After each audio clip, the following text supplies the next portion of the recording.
without further ado, I am going to invite someone to bring us even closer to an important person who would have been responsible for our lives and today's activity. Miss Tatiana Brown, I'm going to invite you now to do the prayer invocation.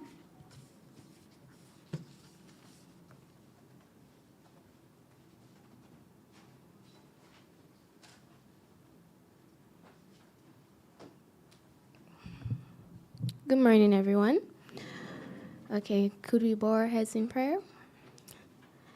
Thank you, Heavenly Father, for waking us up this morning. Thank you for allowing us to gather here for a common purpose, oh Lord God. I thank you for giving us the grace and mercies each and every single day that we may have a breath of life, Heavenly Father. I thank you for the founders of this program, the founders of this event right now, Heavenly Father, those who played an integral part in allowing us to be here for the common purpose. I pray that you continue to bless them, Heavenly Father, to enrich them, O Lord God, both financially and physically, Heavenly Father, that they may continue to pour into the lives of other persons, Heavenly Father.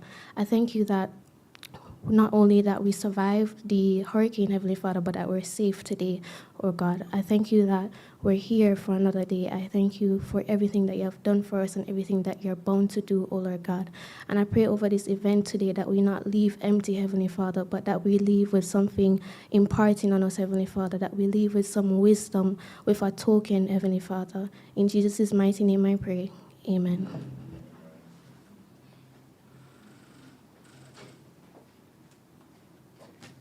Thank you very much, Tatiana, for bringing us to the throne of grace.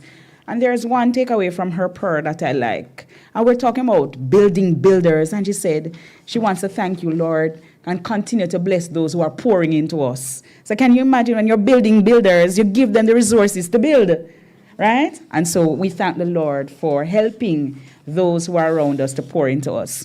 Before we continue the program, there are some housekeeping matters from the regional headquarters, and I'd like to read those for us. We are asked kindly not to eat at all or drink in the meeting rooms, so we are only allowed to consume water. We are only allowed to consume water. Guests are allowed only to consume water in these rooms, and we are welcome to eat or dine in the lounge area and the dining room. So at the back, there are some PIKE interns who will guide us when we have a break to where our eating area is. So we're asking us to abide by this rule stringently and not eat or drink unless it is water. In the case of an emergency, we are asked to make our way outside the building to the assembly point in a calm and orderly fashion. The assembly point is on the lawns to the left of the security guard house. So we heard those announcements, right? And we know that our PIKE interns are interns of integrity. And so, having made those announcements, we will abide by and respect those announcements, yes? All right. So, before we continue, I'd like to share for you a little quote by Margaret Carty. And the quote says, "The nice thing about teamwork is that you always have someone on your side." So is there someone beside you that, and let me not ask that you like, someone beside you that you work with, that you know will support your work, will support you as you work? That's a good thing about teamwork. And today, as we talk about builders, a part of our discussion is going to be about teamwork, right? And we have a super leader, a leader who is an immaculate follower. And that leader is going to be the person who will address us next. Let us welcome Mr. Jeremy White.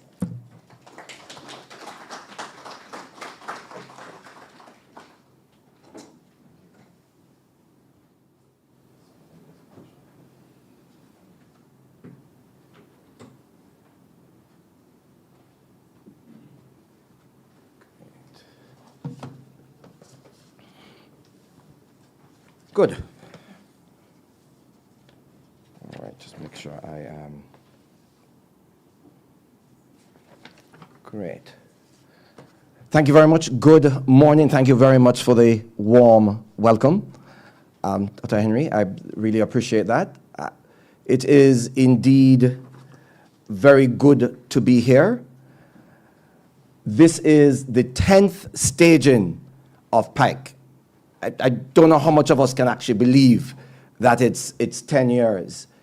I remember the first staging. In fact, Janice was discussing this with me just this week, when she took over the multifunction room of what is essentially, to most of us, known as a lunchroom, but it really is our multifunction meeting room. And Janice took it over for the entire day. And the rest of us couldn't gain access to the room, but we now understand why. I mean, this is the manifestation of that initiative. So it is indeed with great pleasure that I have the opportunity to say a few brief opening remarks and to welcome everyone to PIKE 2024. And it's an instructive that the theme for PIKE this year, and I can always know that these are Janice-esque themes. You can just read them and know the input from her interns, is building the builders. And it's a very important theme because ultimately PIKE is always provides an opportunity for professional development, for enrichment, provides an opportunity in particular for us to focus on leadership. And focusing on leadership also means you're focusing on followership, because if you have a leader, and when that leader looks behind, there's nobody following, then there may be a debate as to whether you really have a leader. In other words, leaders are only leaders if people are prepared to follow. And those persons who follow leaders in a real way are also have an opportunity to indicate leadership, because there's a choice. There's a choice there, and you're indicating, you're making a choice, and you're going to perform in a particular way. So that is always an important aspect of PIKE. And one of the things about PIKE that I always find rewarding is that it depends in large part, not only, but it depends in large part on the past experiences and expertise gained by our past interns, which is inherent in the name PIKE, as you may know. And it is a most rewarding aspect because it provides an opportunity to give back and to provide that leadership to those who will subsequently give back. So it is important from that point of view. And if you ask persons what is their role in the university, and in fact this happened recently in a meeting, we might speak about our substantive role. I might say, well, I am the Chief Information Officer, and therefore I'm responsible for IT strategy and implementation of information systems and business process efficiency, etc. Janice will give you a very detailed response about her role as a user services manager and what that entails, and how important it is to provide good customer service, good customer experience, which is really the broad issue. And that would be right. But ultimately, all of our roles are about student success. That's the key thing. I mean, that's why the university exists to ensure that there is student success. And I want to mention that just to say that there was a strategic retreat of the senior management team just about 3 weeks ago. And there are many key objectives and key strategies that were discussed, but one of those, probably more so than anything else, was the whole notion of student success. Yes, but how do we get there? And one of the underlying issues is, one of the underlying support mechanisms is human capital management and human capital development. And human capital development is about, in large part, professional development, which is precisely what PIKE is about. So I just want to connect the dots between student success, human capital development, human capital management, and how PIKE is contributing to that. And nowhere do we see that contribution manifest in a more substantial way than to have our past interns who have experienced that development and that human capital development come back to impart some of that knowledge to us. So you can see how all of that is connected and why the theme of building the builders is so important.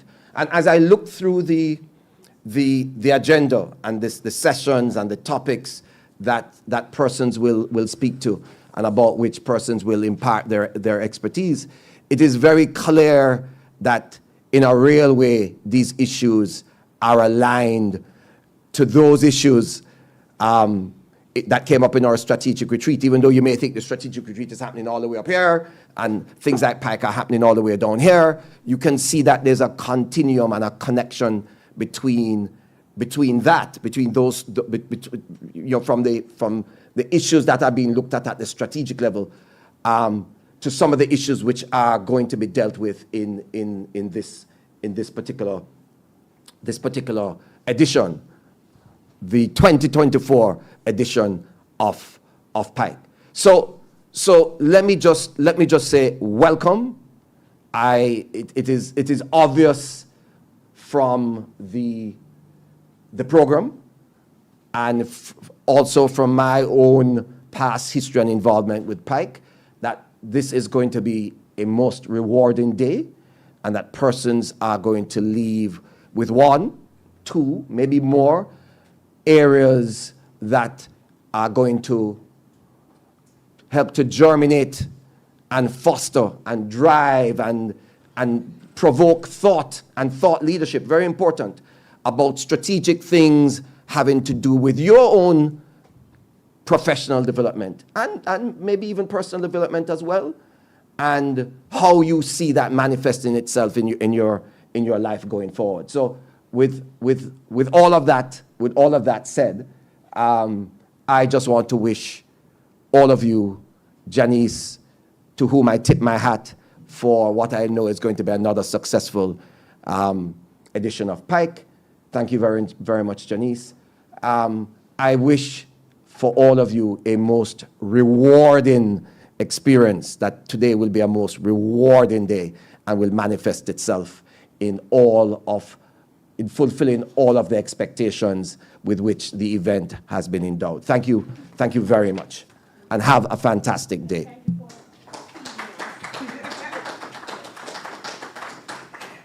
Right. Thank you so much, Mr. White. And Janice says that I'm to use the mic to say thank you for paying for our meals. Thank you so much, Mr. White. I like hearing about the history of PIKE. I've been with PIKE for many years as well, and so I don't want to date myself because I'm only 2 years old.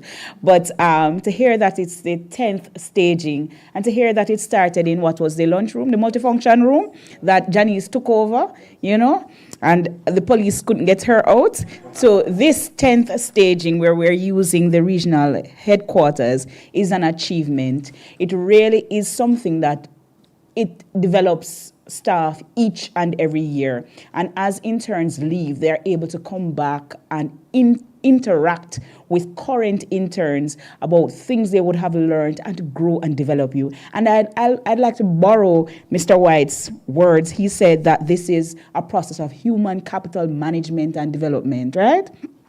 Something that's not so lofty, something that happens in a real way in these workshops. I think I could skip the other item because you would have met me and I don't really need an introduction, right? But Miss White is, rather Miss Brown is shaking her head and saying that I have to do this section. So the next section is to hear a little bit more about the person who will be interacting with you today and guiding the proceedings. So I'm going to invite Mr. Kari Lawrence to introduce the MC, the Master of Ceremonies, and then I'll have some activity for us to get up out of our seats, yes?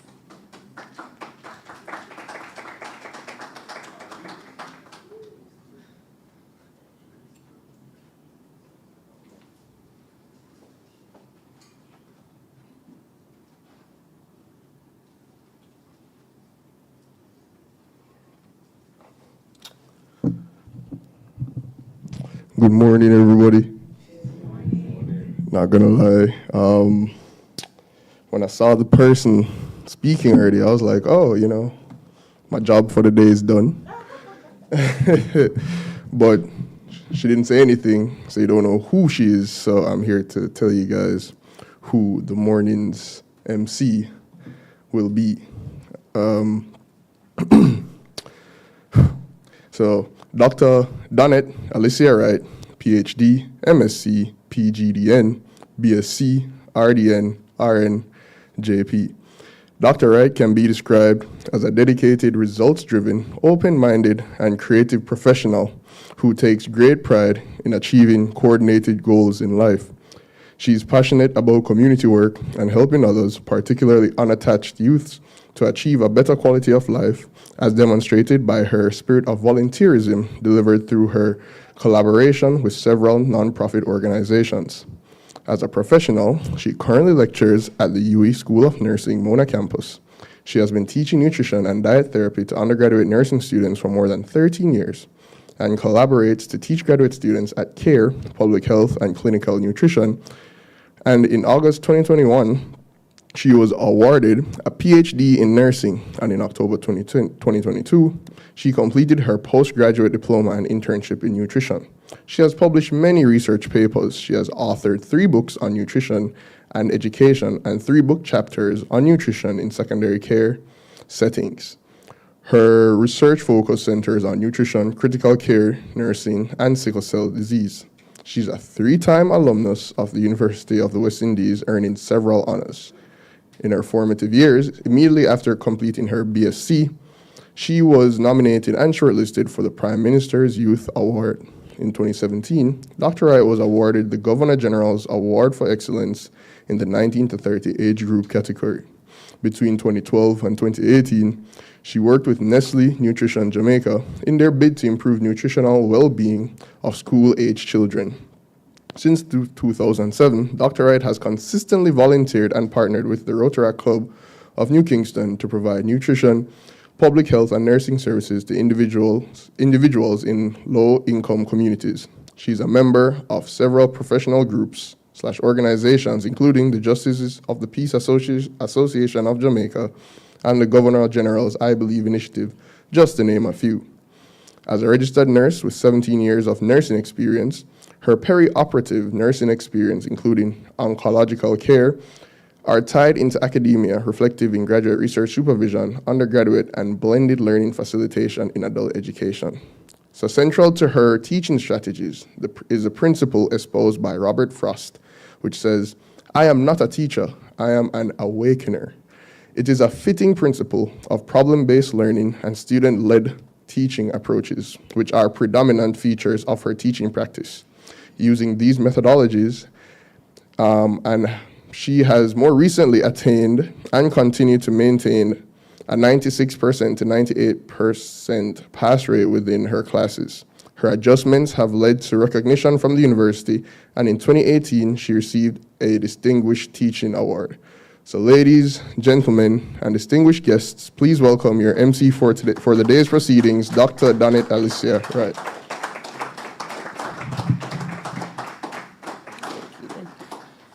Thank you, Mr. Lawrence.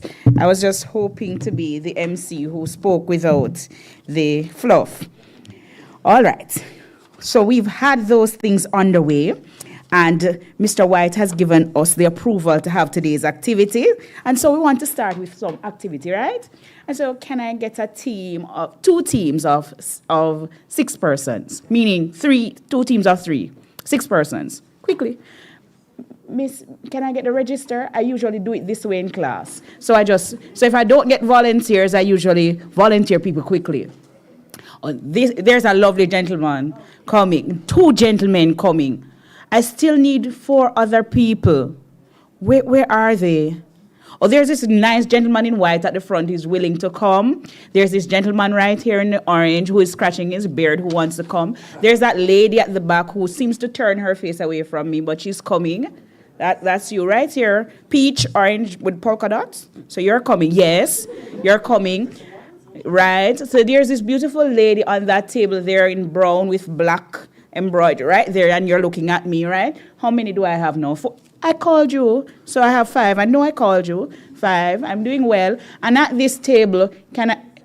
Yes, this. So since you're pointing, you can come. You know me. No, I don't. I now have 6 when you come. No. I have 6. Oh, all right, cool. So I'll select you for the next round, right? All right, very good.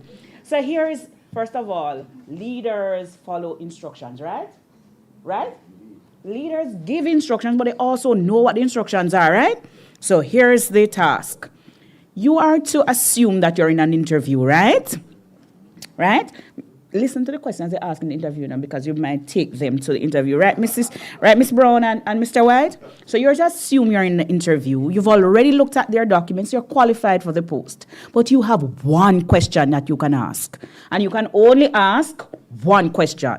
So this is the defining question that you'll ask to determine if the person is qualified to work for you. You're the team leader, yes? So you're going to determine what that question is, and you're to ask that question, because the second part is dependent on the question you ask. But I won't tell you the second part until you've asked the question. So you can only ask one question. Think about your question. So you will have 2 persons who are the interviewers and 1 interviewee. So where is your team? Who is team 1 and who is team 2? Where's your team? Okay, they've already selected. And gentlemen, we have 3 gentlemen in team 2, right? So I just need to know who is the interviewee in team 1 and who is the interviewee in team 2. Interviewee. Who is the interviewee here? Interviewee. The person who is getting the job. All right, Mr. Grant? All right. So Mr. Watson and Thompson will decide what their question will be. They only have a minute to think about their question. So hurry up and figure out what. Remember, you only have one question you can ask, you know. No, the interviewee can't. Hello, Mr. Interviewee, Miss Interview. You can't know what the question. Right. So step over here, interviewees. So figure out what question. Remember, you know, they only have one question.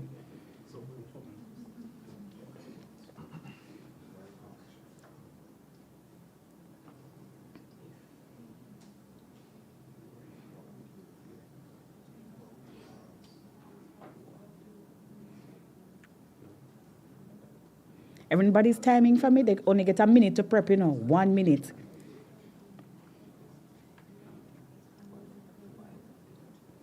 Don't work out the answers. I'm just joking. You can't know the answers, right?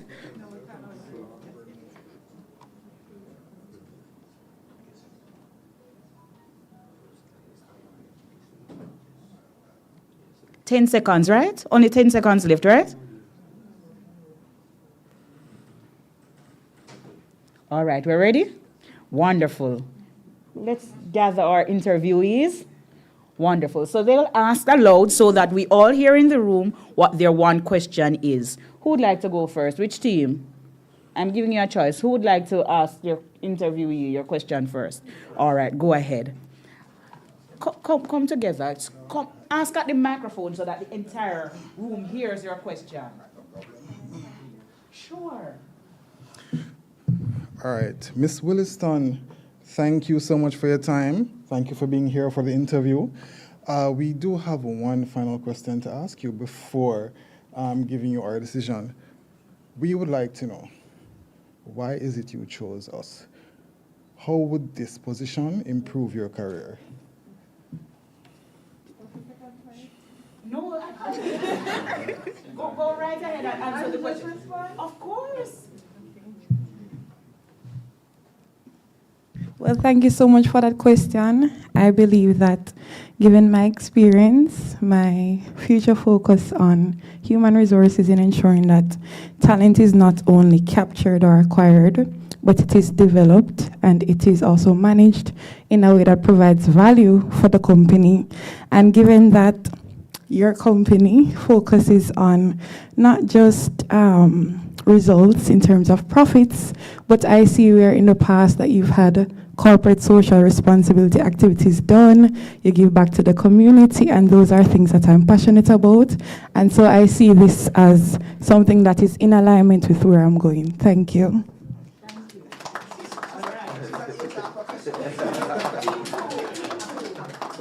Of course, we have to finish off neatly. Thank you so much, Ms. Williston, for that question. Of course, we'll let you know our results. All right, team two. Good day, all. Mr. Grant, if you were in our position, why would you hire you?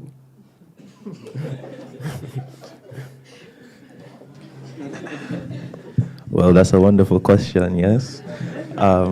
If I was in your position, I'd see myself as an amazing candidate, right? I'd ask a different question, but the question I asked would garner an answer with me saying, I'm someone who loves challenges. I'm not going to back away from something that's hard. I'm always going to be a team player at the end of the day. I'm a person who wants to challenge myself, who wants to go to work every day and do the best that I can do. And if I was in your position, I'd look at myself as a candidate who you need to have in your workplace.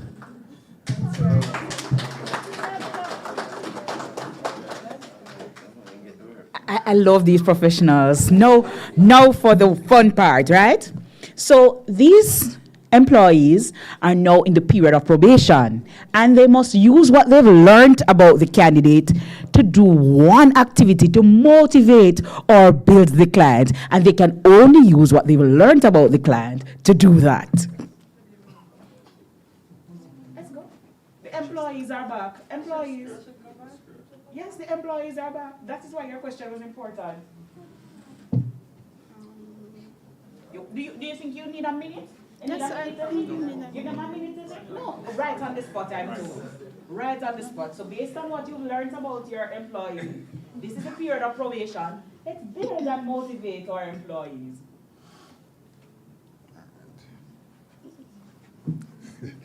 This is a bit unfair, but from time spent with Ms. Williston, you are very passionate, very empathetic, especially when it comes down to the employees. So of course, the work is well done in most ways where you are here early and you leave late.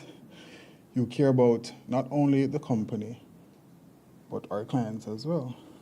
So of course, definitely without a doubt. What could I say? Well, definitely for you, it would be a promotion. Definitely.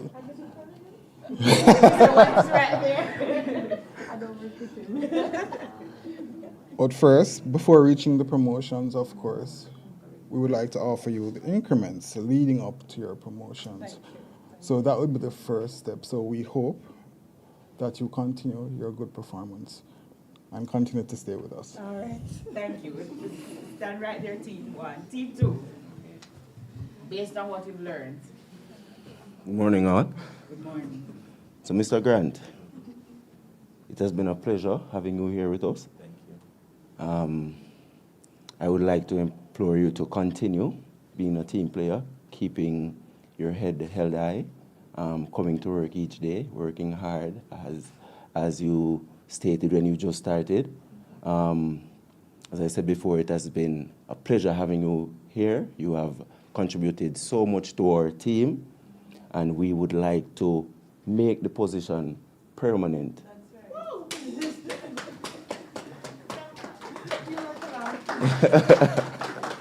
Okay, thank you, everybody. And thank you, Mr. Grant. All right. Thank you all for volunteering and for participating. Did they do well? If they did well, give them a round of applause. And we are learning from each other. What we learned here is that Mr. White and Miss Brown have questions that they can ask in interview, right? Good questions. Yes, you can take your seats. Thank you. And we are also learning things about team building. We are learning that intrinsic in what we do, not only as concrete things to build each other, sometimes we have to use things that are intangible as ways of motivating and growing people within our space, whether we are supervisors or we're co-workers, we're part of a team. And one of the reasons why we did that is to learn about each other, because it's in knowing that we're able to do and to do well. And so we're going to move really quickly to the other segment. I know you had fun just now, but we are on to learning again. And so I'm going to invite for our section 1 on our presentations, Mr. Nakimi Smith, to do the introduction of our facilitator. Mr. Smith, I invite you to the podium.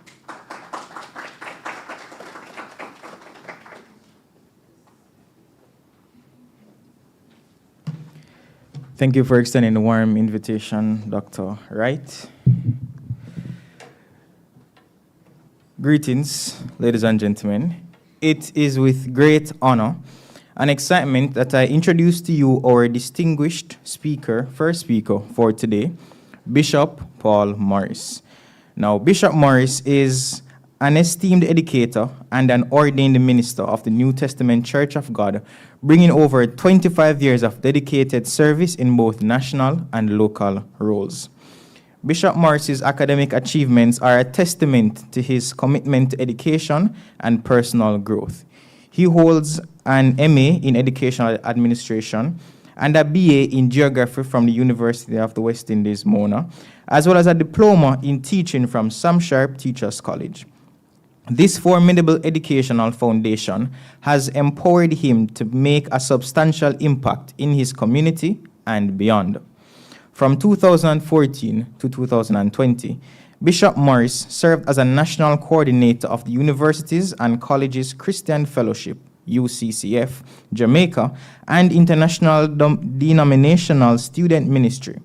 During his tenure, he nurtured and developed spiritual leadership across Jamaica and the Caribbean, creating a lasting legacy of empowered and spiritually enriched young leaders. Bishop Morris's roles extend beyond his ministerial duties. He is a community chaplain and a restorative justice officer, and he previously coordinated with the National Community Outreach and Special Projects Unit of the New Testament Church of God. His dedication to education continues as a geography and ecology lecturer at a Teachers College in the corporate area, where he influences and inspires the next generation of educators and community leaders.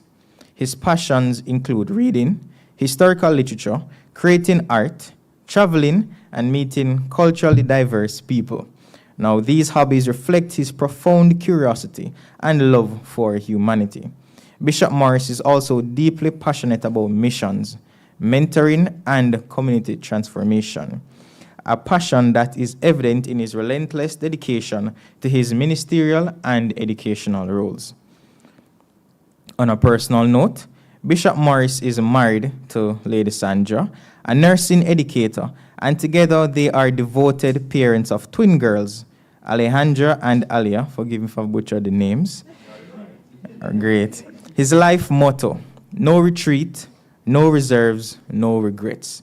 This encapsulates his unyielding spirit and his commitment to his calling. Ladies and gentlemen, please join me in welcoming Bishop Paul Morris, a beacon of dedication, service, and excellence. So let us open our hearts and minds to the wisdom and inspiration that he brings to us today. Thank you.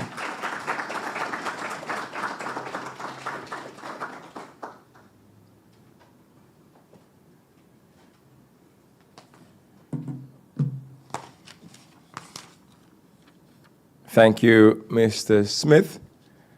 I sat listening and I was just wondering if it was your oratorical skills that made things sound so good. I just can't believe that, all of that said was about me. But if there's anything that is not true, I may have to speak with my wife afterwards, just in case someone in the room knows me and is asking, is that you? Well, ladies and gentlemen, it's indeed more than a pleasure to be in this audience with you and to share the little that I know. And of course, just been very privileged to be here to gain from what has gone on before. Already I'm making friends because I recognize Dr. Wright is acquainted with my wife. I think they work in the similar field. They are nursing educators. We're here this morning to sort of, I'm now wondering if maybe my presentation was appropriately set, seeing the moderator is an educator like myself. And of course, we know that we're in an age where lecturing is a word associated with universities, but it really doesn't happen. Or in fact, it probably could be described as outdated. I working in a teachers college setting where we have, young adults like yourself, and lecturing doesn't work. We have to go beyond that. And in fact, one of the things that we focus on is flipping the classroom, where we ensure that those who will be going out into the field to educate understand, the fundamentals of pedagogy, how to get people to become critical thinkers, how to get them to ask the questions that will produce the answers, or maybe to create answers that probably we didn't have before. So let me hope that what we have here today will be able to at least whet your appetite and to get you thinking. Now, when I was asked to do this presentation, I was a little worried and nervous because I have known Miss Brown over the years, and I know the kind of person she is. All right, don't we? Oh, you left me high and dry. You know the kind of person she is. Her standards are very, very high, and of course, she's very motivational. I know that, but at the end of the day, she expects you to deliver. Yes, is it true? Very true. Oh, these are new intakes? All right, so you'll be interviewed later on. Okay, all right. So I want to start with by examining foundation, and that's always critical to learning, foundation. What exists, and in academia, we can't assume that what we know is new, If you want to prove that, just Google something, a great idea that you just dreamt up. And then you'll be humbled at the fact that you probably are way behind in that regard. So as we look at a common ground, all of us here are part of this, what Dr. Professor Sridhar Ramphal would say, intellectual ferment, with the Guyanese accent. We're all a part of this firm, or ferment. And there are some things that we need to know and we need to celebrate. And as legacy builders, we must be able to share that without even thinking too much about it. It is supposed to be organic, a part of you. So regardless of where you work and what you do, as long as you're part of the firm, you must understand these things. And I'd like to share something here. I've used this first slide to, lighten things. I recall some years ago, I went to a graduation. No, I went to a dinner, and it was an awards dinner, and the speaker was flown in, of course, a graduate of the institution.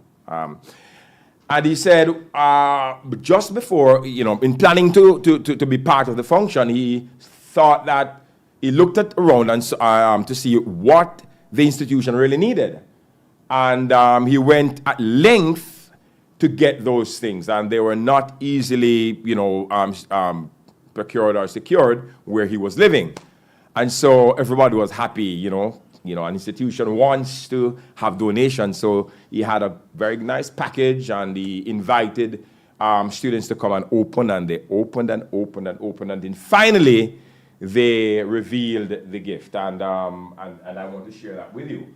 It was the latest, he said, cutting-edge gift that the college needed. They didn't have any computers, any at all. Maybe they probably have seen them on TV or something to that effect.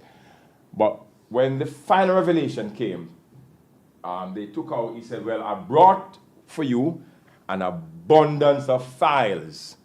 And of course, I've also brought some cutting-edge machines. Of course, those were machetes and files. So, as you, all right, maybe someone else would say it a little better. So here we're looking at two things I hope you can relate to both. One, the above picture depicts where we're coming from. We're coming from cutting edge. From the dawn of the Caribbean, we have been involved in cutting edge technology. And of course, you can see this one is the Sharp. I don't know, you probably go for what you go for today. All right. Sharp computers don't work anymore, right? All right, so you go for Dell and the rest of it. All right, so, and you, of course, this file is already stored, maybe in this pocket or somewhere. In the second picture, we see here, it's all cut off, some firsts. And of course, you're familiar with that. Yes, are we? Yeah. Yes, say yes. Yes. And the lecturer would say, when we were hesitating, would say yes. And we would say yes, and she would move on. Taking a quote from one of our campuses, it says, the university is called. Let's just put a figure to the legacy. Now, the legacy here I'd like to share is twofold. One, it's an institution, and two, it's you. You carrying what has been deposited in you. So the first day you joined MITS, you would have been orientated in terms of what is expected of you. I've attempted to share some of this stuff, you can correct me, of what you do. But what is important is that you have an appreciation of the legacy, the weight of the legacy you're carrying.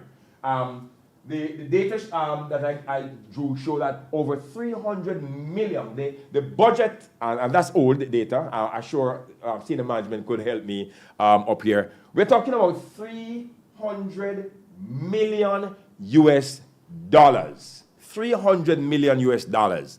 And that was COVID? Yeah, just post-COVID, when things probably were scaled down a bit. And of course, when you were very busy carrying on the university online. And I actually had rejoined the university at that time. Now, what we need to understand is that the dollar value is only one aspect of the legacy. We also can see that there is an integrated, what we would describe, that the university is integrated in almost every aspect of every island of the Caribbean Sea. And I say that in a way with, of course, the knowledge that there are Dutch and French and Spanish Caribbean. I'm speaking specifically to the British Caribbean. The university contributes to research, and part of your role is enabling us. And that was what I was doing in the COVID period, the research. And without MITS, I would still be searching for a degree. And it was as a result of MITS, I digress to say, that I was able to cut through COVID, take care of a family, still working, and to graduate a year after COVID. Thank you, students. Thank you. I only hope that you would not have remembered my name, because I got very miserable at times when I just could not find my way. One of the main things I would say was just my not being able to remember my password. You laugh at me. Let's go to the next one quickly. I think we lost some time there. So who are the legacy carriers? And I just want to use a bit of statistics to show that the Caribbean represents only second to Africa, the part of the world with the largest number of young people. Between 25 and 30% of the Caribbean are below the age 18. What does that mean? And why did I put that statistics there? Who are our legacy carriers? Our youth population. You are just a subset of them. There are many of them are waiting September to join you. They'll be coming in. They'll be displacing some of you. They'll be hastening your ushering out. Of course, you'll be graduating, and they'll be filling your places. In fact, maybe some may have summer internship, or I'm not sure. Maybe I'm putting some ideas in management head, just to let them have a look at what happens, because, of course, as soon as the result is out, they will be looking to MITS to help to balance the budget. So we also say that our past interns are legacy carriers. I watched one of their, I think it was number 8, and where a number of your past interns were sharing their legacy from across the sea, some in the Caribbean, some in North America, some here in Jamaica. They're sharing the impact and the weight that they're carrying. But also what was obvious, what they were doing. They were carrying this legacy, not on campus, not at MITS, but they're carrying it into the marketplace. And of course, the real legacy carriers now is actually you. You are the ones who are now called upon to ensure that a $300 million US budget does not fall down the crack. You are required to carry that. In case you didn't think about it, it is you and others of you who may be elsewhere in the Caribbean who are carrying the legacy of the University of the West Indies that puts us in such a prominent position, head and shoulder with the rest of the world. Next. Now, how do we build you? How do we build you? The first thing that we have to do is to introduce you to the legacy. And of course, that has happened already. You need to know what you're carrying. You're carrying billions of Jamaican dollars. When you take up that phone, when you tap on that keyboard, you are determining whether the investment stays in Jamaica, whether that person who is deciding to finish the PhD remains here or leaves. There's so much weight on your shoulders, and I know. I mean, the smile on your face doesn't say, but I know that you carry a great amount of weight. And of course, you carry the weight of some people like myself. When I'm frustrated with technology, I just turn to those who I can blame. So to give them opportunities to grow through mentoring and training, this is exactly what is happening here. That's what Dr. White just did. To show you how you can interact, build teams, how you can now do the next one. Teach them critical thinking and acting. That's what you're doing. They had to act on their feet, not just thinking. And we love to talk about critical thinking. And the list goes on. Maintain consistent, high ethical industrial standards. Keep motivation high. That's what the employers did in this case here. Not only to require to pull from you, but also to build you up. And I'm speaking here to a part of those who are responsible for giving you this load. In the Bible, we are told about two things: a load and what is on burden. Anybody knows which one is better? Load or burden? Which one is better? Load or burden? Let me see those who say load. Let me see those who say burden.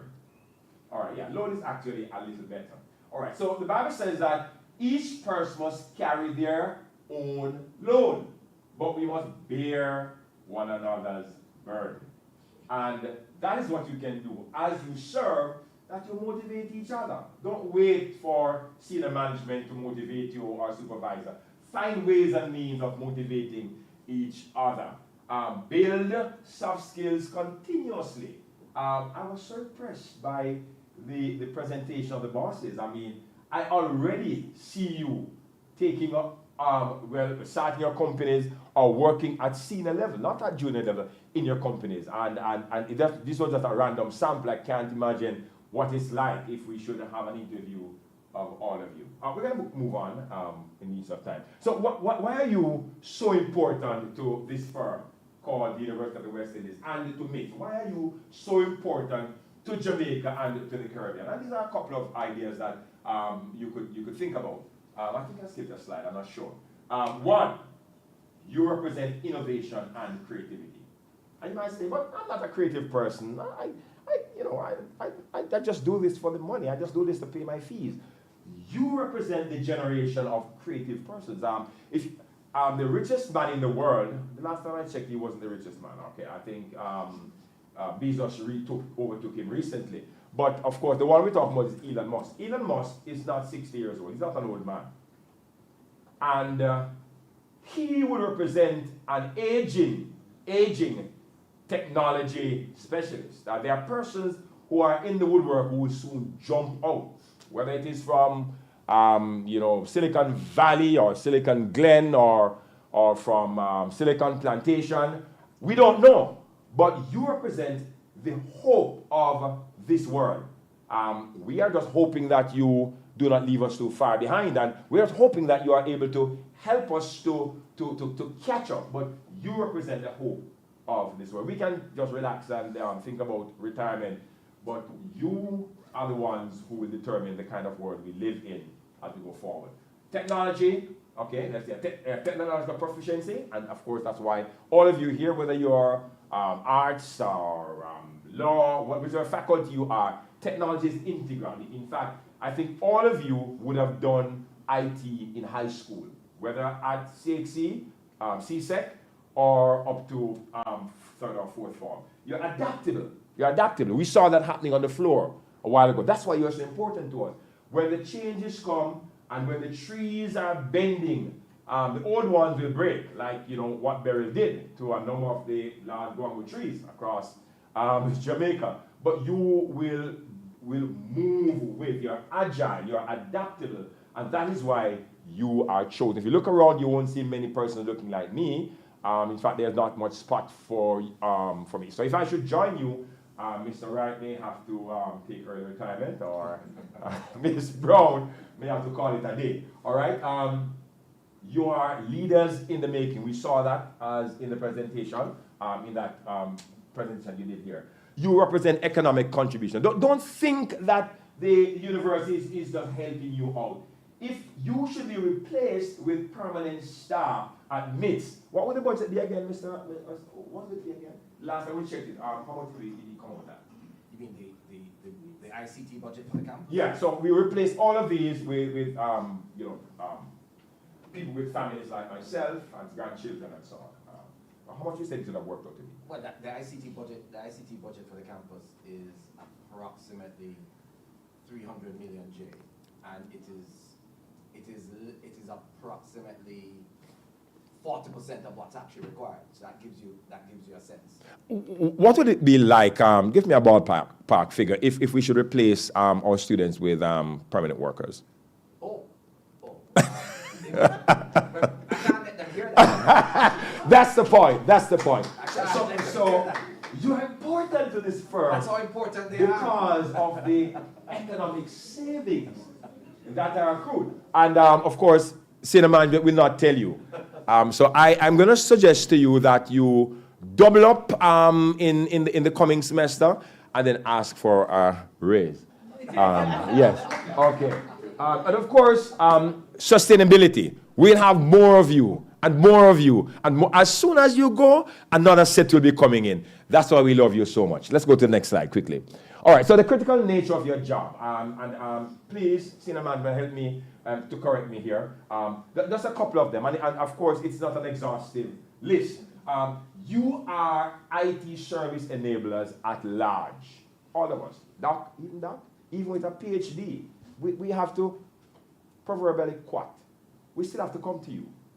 All right? And if you think that's bad, professors have to come to you too. All right? Senior management has to come to you too. Well, Mr. White may not come to you because it is his. No, okay. I have to come to them. But all right, he admitted it himself. Okay, you serve and enable a rich, diverse academic, and business population. You serve not just the campus. You serve New Kingston. You serve Montego Bay, directly and indirectly. You serve the Caribbean. You are serving, you're doing that. There are persons who are studying at the university who do not live in Jamaica. Some of them are living in the States. And because of you, they are able to do that, earn a living. When I was completing my master's, I had a colleague, she was teaching in New York. And she was so happy for COVID because she did not have to come home. She could do her exams, she could do everything online. Or because of you. Put your hands together for yourselves again. All right, I'm sure you're reading, so I'm just going to skip over a couple of them. You contribute to local, global, regional, and global development. You enhance the UA product, potential, and posterity. That's the legacy, all right? You're building on the legacy. So even if you've just been here one semester, you're still contributing to the building because we put it together in the aggregate. You facilitate goodwill through your social intervention and support initiatives. I sound bright, it's because I read it, all right? And you're like the nuts and bolts, and I think that picture captures it well, that holds the parts of a machine together. Others only get to see you or know about you when things get shaky. And of course, there are a number of students, well, not now, but there was a time when students would have come to the university and leave, and they would never even know where the building is. I mean, apart from walking to the bowl, they might see the sign. They've never gone in, they have never done anything, because they have been able to navigate without you. But we couldn't take them as an example as to how the university should run, and that is why whether or not you actually solve a problem, we need you. All right, so let's now look at some statistics to consider as you deal with your internship. Now, one, you're impacting the GDP growth of the region, the entire region. And the statistics also shows that you boost productivity on campus, in academia, in New Kingston, I would say on Wall Street. You have the capacity to do that. As long as you're involved in technology, at some point in time, you're going to be engaged somewhere. And in fact, you have enabled persons who have gone ahead of you to do just that. Your role enhances job creation. You know, with the support that you give, more of us are able to go out and work, and sometimes work and study because of the support that you provide. And of course, we're actually in a digital economy. Jamaica is playing catch up, but pretty much most of the GDP of the world, well, a significant percentage of the GDP of the world actually comes from technology-related jobs or technology-supported jobs. There's hardly anything one can do without the infusion or the support of technology. Ladies and gentlemen, I want you to understand how significant your role is.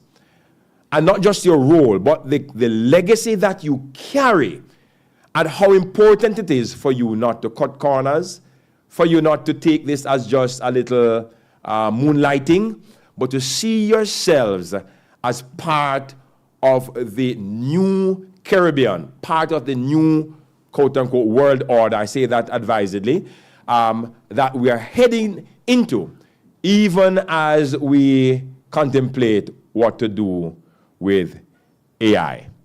You have been a tremendous support to the firm and to the legacy of the University of the West Indies. Please hold it very well so that when it's time, you'll be able to pass it on to even more capable hands. Thank you.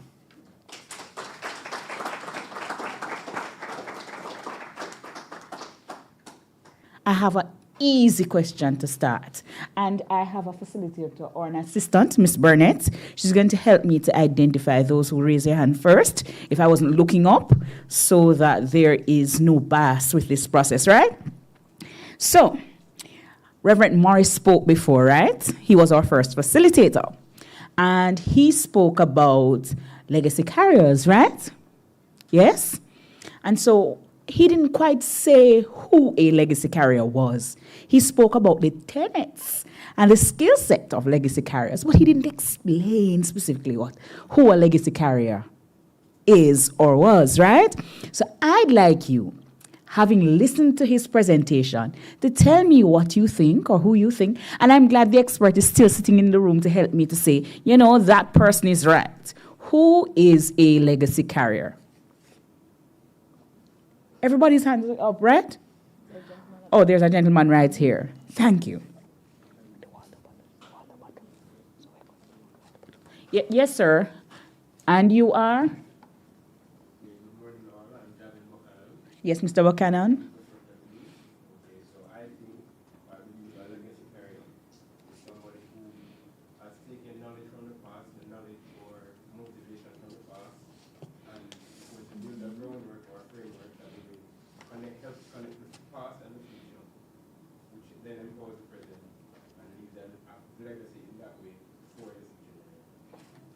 Mr. Morris?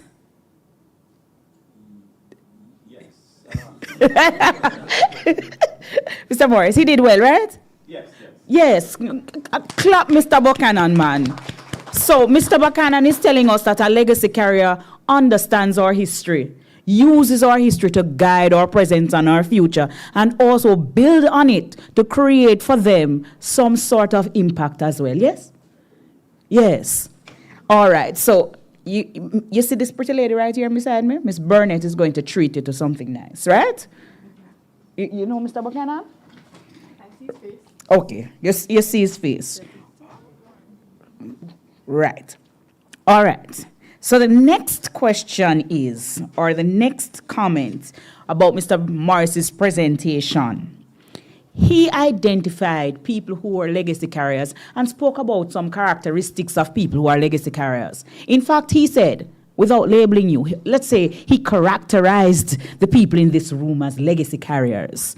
Tell me 3 of the characteristics of people who are legacy carriers. 3 things. You don't have to quote his presentation exactly, but from what you took away from his presentation, right? What are not who legacy carriers are now, not the definition. Mr. Buchanan did that. What are the characteristics of people who are legacy carriers? It's a good question. Come on, man. Intern sitting in the room. This was the focus of his presentation. And he asked you now to take up the mantle and become legacy carriers. How do you become someone or something if you don't know what that someone or something is to be? I see your hand. Adaptable. Being a leader.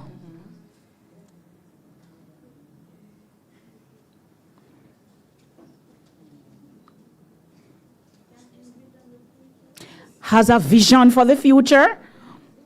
Has a vision for the future. Mr. Morris, we like those.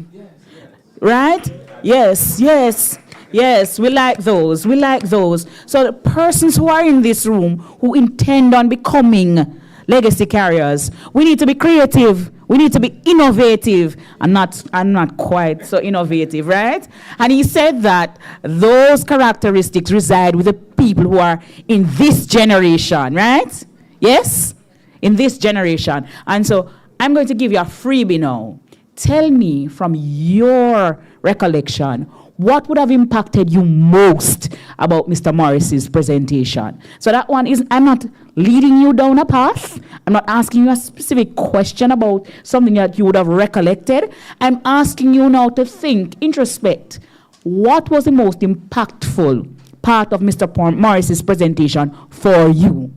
And you get a prize to tell me that it impacted you. Yes, sir. Pardon me? The cutlass and the file. Tell me how that impacted you, the cutlass and the file. And you got the joke when he said it the first time, right? Okay. Because essentially, I wasn't expecting to go down that path. I thought it was actually, but I'm a part of the application section, so I thought it was actually going to be some new devices. Right. Some cutting edge devices, right? Yes. So these cutlasses that cut and these files that are used to sharpen the cutting edge technology, you understood it and it resonated with you. All right. The cutlass and the file resonated with, what's your name, sir? Mr. Redway? Redway, right. And Mr. Redway in application said them archaic device is not going to work, Mr. Morris. So we need to come with something sharper than those sharp devices. Yes, sir. Yes?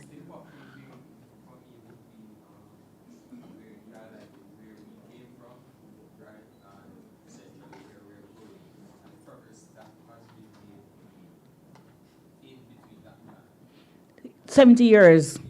Quick. We are now number one in the Caribbean. In the 2.5% top university in 70 years. Only 70 years. And that's all because we have people who have facilitated us and supported the people who should be the drivers, because behind the scenes are the people with the knowledge and the support services. I want to applaud you again. Clap yourselves. Yes. So thank you, ladies and gentlemen. And as we go on, we need to remember and engage in our presentation, because there are prizes to be won, and not only because there are prizes to be won. This seminar is meant to develop us, and a part of developing us is being engaged in the process, right? Plus the games that are coming, the activities rather. Miss Brown says I'm to market them that way. The activities that are coming may also be supported by what you learn. So pay keen attention. I am going to introduce second session, and in that second session, we've had gentlemen speaking to us before, but we are now going to be graced by lovely Rose.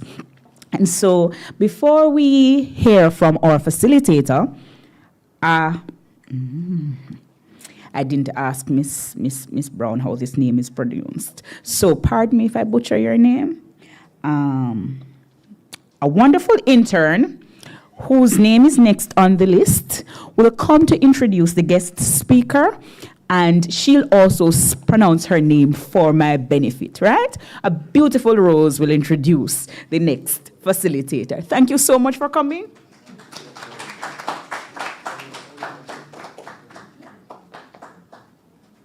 Okay, good morning, everyone. My name is Olufunke Ogunde. Okay, I have been graced with the opportunity of presenting our second facilitator for today, Mrs. Priscilla Spence Wisdom. Mrs. Spence Wisdom is a born-again Christian and a member of the Clifton New Testament Church of God.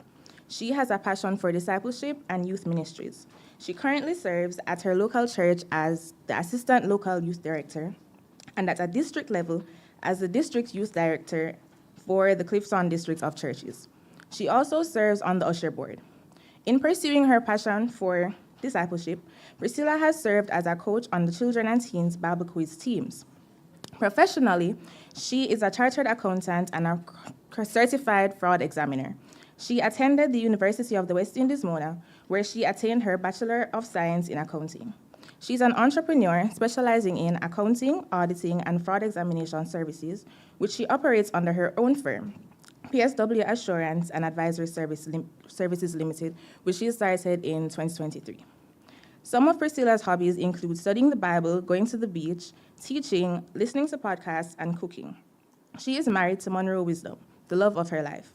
Priscilla lives by Philippians 4:11-13, which says, "Not that I speak in regard to need, for I have learned in whatever state I am to be content. I know how to be abased, and I know how to abound. Everywhere and in all things, I have learned both to be full and to be hungry, both to abound and to suffer in need. I can do all things through Christ who strengtheneth me."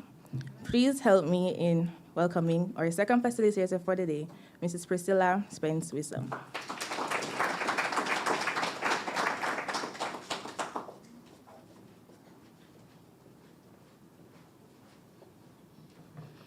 Good morning. Is it okay if I remove the mic?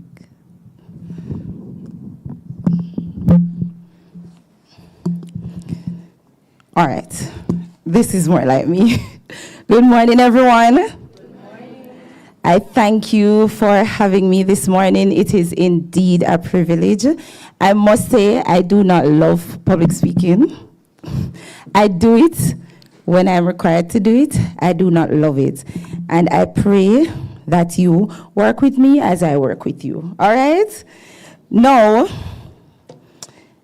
It is actually my privilege to be able to speak to you this morning, to actually be invited to speak. My journey at MIT has started in long time. In 2007, actually, where Mr. Twayson Laird assisted me with getting a job at the help desk. So we didn't have the nice, pretty building that you have now. And I stayed there until I graduated in 2010. And one of my most distinct memories at MITS, apart from studying all night and having access to the tea and the coffee, and to sleep at my desk, and I was one of those students that had a laptop in university, so it was a laptop at the help desk that helped me to get that degree. So I thank the MITS for that, and trust me, you really are in good company. And so apart from the freeness that I used to get, one of my most profound memories is actually an interaction with my now husband. I remember after he went to Barbados, at that time, you had to go to Barbados for your second and third year as a law student. And he came back, we were friends, just friends. And when he came back, he called me and was like, Priscilla, where are you? I said, I'm at MIT, I'm working. And he says, okay, I'm going to come and look for you.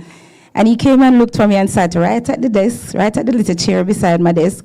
And he's like, your boyfriend don't married yet? I said, no, my boyfriend don't married me yet, because by now I'm in third year leaving. And he said, you see, by next year, if your boyfriend don't marry you, I'm going to take away from him and marry you. So he did not take me away from him, but we're married. And so mine is the task to talk to you about, or the theme, or on the theme, aligned. I want it to come up, please. Thank you. It's aligned to learn, aligned to adapt, and aligned to grow. And I use the sub-theme, unlocking excellence, because I really do believe as interns, that is what we do. And I do not believe that any experience is wasted, including your experience here at the MITS, right? Now, as we unlock excellence this morning, remember, I ask you to work with me. And what we're going to use the analogy of a plant or a flower growing out of the rock, because we're aligning to learn, we're aligning to adapt, and we're aligning to grow. I'm going to come down, you're going to hear the nervousness. I'll just walk you through it. You're going to hear the nervousness, and then I get comfortable, and then I just run out. Olympics coming, all right? Now, let us briefly define what is alignment. You don't have to move from there as yet. There are two definitions that came up in the Oxford. It means to place or arrange things in a straight line, or to give support to a person or organization or a cause, right? So I usually sometimes ask young people, or anybody for that matter, what are you trying to achieve? And based on what you're trying to achieve, that is how I'm able to guide you. If you do not know, if you say Miss or Auntie or Mrs. Wisdom or Priest, I don't know, I say go and find out, and then I can help you, right? So now, just as a flower is growing out of the rock, this is how this is how challenging life can be. This is how, regardless of the circumstances, because you're aligned properly, you will learn, you will adapt, and you will grow. Not only at MITS, but in your professional experience, right? No, next slide, please. Now, in looking at aligned to learn, we ask ourselves, or I asked myself, as an intern, how can I learn? How can I make sure that I'm aligning myself to the right persons to be able to learn?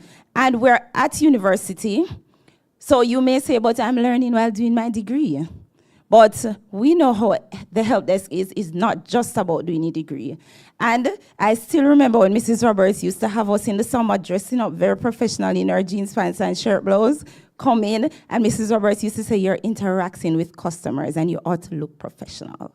Right? So now, as you are learning, ask yourself, what kind of opportunities are there? What am I passionate about? How can I learn more about it? How can I do better or be the best at it?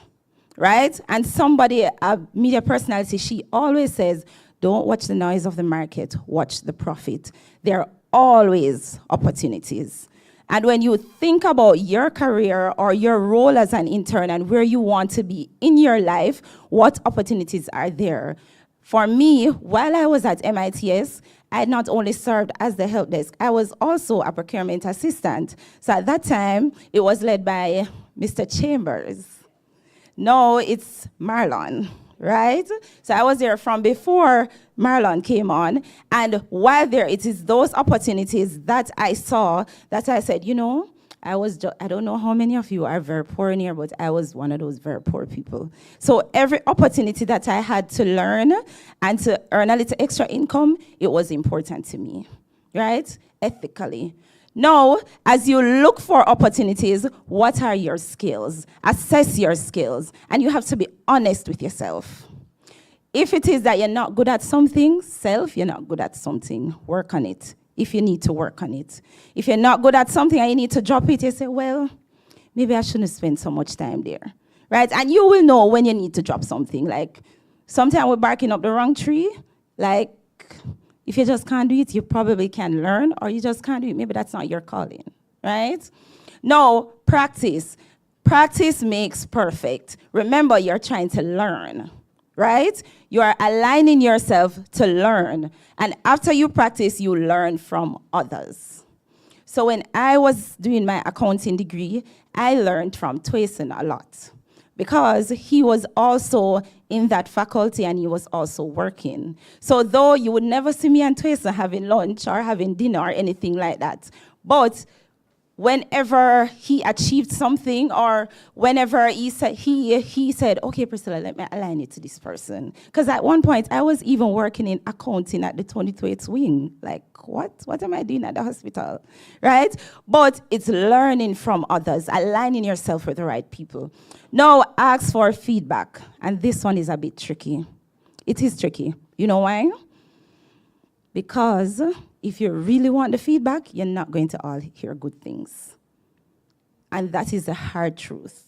One of my strengths, and I can toot my own horn here, is assessing persons. But I don't assess you to tear you down, I assess you to build you up, right? So when you ask for feedback, be prepared for the good, the bad, and the ugly.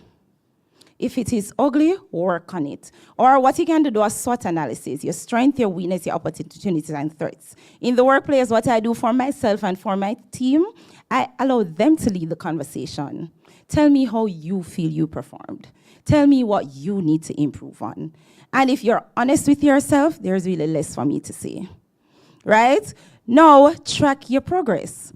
If it is that you looked for your opportunities, if you assessed your skills, if you practiced, if you learned from others, if you asked for feedback, you have to track your progress. You have to have a stick that you're moving or that you are marketing or that you're benchmarking yourself from, right? And if you don't track your progress, I don't know if it's going to make sense. Because you need to learn. And if you're not tracking your progress, you're not having anything to learn from. What did you do well yesterday? What are you going to do well tomorrow? What are you going to do better? What was not so done so well? And you get it from there, right? Now, in accounting, or in my line of work, we use a lot of numbers. We use a lot of interpretations. We look for things called evidence. So you hear the person that introduced me said that I'm a fraud examiner. Evidence to us is a biggie, right? If there is no evidence, it wasn't done at all. And you can tell me you did it. You can show me, but I did this. If there is no evidence, it wasn't done. Now, if you're not tracking your progress, are you really learning? If you're not tracking your progress, are you learning? Ask yourself that. I will not answer it for you. Now, as you align to learn, and when I say and my final point on this is learning in the workspace, such as the help desk. It's broad, it's wide, it's deep, it's high, it's low. Sometimes it's good, sometimes it is not so good. I still remember a conversation with Dr. Orville Taylor, a long consult on the phone, a full 30 minutes.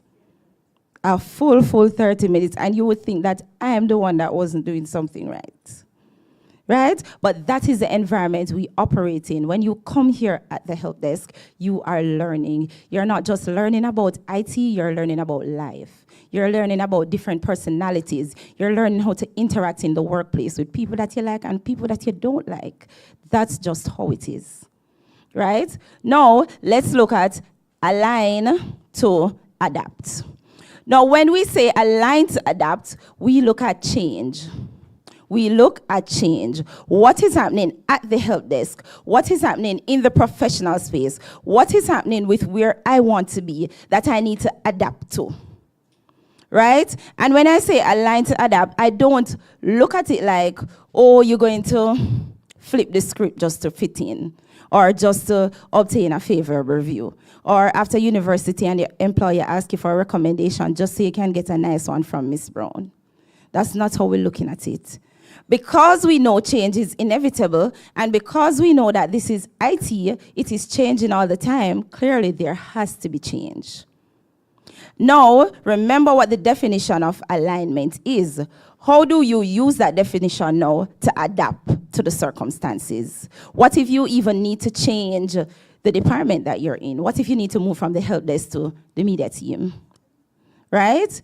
How do you look at that? What if there are changes coming in the help desk? They're changing the ticketing system. They're changing something. You're going to frown and say, boy, Miss Brown, I can't manage that one. That is not for me.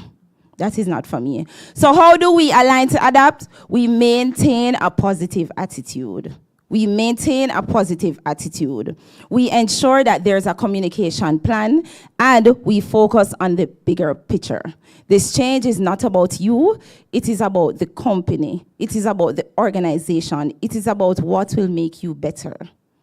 With that said, what I urge you to do as young professionals, as you align to adapt, is do a self-check. Do a self-check every time there is a change. And, you know, there is this mindset that we talk about in the professional space. Are you a winner?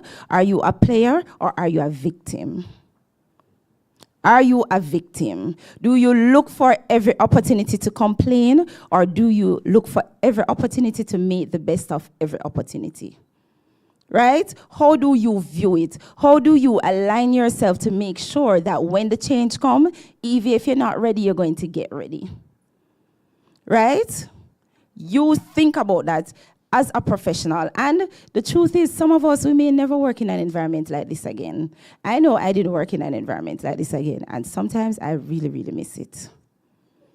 Right? Sometimes I really, really, really miss it. And to be honest, it's rough out there. It's rough. You think it's rough here? It's rough out there. Especially when you start leading people. It gets rougher.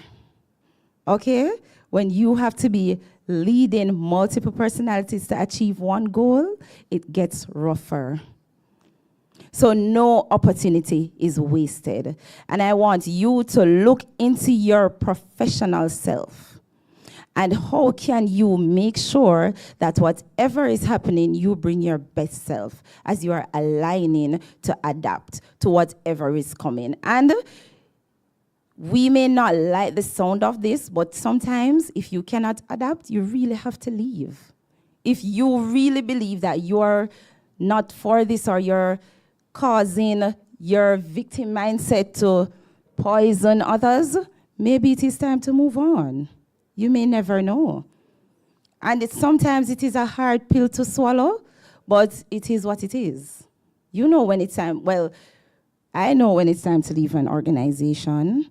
I know when it's time to be like, all right, I need to reassess this, right? And that is how you align. So you align to learn, you align to adapt, and finally, you align to grow. Can anybody in here tell me what is something that you do to make sure that you're good at your job, or to make sure that you're better at your job? What is something that you have done? You can raise your hand. Go ahead. Come. So he has a to-do list in his journal, right? At the back. He tries to have better patience with people. And I laugh because it was while at MITS, I learned the term common sense is not all that common. I must say. Go ahead. Oh, yes, I heard your bio. I heard her bio. And I thought to myself, how does she do it? So, yes, she has to read all the time. And the truth is, there is no job that I know that once you finish here, it's done. There is no job that I know that is like that. And if you decide to be an entrepreneur, it gets worse. Right? It really does. You have to align to grow yourself. You have to, and when I say align, sometimes it's with the right people, but it's also in your mind. It's your mindset. How are you going to make sure that you do this and do this well? And I don't know about you. I say to myself all the time, if I can do it, I can do it. And if I can't do it and do it well, I can do it.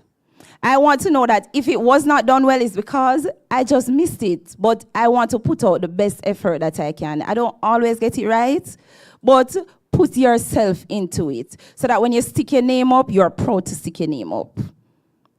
I remember in the audit firm, one of my managers, because in audit, you get promoted all the time, like every 6 months, really. You can get a promotion, right? And so I remember my boss was giving me something to do, and I said to her, but I'm not at this level yet. Why are you asking me to do it?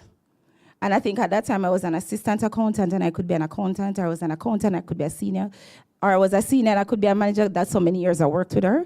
And she was always, do you always want to be an assistant? Do you always want to be an accountant? Do you always want to be a senior? That's how she always said, is what do you want to be? Where do you see yourself going? And a lot of times we look at it in a workplace situation, but remember, some of us are entrepreneurs. Some of us will probably never step into a 9 to 5. But I must say, my 9 to 5 experience makes me a better entrepreneur because of the discipline and the rigor of a 9 to 5. Right? Now, how do you align yourself to grow? You prioritize your professional development. Right? You don't let comparison derail you. People say comparison is the thief of joy, but let's reword that. I don't know if you don't compare yourself, how you're going to know if you're doing well. Right? If you don't I have to compare myself to know if I'm doing well in relation to other professional accountants, in relation to other managers, in relation to other leaders, in relation to other wives. Well, maybe not so much. I think I'm a good wife. Right? Now, what you do with the comparison is, how do you make it better? How do you make yourself better with that comparison? And it's not about what we Jamaican call it bad mind. It's not about bad mind. It's not about being red-eye either, because you have to also check your heart when you're doing this. It's how can you be better at what you're doing? Because there are times when they may tell you something that you didn't even think about. I remember when I was just doing a simple thing as a business card, and somebody said to me, why don't you put a QR code on the back so that person can scan it and go to your website? I was like, you're making a lot of sense. Thank you. And whoops, I had the business card with the QR code on the back for a person to scan to go to my website. It's so simple, but it made such a difference. So when people ask me what kind of services I provide, I just say, here, scan the QR code. Right? And it wasn't that, I didn't feel bad that the person gave me that suggestion. And I am sure that when I look at other accountants, when I look at other managers, when I look at other leaders, when I look at other employees, I see how can I be better. And I want you to do the same as an intern. How can you be better? How can you do better? Right? Be hungry, not hungry. But even though I say be hungry, there is also a limit to this, because you can get so hungry that you get so consumed by the thing that you really lose the vision. I don't want to do that. So be hungry up to a point. Have somebody checking you. Be like, no, you're doing way too much now. Dial it back. Right? And then finally, seek to develop a network of mentors. And I cannot tell you how important this is when you're aligning to grow. I remember at university, at one point, I wanted to be a fashion designer. So I had a book with a lot of designs for dresses and outfits and stuff. And trust me, I had a mentor for that. You look at it simple, but I had a mentor that talked to me about the design. And it was when I met with the mentor was asking me, how are you going to sell these designs? How are you going to choose the fabrics? How are you going to find people that sew these things properly? And those are things, it may seem simple now with all this experience that I have, but back then I didn't know these things. Right? How are you going to have this network to fuel you, to push you, to drive you, to open your eyes, to see what it is that is really out there? And the truth is, it's not always easy to find good mentors, because you have to find an impartial mentor, you have to find a tough mentor, and you have to find a mentor that is one of the best in class. Because if you want to be the best, you have to learn from the best. Right? And that, to me, is how you align yourself to grow. So let's do a quick recap. Am I still in time? I'm still in time, right? Yes. So let's do a quick recap. We align to learn, we align to adapt, and we align to grow. And all of this is based on your mindset. How do we learn? How do we learn? Can you go back to the learn slide, please? We learn by looking for opportunities, by assessing our skills, by practicing from others, for asking for feedback, and to track our progress. Right? How do we align to adapt? We maintain our positive attitude, we communicate, and we focus on the bigger picture. It's not about you. It is sad, but it really isn't about you. And I can't tell you how much time you'll have to repeat that when you start working or when you start having a business. Or if you have a business already, I hope you learn it already. I blatantly had a client tell me, Priscilla, I don't care. I don't care what you had to do.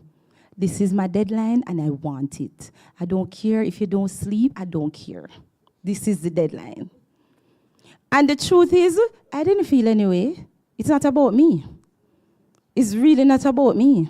So if I can't do it, I just can't do it because the clients don't care. Right? And when you start working and you're a manager, some of the time, you're going to also be one of those managers that don't care. And when you're at the lower level, I remember when I was at the lower level, I wasn't a manager as yet. There were times when I may be coming from home and things not right, and I have to show up and just be nice and leave at 4:30 come and go back go bar. Right? And there is one thing I want to leave with you, align to grow. One of the best professional advice that I have received is my first day at KPMG from the HR manager. She said, if you have any issue with anybody in this job, go home and talk to your wall. That's one of the best professional advice. She said, you are all young, but I'm telling you, go home and talk to your wall. Just lay down, stand up, whatever you need to do, and talk to your wall. And what she was saying is that news will travel. No matter how much friends you think you have or how much person not telling somebody, news will travel. But the wall not traveling. In fact, the wall is immobile. The wall is just there bouncing it back to you. And you take it to the Lord in prayer and go to bed. Right? That's one of the best professional advice that I've received. And I want to leave it on the Align to Grow. Talk to your wall sometime. Talk to Jesus. Sometimes you can talk to your mother about how much people your mother know. Next thing you go reach back. Right? Right? And go to the next slide. And that is how I conclude my presentation. From the rock to the tree, and we're going to bloom regardless of the circumstance that we're placed in. I thank you.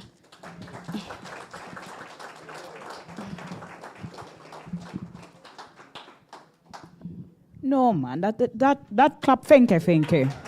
That clap finke.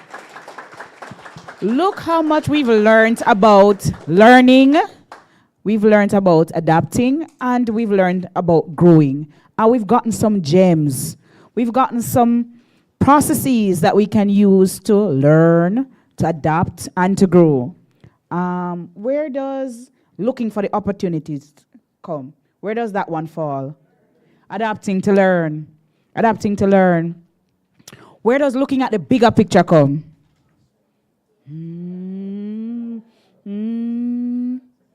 adapt. It's not about you, right? It's not about you.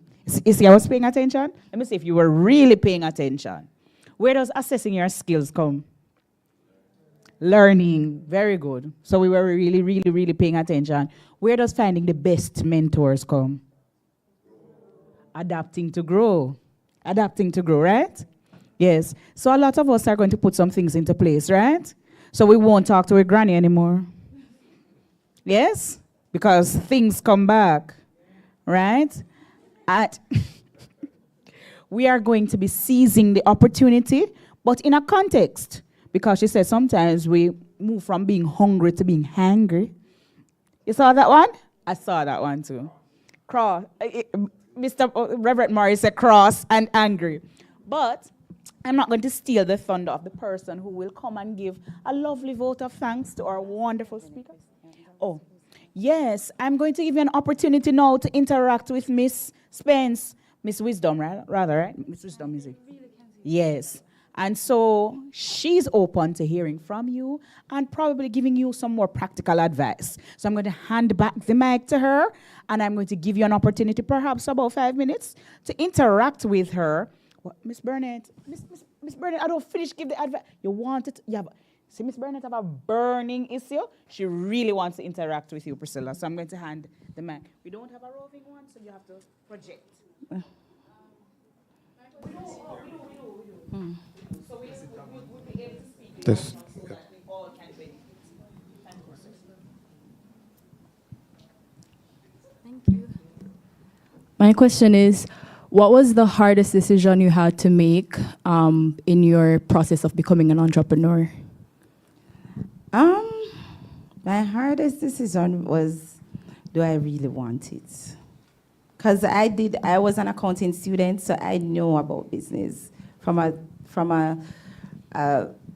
that part, not the practical part, the other part, from a theoretical standpoint. Yes, so I know about entrepreneurship, and I knew that it required a lot of sacrifice. I also know a lot of entrepreneurs. But the truth is, how I looked at it, I say, you know what? If I do it and fail, I don't want to be 50 and say, if me did know, should I do it? I prefer to do it and fail than to not do it at all. And I was scrolling on Instagram one day, and I saw a former festival queen, the Kingston one, the one that won the national, and she said, do it scared. The truth is, I just didn't want to be old and telling my children to do something, and they say, Mommy, I'm scared, or Mommy, I don't want to do it. And then I remember when I wanted to try entrepreneurship and didn't because I was scared. That's the reason why. If you do it and it fails, it's okay, move on. I was going to leave the work, and God not going to make me suffer. I'll find food. I started from zero. I can start again. Good. Really good. You're welcome. Yes. Anybody have any other questions? Yeah, and then I'll come to you. Good day. Good day. So, how can one transform themselves from a victim mentality to a winner mentality? All right.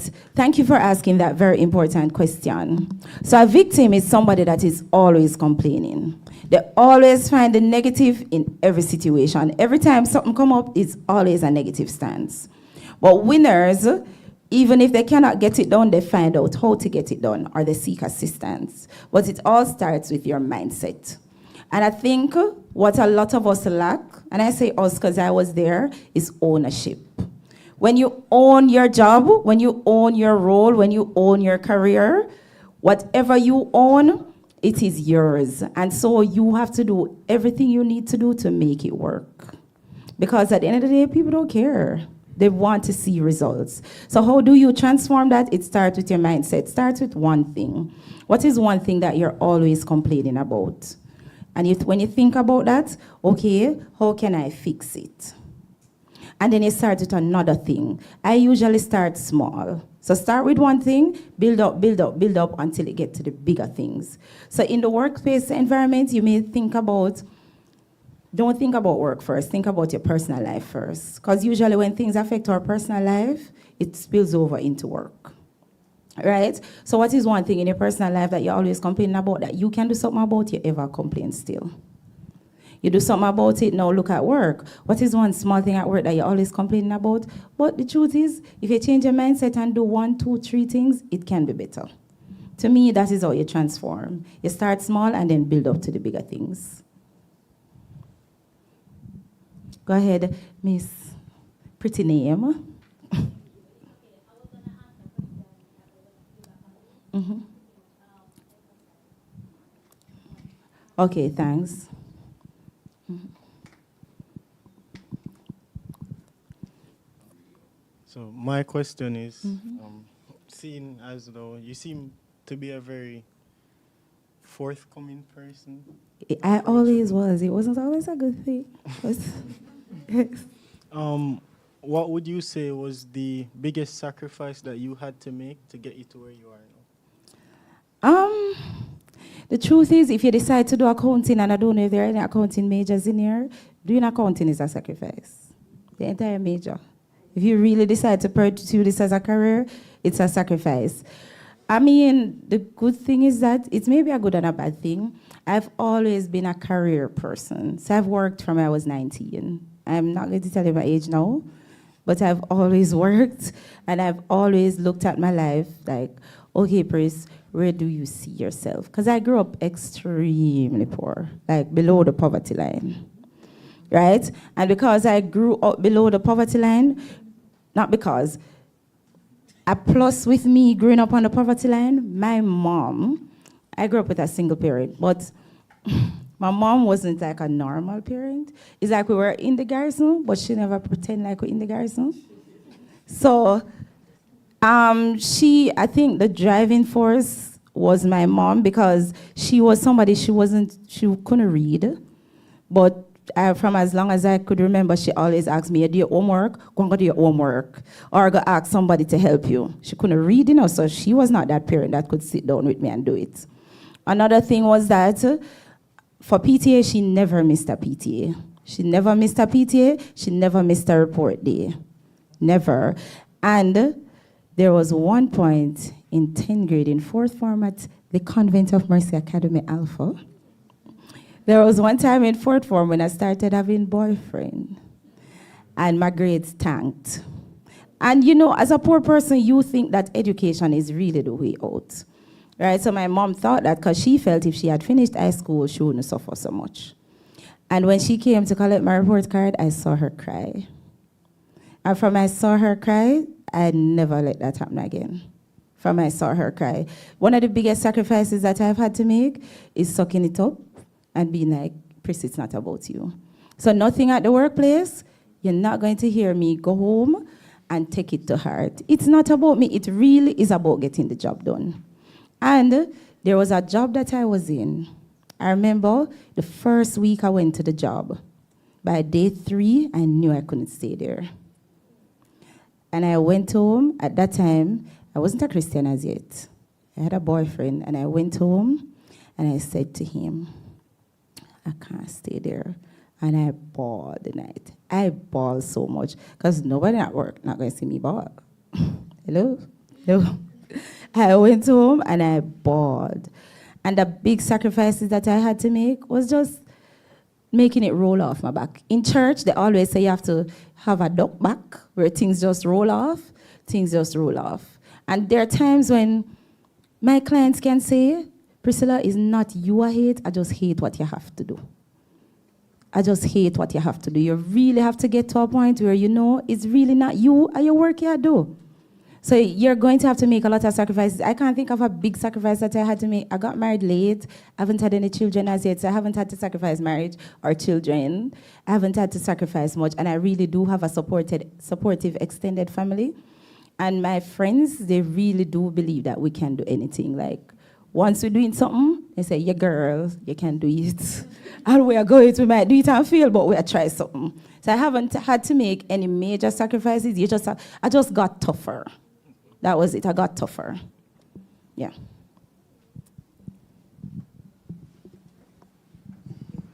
All right. I know that Miss Brown is a power broker. I know that she's good at picking very good presenters, right? Talk truth. From morning, we have had really good presenters, right? And we hope that the day will continue in that way. I'm not trying to steal Mr. Watson's thunder, but we still have to give Miss Wisdom another round of applause. Right? Yeah, man. You see, someone who can connect with you and be honest and truthful about their lives to help to build each of us, a big something that. And so we are grateful that she came today. But again, I'm not the person giving the vote of thanks. And so I'm going to hand over the mic to Mr. Jervil Watson, and he's going to come to give the vote of thanks. I'm sorry. I'm sorry. I keep butchering people's name. Say it for me. Javel. Okay. There you go.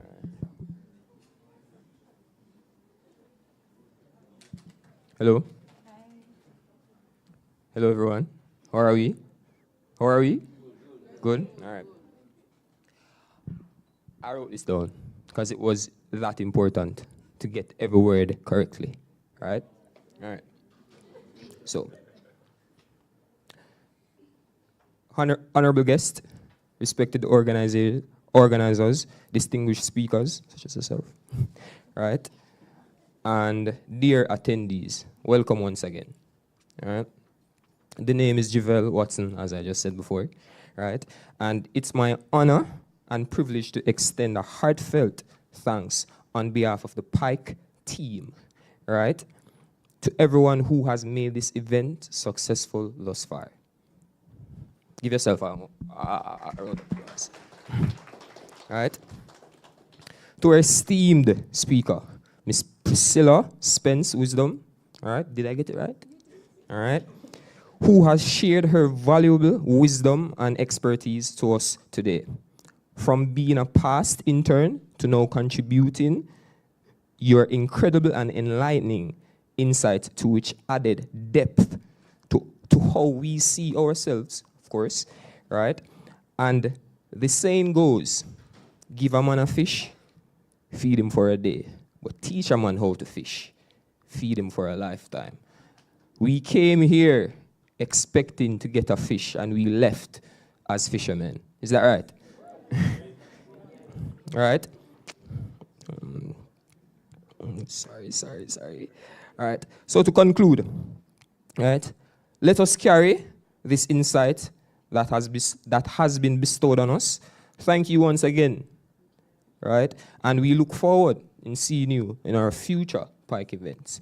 And as our esteemed guest said, let us align to learn, align to adapt, and finally, and the most important to me, align to grow. We do appreciate you and thank you.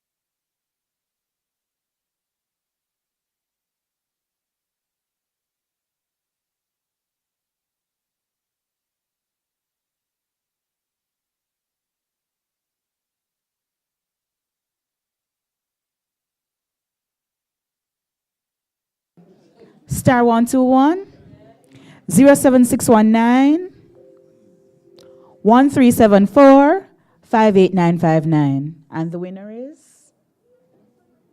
Missed this one? And the winner is? There we go. Good listener, good listener. And on the other network, the one they say is the faster network, and on the other network, are we ready? Okay. And on the other network, star 121, and on the other network, 72857 8963 6047. And the winner is? There we go. You see, good listeners. Miss Brown, we have good listeners in the room. Very good listeners in the room.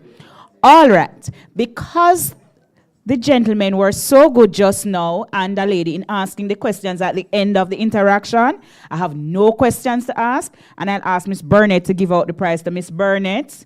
The gentleman in the yellow, the gentleman in the stripe, those were the persons who asked the questions, right? Just now. Miss Burnett is to get one. Mr. Reed, is Reed? I did well. And yes, right. All right, so before we go to our second session, I've just been advised that there is something audiovisual that we are to watch. So let's pause to watch that, and then you'll hear my voice again.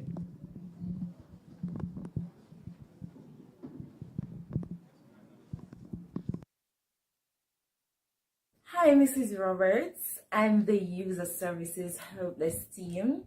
I am Priscilla Spence Wisdom, and I currently serve as the Compliance Manager at Columbus Communications Jamaica Limited, aka Flow, the largest telecommunications services provider in Jamaica, and that is not up for debate. Mrs. Roberts and the entire MITS team, I congratulate you on this year, your 8th anniversary of PIKE, dubbed 8 and Great. And Mrs. Roberts, I must say that this is a wonderful initiative. Interns, this is an initiative that I am sure is second to none, because I know Mrs. Roberts, and what I know, when she is doing something, it will be done well. So I congratulate you.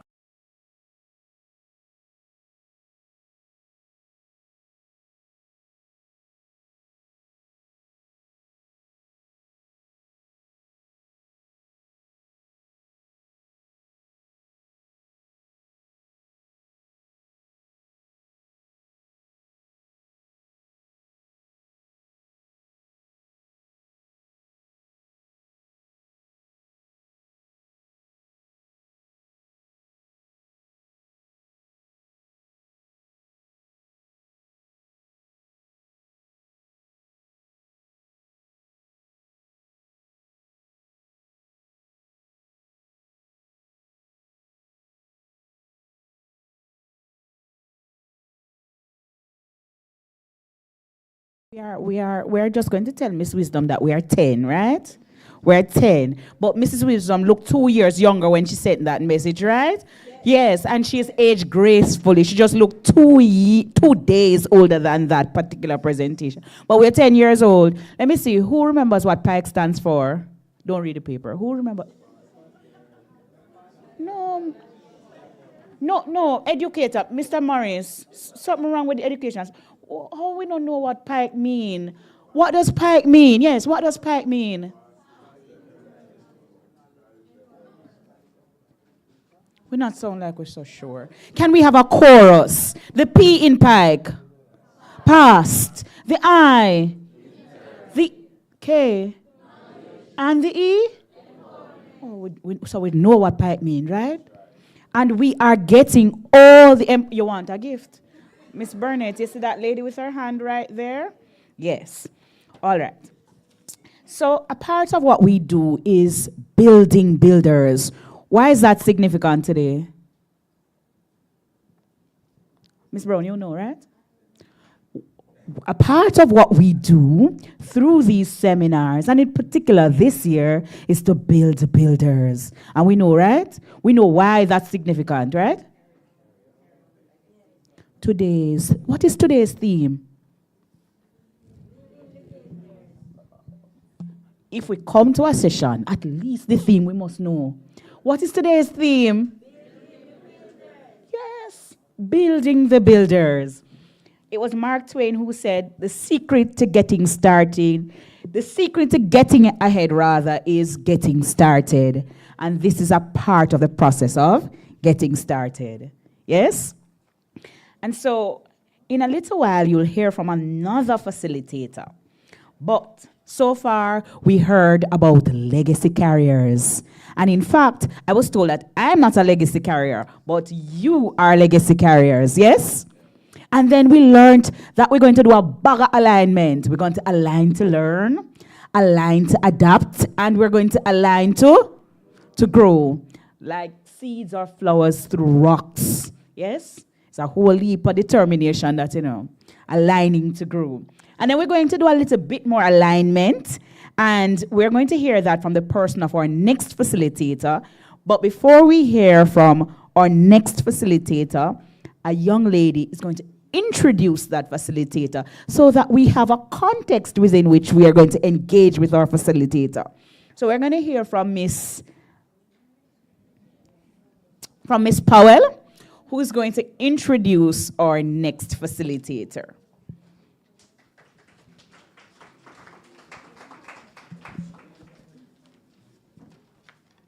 Good morning. Okay. Our third training facilitator for today is Mr. Nikolai Green. Mr. Green is an upstanding man of God who sits on the board of the New Haven SDA Basic School. He has over 14 years of regulatory experience, which began in August 2009, where he was employed by the Bank of Jamaica in the capacity of bank examiner. During his time at the BOJ, he assisted with conducting on-site examinations of financial institutions' operations and ensuring the ongoing off-site compilation, review, and analysis of data regarding assigned financial institutions. Further to this, Nikolai spent a brief period with First Global Financial Services as a former member of the Grace Kennedy Group as a wealth advisor. His responsibilities included cultivating new investment and financial opportunities that were developed into strategic relationships. Mr. Green is currently the Acting Senior Director of Financial Intelligence Analysis within the Financial Investigations Division at the Ministry of Finance. His responsibilities include ensuring regulatory compliance of financial institutions with respect to transaction reports, the preparation of case files on suspects, as well as providing continuous interaction and dialogue with regulated sectors regarding the requirements under various legislation. He holds a Bachelor of Science degree in Banking and Finance and a Master of Science degree in Accounting, both obtained from the University of the West Indies, Mona. In every aspect of Mr. Green's functions over the years, customer service has featured quite significantly. This is evident through his interactions with both internal as well as external customers at various levels. Please help me in making our third training facilitator, Mr. Nikolai Green, welcome.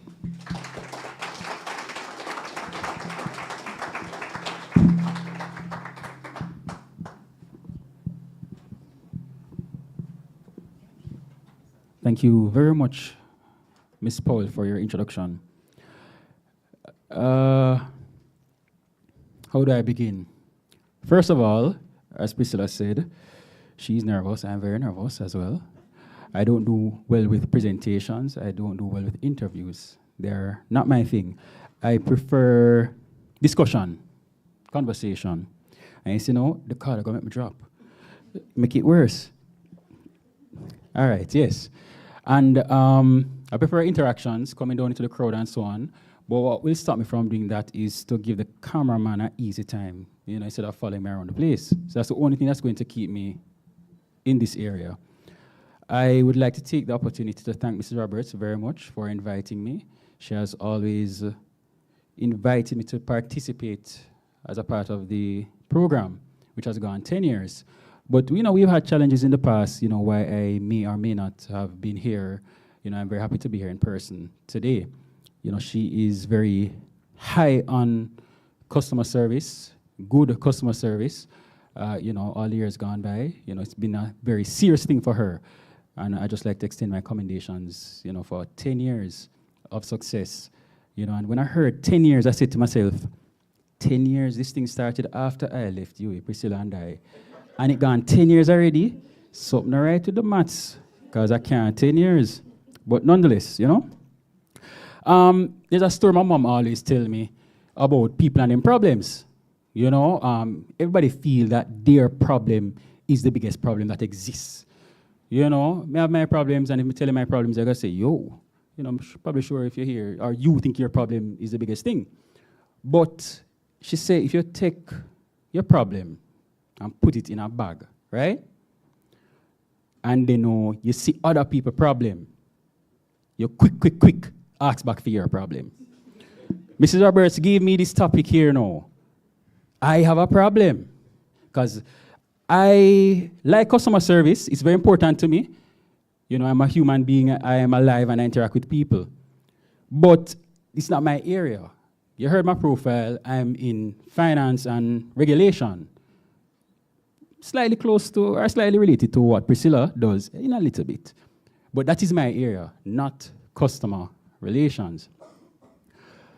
But when I hear Priscilla's topic, I say, yo, no lamp on my problem, because Mr. Roberts give me that for do. I don't know, I'd have to tell her, I say, it can't work. I would think about it, but Priscilla did a very good job, very, very good job. I'm really proud and impressed, for her presentation. And the reason why I took up the task to do the presentation is, I don't know if it's Warren Buffett, Bill Gates, or one of those popular persons that said, if you're given a task to do, and you don't know how to do it, say yes anyway, and figure it out after. So, I'm here now, trying to learn and figure it out myself. All right, so align your interest to customer relations, management, and industry requirements. Now, again, I had to be doing some research, but you are in customer relations. Oh, I said it before, and let's say it again. You're not going to sit down and look at me. It's not going to work, so. So we're going to interact, we're going to speak, we're going to have dialogue, we're going to have conversation, right? All right. So you're in the area of customer service or closely related to that area and in the line of business that we do. What is customer relations? Customer relations management, what is that? Because I had to do a lot of research to get here to try and talk to you. So customer relations management. Come, somebody answer me. Talk to me. Don't let me pick on you. Don't let me pick on you.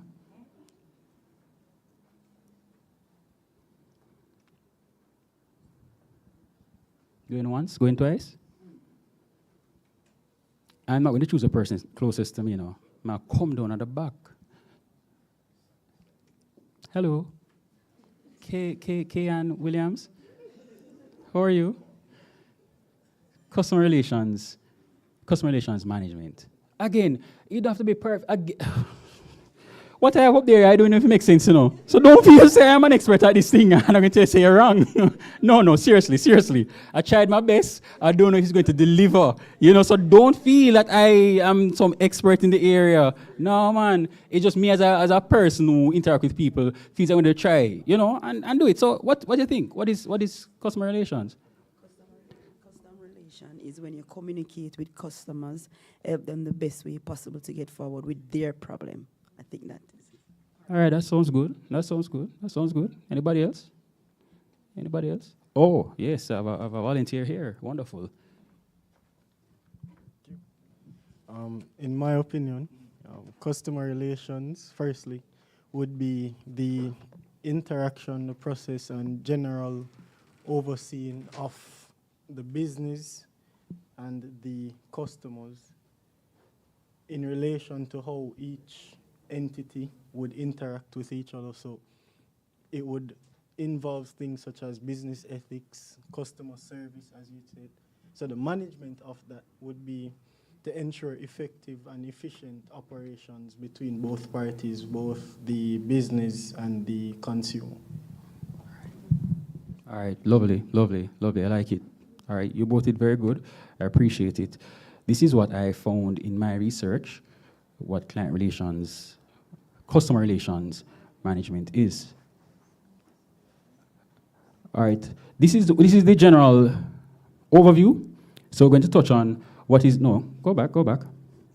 What is customer relations management, CRM for short, the benefits of customer relations management, the multifaceted nature of CRM, the CARE principle, which I coined in my preparation. I think it works. It look good, don't it? CARE principle, yeah. And we're going to close off with a summary.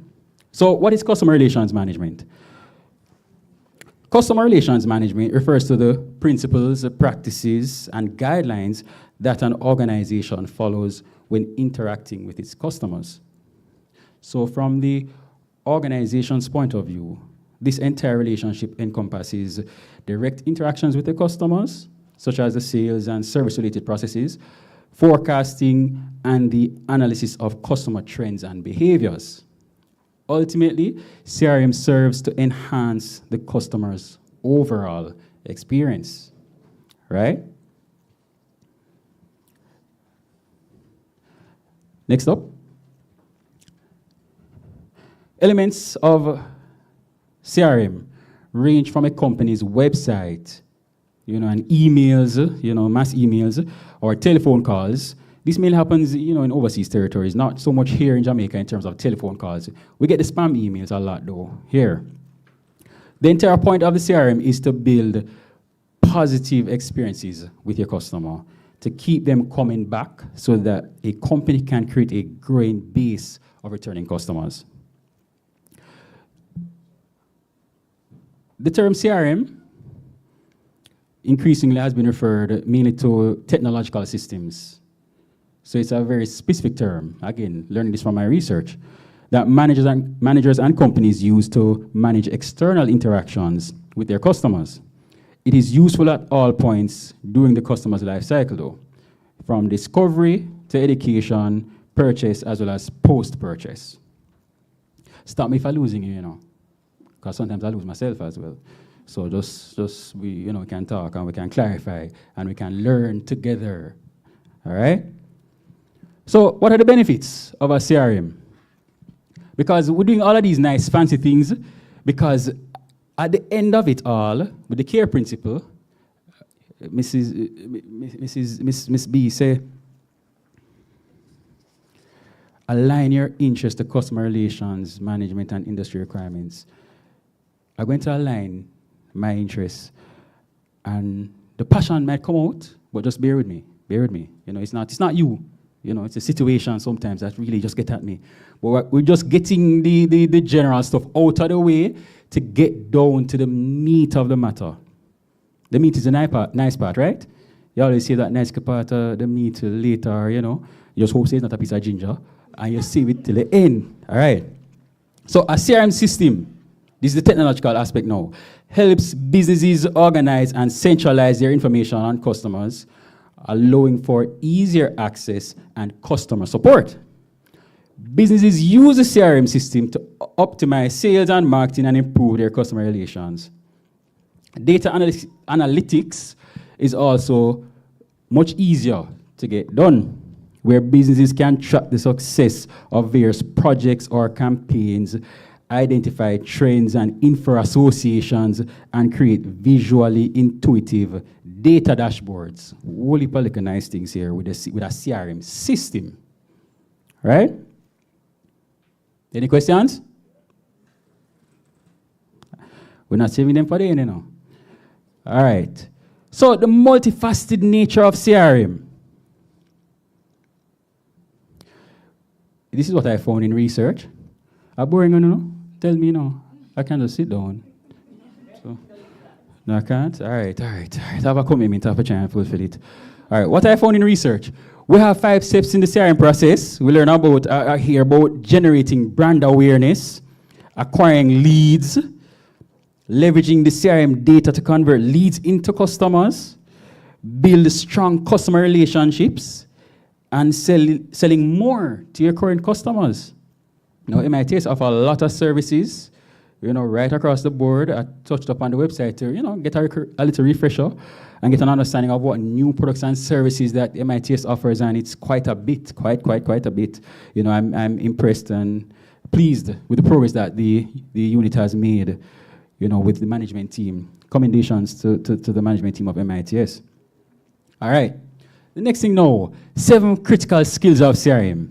Yo, I tell you, you see you're doing this thing, it's interesting, That's in green. Let me tell you why it's in green. 7 skills of CRM. We don't have a clue, Some I do my research now, I'm CRM. And this thing talk about decision making, assertiveness, mission analysis, communication, leadership, adaptability or flexibility, and situational awareness. It sounds good, don't it? I lie? It sounds good, don't it? And it sounds like skills that are very critical for customer relations management. You know, say, this now have nothing to do with customer relations management. I see about crew resource management for the Navy or for some military report, me find. I'm say, yo, but this sound good. This sound good. But put this in a presentation, man, it sound good. Because these skills are skills which you can transfer to client relations management. We also hear about 4 types of CRM systems. Again, doing my research to get the presentation done. I learned about operational CRM. These are the systems now, the software. You have operational CRM, you have analytical CRM systems, you have collaborative CRM systems, and you have strategic CRM systems. Plus, I'm sure there's more. But this is what this source that I went on provided to me. So I was like, all right, that's good, it's interesting. So you almost can get a diploma or a degree. Name CRM, trust me, because when I was doing these are a whole heap of things. So I see possible we can have a nice Bachelor of Science or Bachelor of Arts in Customer Relations Management with all of the information that's out there. All right, now. We're going down to the passion, the care principle. The care principle. The first C in the care principle. So this is how we're going to align our interests to customer relations management. No, it's kind of redundant to ask you to raise your hand, but I'm going to ask you to raise your hand. How many of you ever interact with a bank, an insurance company, the accounts department at UE, the HR department at UE, a gas station attendant, call the help desk of Flow or Digicel. Flow or Digicel. So, when you raise your hand if you never interact with any of them entity today, tell me, if you don't raise your hand, that means you're dead. Because you must have interacted with one of those entities or organizations. All right.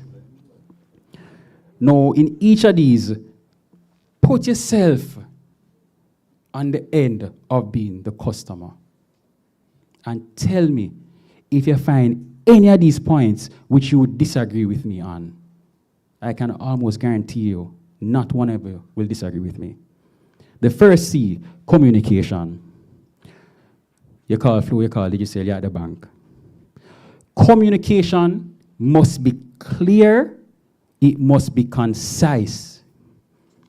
Always confirm with your customer that they understand the information being provided.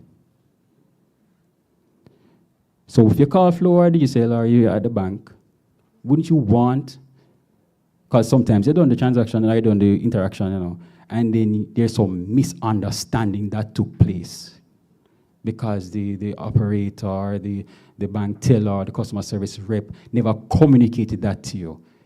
Doesn't it infuriate you? Especially when you're finding out a week or two later, or a few days later that, no, that's not what was said, or no, that's not what was meant, or, no, man. So here what? Being on the side that we are here at MITS, always communicate clearly with your customer. And at the end of the call, just go through the 2 or 3 key points. Okay, I'm going to do this, I'm going to do that. Or okay, then, you know, we need to confirm that such and such and such. Communicate. Clear communication. Next up, accuracy. Information must be accurate that you're providing to your customer. If in doubt, always seek clarity to be confident and communicate correctly. When you never deal with any of these people and information not accurate, or a very popular one for me, I call and talk to one customer service rep, get the information, you don't know where you're going. And then you call back, because you want to, another issue come up, and you call back and you just want to touch back on the first issue. And then you say, no, not go so. I will tell you that. That irritate you. As a customer, it irritate you. So what you do, you're on the end now of being the customer service representative. What do you do? Ensure that your information is accurate. It has to be. If in doubt, so could you give me 1 second hold? Could I put you on hold for a minute? And you put them on hold, say, yo, John, Mary, may I try to confirm something? I said go. Or talk to your supervisor. Say, I need to confirm something. Get the correct information out. Next up, reliability. Say what you mean and mean what you say. Your word is your bond. If you make a commitment, follow through with it. Do not make commitments which you cannot fulfill. In the event that it becomes unavoidable to complete a task, always communicate and say so. You call the bank, you call the insurance company, you call Flu, you call the UCL. They say that a representative will be with you or will call you back in a day or two to discuss if the matter is resolved or what have you. So today or Wednesday, they send me a call you Friday by midday. Next week, Thursday, come on, them don't call you. How you feel? How you feel? You feel good? You have your problems and nobody seems to care. Them send me a call you back Friday and you see me reasonable, I'm reasonable. If you tell me Friday, I'm not stress you. I'm not stress you because things happen. We have our lives living, right? And see, barely feel like say sugar pass through. Things get disrupted. So you say Friday, but it never work out for Friday. But don't make Monday come and you don't call me. Because you say Friday, but me not stress you Friday. But Monday come and call me. All right, then me busy and me caught up too. Tuesday, Wednesday, Thursday, no, you didn't. Don't do that. Don't do that. You need to be reliable in what you say you're going to do. Again, am I preaching to the choir? Wouldn't agree? I'm preaching to converted. All right, that's what I want to hear. Next, we have efficiency. Being efficient is always the objective. Completing each task in the shortest possible time with the highest quality is of high importance. Efficiency. Understand the task that you have at hand and how can I get it done. That's a part of this problem solving characteristic or trait that we have to have. Being efficient in your task. Something can be done in a day or two, try to do it within a day or two. Again, if you have any trouble, if you have any challenges, we can communicate with the customer about the issue. And lastly, we have empathy. We have our issues. The customer has an issue, the customer has a concern, the customer has a problem. Always try to put yourself in the customer's shoes. Understand what the customer's concern is and what they may be going through as a result of this issue. Doing this more often than not will provide a better appreciation of the problem at hand. Somebody called MITS, they might try to get them password reset, sort out. It's giving them a warm time more than normal, and them have an exam to do in the next half an hour. If them don't do the exam, they're going to fail the course, and them can't take over the course until next year this time. Now, can you imagine the devastation that this person is going through? Don't just take them as a faceless person calling into the help desk. Realize that this is a top priority issue. How you would have feel if you were in this situation?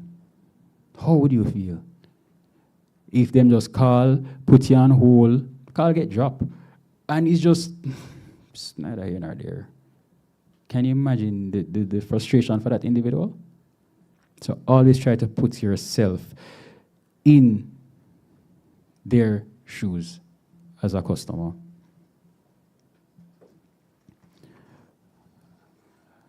So that's the care principle, how you are to align your interests. In essence, the E, the empathy, the last E, saying putting yourself in their position and their shoes, and then you will understand. Trust me, you will deliver the best customer service once you can empathize appropriately with the person that you're interacting with. All right, we're just going to wrap up now. In summary, customer relations management refers to the principles, practices, and guidelines that an organization follows when interacting with its customers. The entire point of CRM is to build positive experiences with the customer, to keep them coming back so that a company can create a growing base of returning customers. A CRM system helps businesses organize and concentrate their information on customers, allowing for easier access and customer support. And last but not least, please, ladies and gentlemen, always remember to care. All right? And that concludes. Those are a few more references. Investopedia, for those in the finance world, you'll know about Investopedia, Oracle blogs, and I couldn't even trace the crew reserve management, crew something thing, because it was just a white PowerPoint to me find, and I was like, wow, yeah, so that is there as well, in theoretical referencing. All right, thank you, and are there any questions?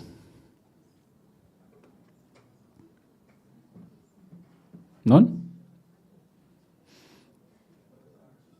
All right. I'm a teacher. Oh, you will be having the questions. All right, no problem. No, he's going to stay right there beside me. So if you don't have a question, I have a question. But I'll take your hand first.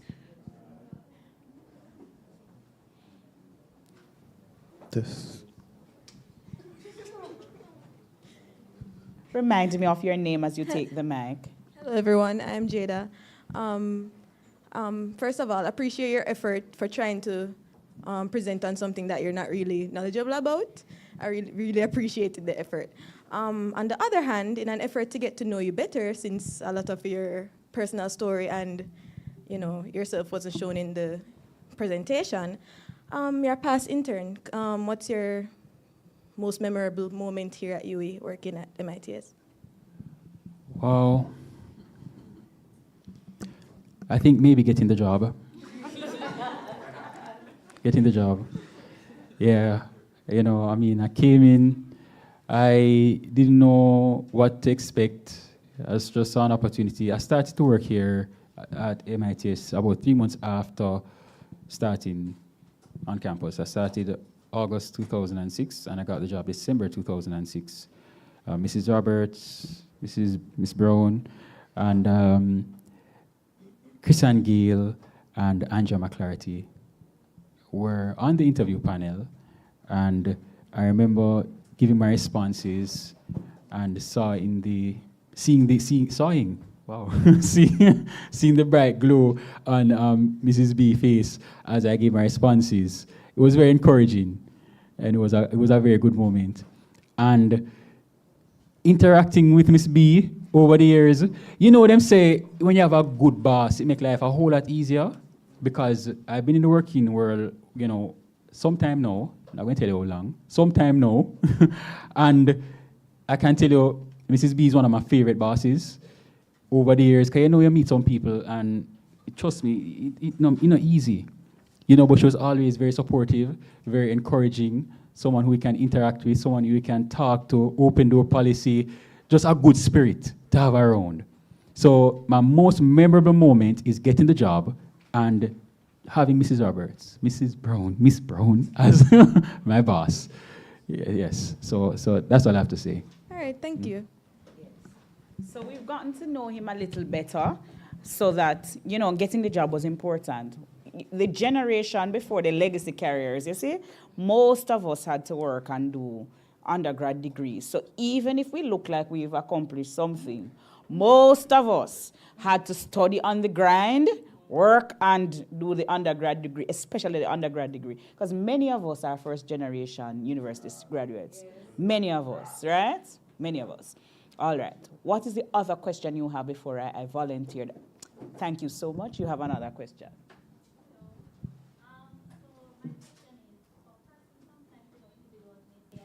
I'm an intern. I may not be earning as much as they would think they should, or thank you. They may think they are not earning as much as they should. And you mentioned something about efficiency and in the CARE principle. What would you say to individuals who may think, well, I'm not earning as much as I think I should or I deserve to be, and may think that I don't need to be as efficient on the job in our customer relations service? How important is that for persons who may have that kind of mindset or thought process?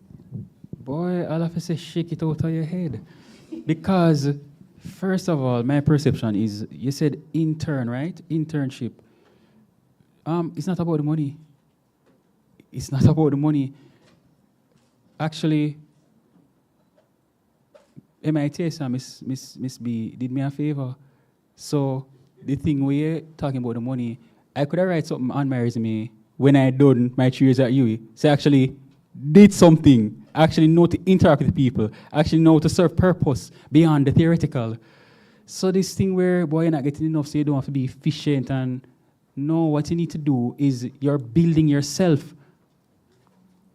You're building yourself and being able, I feel good because Miss B could have called me because of the Priscilla and all the other persons that we're just told we come this year, over the years, on there a little while now, more than 1 year, 2 years. You've seen other interns that have been here, and the more that may come at the end of this, I'm not sure. But she was able to call on us because of our work ethic and how we put ourselves forward. She has a little board, I don't know if she still have it up, of all the person that would have passed you, that if you're kind enough to give her one graduation picture, she puts you up on it. And it's quite encouraging when you come and you see a photo as a part of that. So don't feel it's about the money and you're not making enough money, so you don't need to be efficient. And if you have that kind of mindset, I'm going to tell you to change it. And think about what you are getting. It's a big favor for you, to build yourself, to build your character, to learn, to grow, as Priscilla said in her presentation. So that is what the focus should be on, building yourself. So it's really a favor that these organizations are doing you when they give you an internship. Down the road, once you hone the skill and improve on yourself, then you start to earn. But you need to start from the ground, at ground zero, as Priscilla said, and you build yourself up. So don't focus on the money. The money is just a little thing to get you going. But that's not what the main aim of the internship program is, right?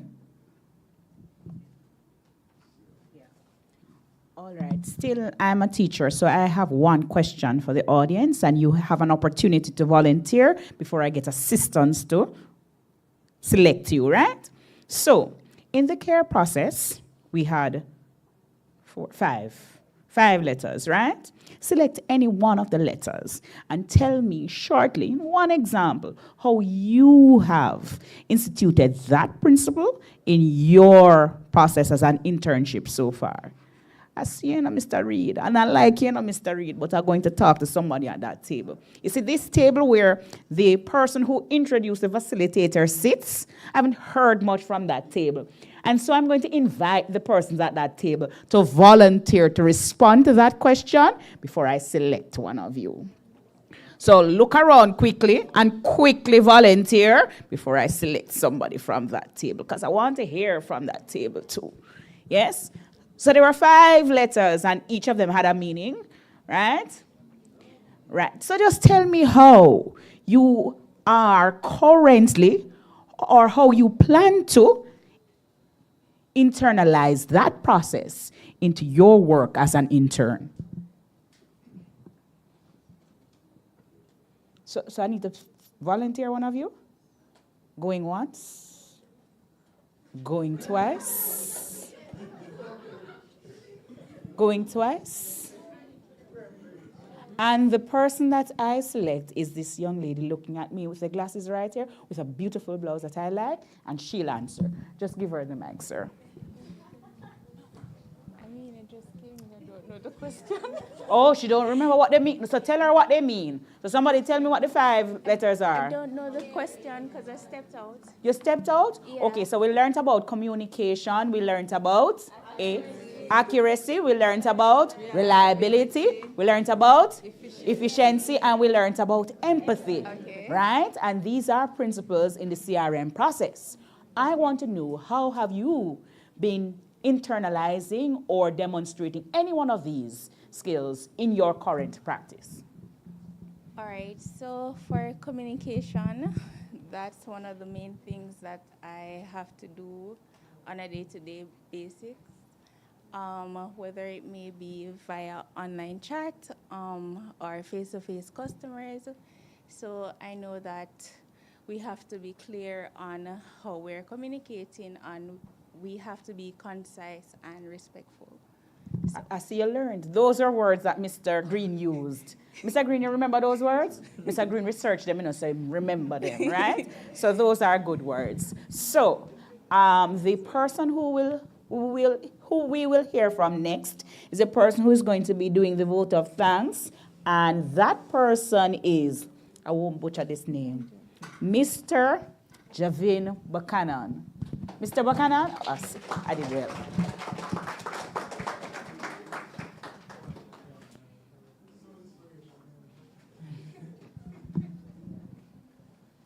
Thank you. Okay, so good afternoon again. So I would like to extend our gratitude and appreciation for taking the time out of your day to speak to us interns and staff and providing some refreshing insight and taking the time to relate to us and tell us a little joke while giving us the knowledge that we need.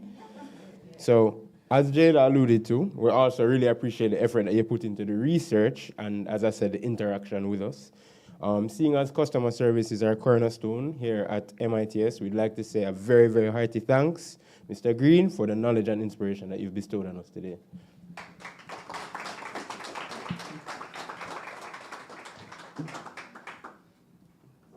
You want me to put it back? No, you're going to give it to him. Oh. No, I was going to put the mic. No.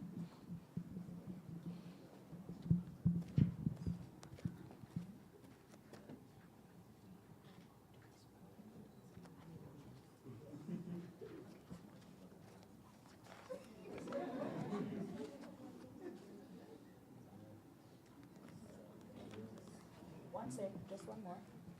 No problem.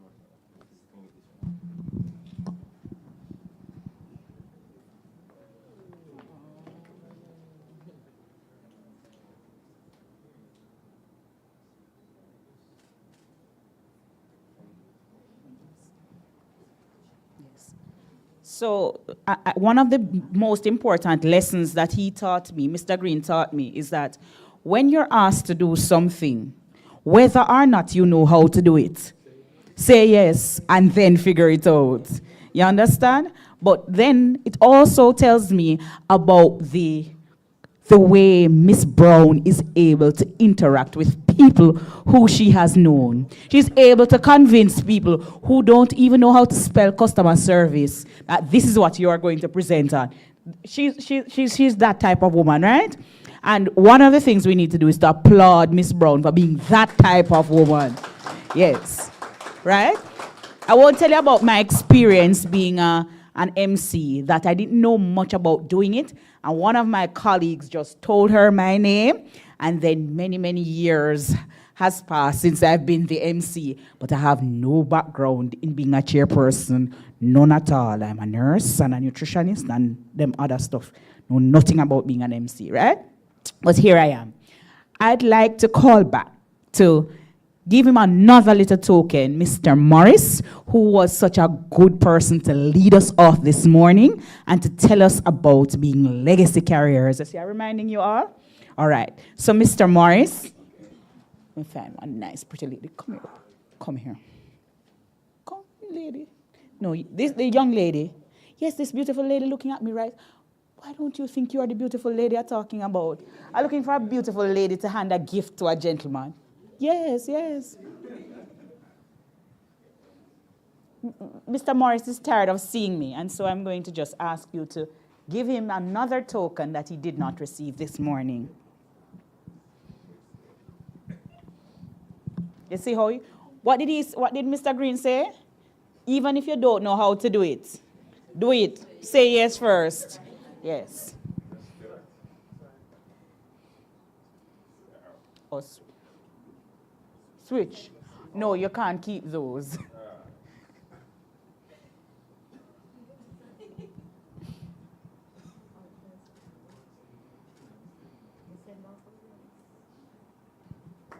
Thank you. Mr. Grant, I remember you from earlier. Come, Mr. Grant. You see, I remember your name. Mrs. Wisdom, I'm going to invite you to come back. Right, Mr. Grant? Yes.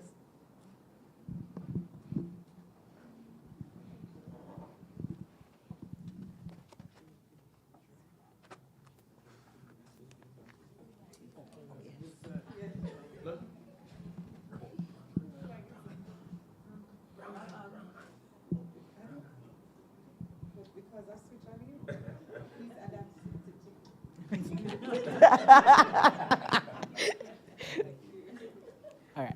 So he's adapting to change.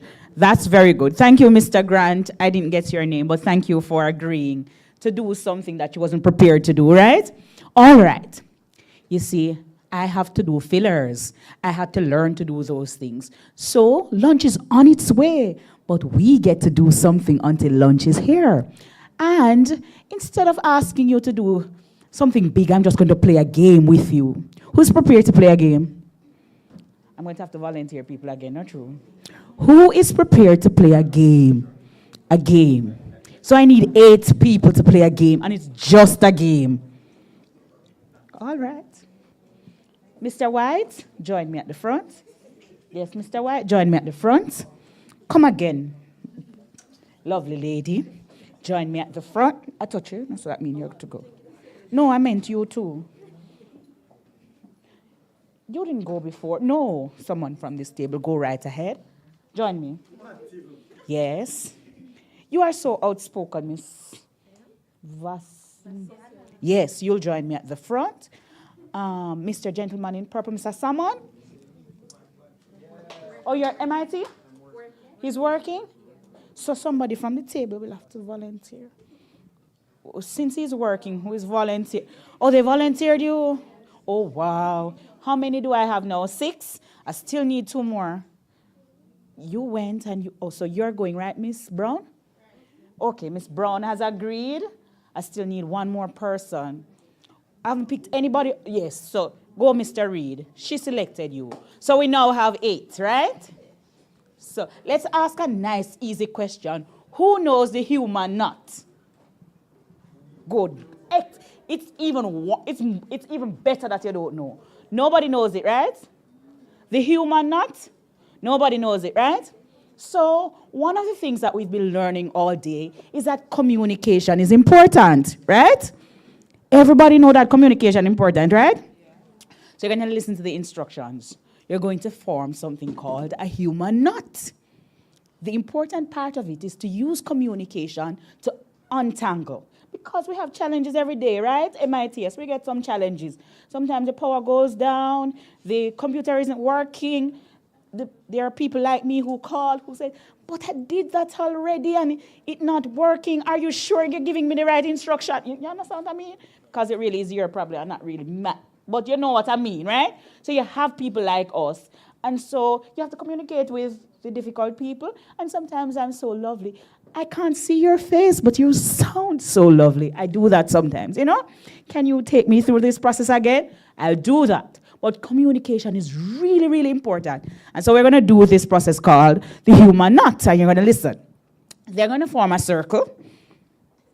They're going to form a circle. And when they form that circle, they're going to first put their left hand in the middle. We're not telling them the instruction again, you know?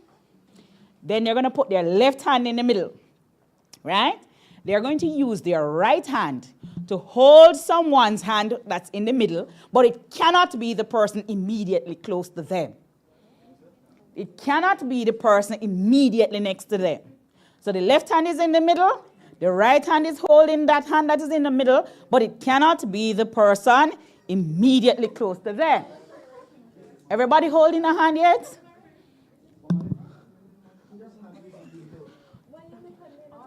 You see, communication. Listen. The left hand should still be. Your left hand should just be. Come here, let me show you something. Come here, let me show you. Then I try to work this out.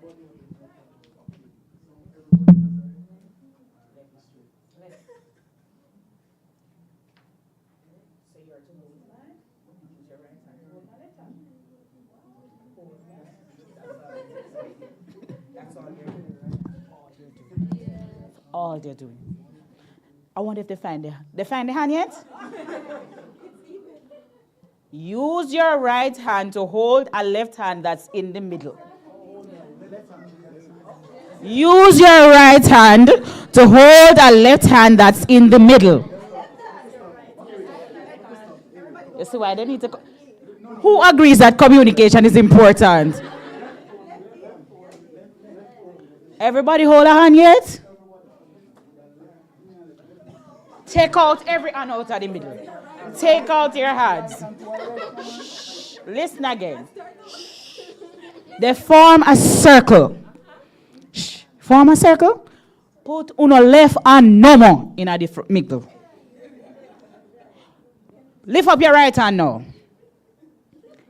Grab somebody left hand when on the side of you.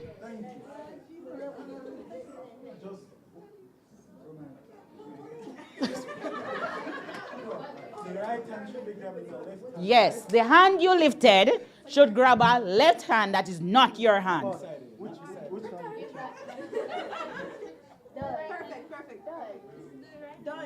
Done. This is the hard part. They thought they had the easy part, right? Listen now.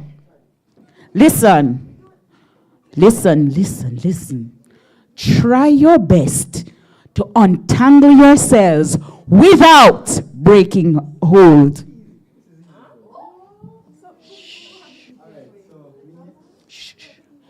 You can crawl over, bend down under, slide, move. Do not untangle. It can work. Anybody want to look at it on YouTube? Look at it on YouTube. It's called the human knot. It means that you are to communicate. You see what I mean? They have to talk to each other. Somebody do what now? You see why they can't hold the first next to each other? You can move as much as you want. Good, very good.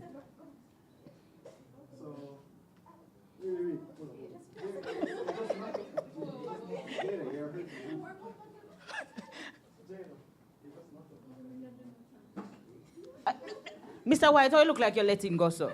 You're not to let go. Not to let go. When you are through, even if they don't untangle, look at it on YouTube. Over, under, in between. Over, under, yes, that way to sit down on the floor.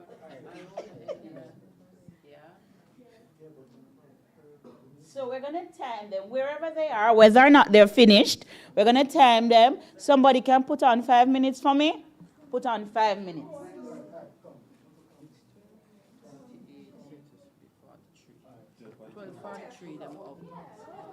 You can put this under the thing for the fourth speaker. The final speaker won't get any of this because Right. she's a UWI person. Right, so she right. can get this resource. Sure. Slide towards this side.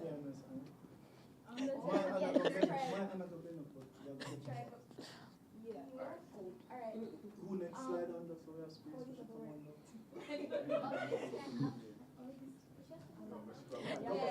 This is called the human knot. Timer is going, right? You have the timer? Good.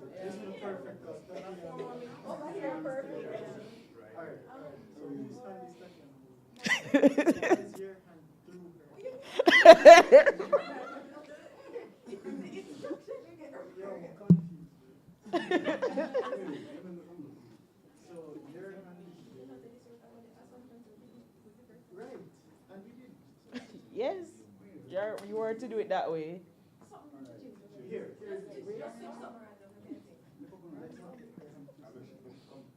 Somebody have to put up a leg. People have to put up legs. Or lower your hand. Lower your hand to step over. Yeah.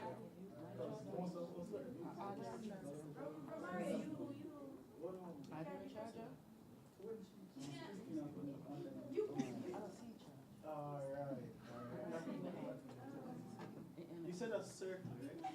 You, as long as you can untangle it, however, as long as the hands are not crossing and you have not let go at the end. That's the aim. That's the aim. You have 3 more minutes. Clock is going.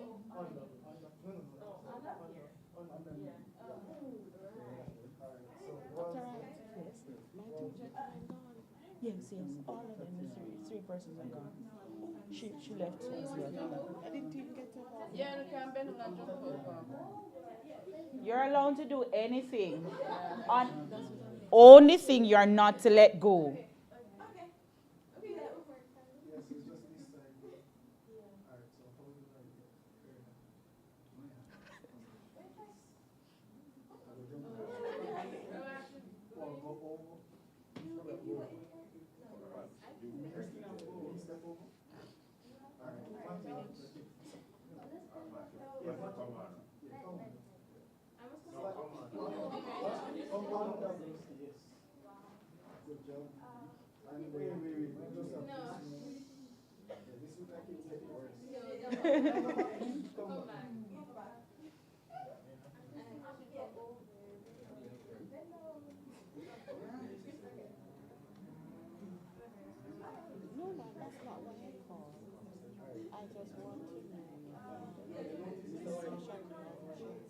How many minutes?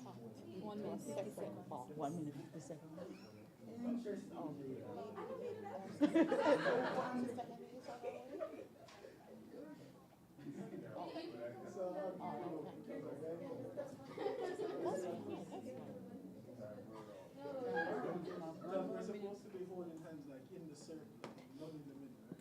The hands are not to be crossed in the middle.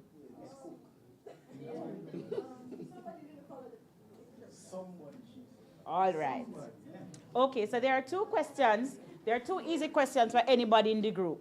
One is for them to tell me how important teamwork is, and the other is to tell me about the value of communication. Simple as that. 2 volunteers.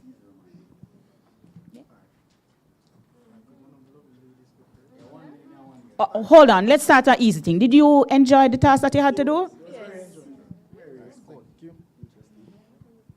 All right, so it's about, you said 2 things, communication and teamwork. So I think in this setting, our only shortcoming now, because we work very efficiently as team members, but communication when we were just starting wasn't the best, because we would have succeeded in completing the circle. It's just that some of us held left hand and right hand and right hand, even though the instructions were clearly stated. Left hand to right hand to left hand. We're not calling any names. But I think effective teamwork was done because we tried to work around, even though the error was made, we tried to work around it as a team, and we came very close to getting the objective accomplished, but close but not close enough, unfortunately. So, could one of the lovely ladies share for 2 persons? So. Yes. But what's the next question? The same question. Same question. Just your importance of teamwork and communication. Don't Let's get Jada's all voice. at once. Let's get Jada's voice. Thank you. importance of teamwork and communication? Okay, so teamwork is important because when you're with a group of people, everyone's input matters. So even though you might say, I'm doing the right thing, I don't care what anyone else is doing, it will affect you in the long run, as we have seen here. Matthew. What? All right. Does anybody in the audience think we could have untangled ourselves after we got the knot? We couldn't do the untangle. I want to thank the persons who volunteered to be here and to do this part of the exercise. And I hope you've learned, even though it was a game, the importance of communication and teamwork. Right? Give them a round of applause, please. All right, I'm not going to do this skit. I'm going to do another game, and I'm going to volunteer the person that I'd like. So you can choose between yourself. Oh, okay, fine. She was quicker, so you'll have to come. She could do it too afterwards, but it's one first. Just one. Just one. Just one. Or by the way, come with her. Come with her. Now that I've thought about it, come with her. So, all of us are Jamaicans, right? Anybody ever hear the game like how far you are, how near you are, how green you are? Miss Brown, are we old? Yes, like hot. Yes. So we're going to sing. But I'm going to give you the responsibility after I blindfold her to put this somewhere where she need to find it, right? So she has a responsibility, right? Listen, we're talking about communication and teamwork, you know. She's going to be blindfolded. She needs to find. You can touch it, feel it. Make sure you know it, feel and look. And everybody who has theirs, put it away in your bag so that she doesn't get confused, because she can put it anywhere, right? You know it feel, know it look, but you know you can't see it look at that time, right? So this is your friend? Yeah. She's a good friend. Something like that, yeah. Right, so friendships are going to be tested. She's going to put this bottle somewhere in the room. It has to be in the room, right? And we can help her. We'll sing along. Hold on. Who can tie blindfold good? Somebody come help me. Tie the blindfold. Come here. Come, pretty girl. Come. Yeah. Don't pull it. You can tie it back, sir. Oh, you see? She's really a good friend. She's putting on the blindfold. No? No, him say him can tie it back. You can. Oh. Make sure it tie properly and she can't see.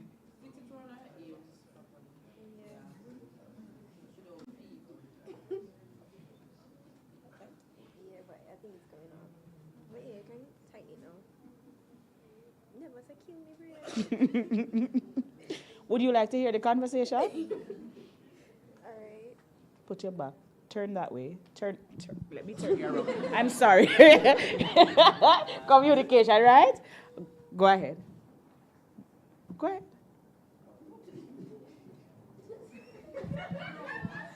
We don't agree, do we? No. Okay. We don't agree, so work on it.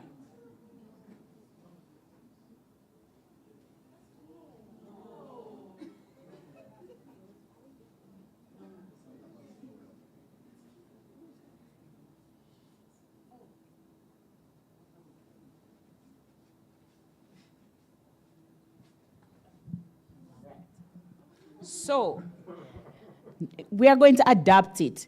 Primarily, her friend is going to be there, and the only thing we can sing is, how far you are, how far you are, how far you are, how far, and then how near you are, right?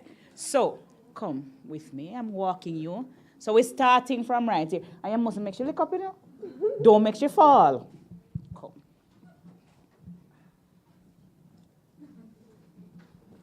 So, wait. Ready? Listen to them. Walk. You're looking for the red bottle, so walk around and they'll guide her. No, you can't say it. We are going to sing how far and how near. So you have to step off first so we can sing.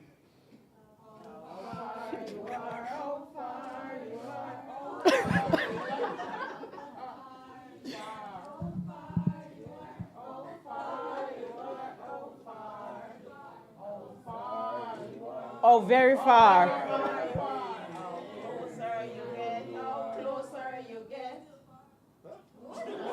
Can say how near. Yes.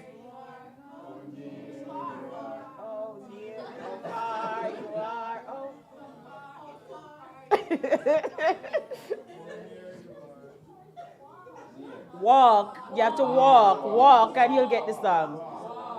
How near you are, how near you are, how near you are, how near.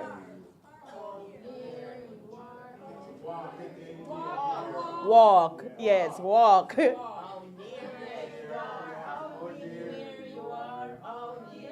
You are.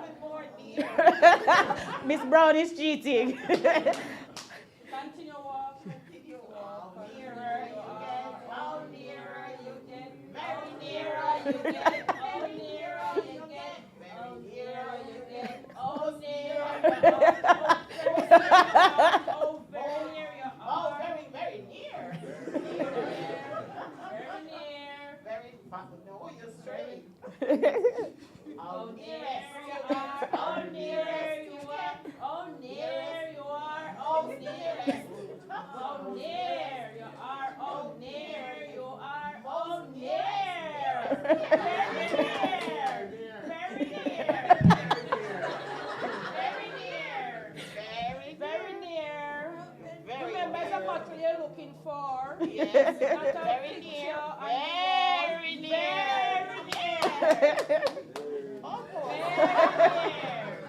Very near. You're straight. You're straight. No, you're straight. You were near, near, nearer. Still near. Oh, I see. Yes, feel, yes, near, near, near, near. Near. Far. Nearer. Nearer. Nearer. Nearer. Nearer. Nearer. Feel. Near. Near. Very near. Very near. Very near. Very near. Very near. Very near. Very near. Feel, very near. Very near. Very near. Very near. Very near. Very near.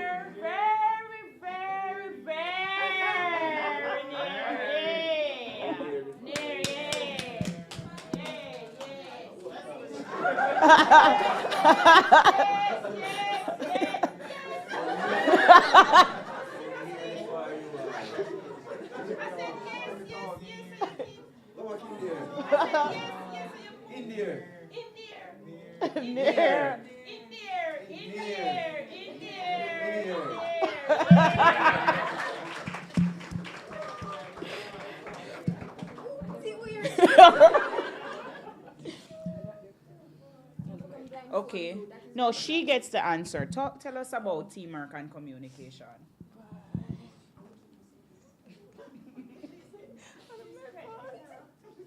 Teamwork and communication. Or the person searching, you want to talk to us? Tell us about teamwork and communication. How did communication help you today?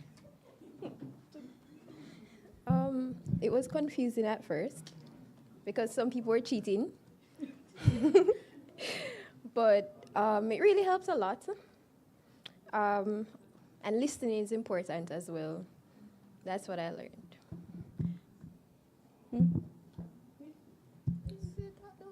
Yes, tell us about teamwork. Tell us how important teamwork is.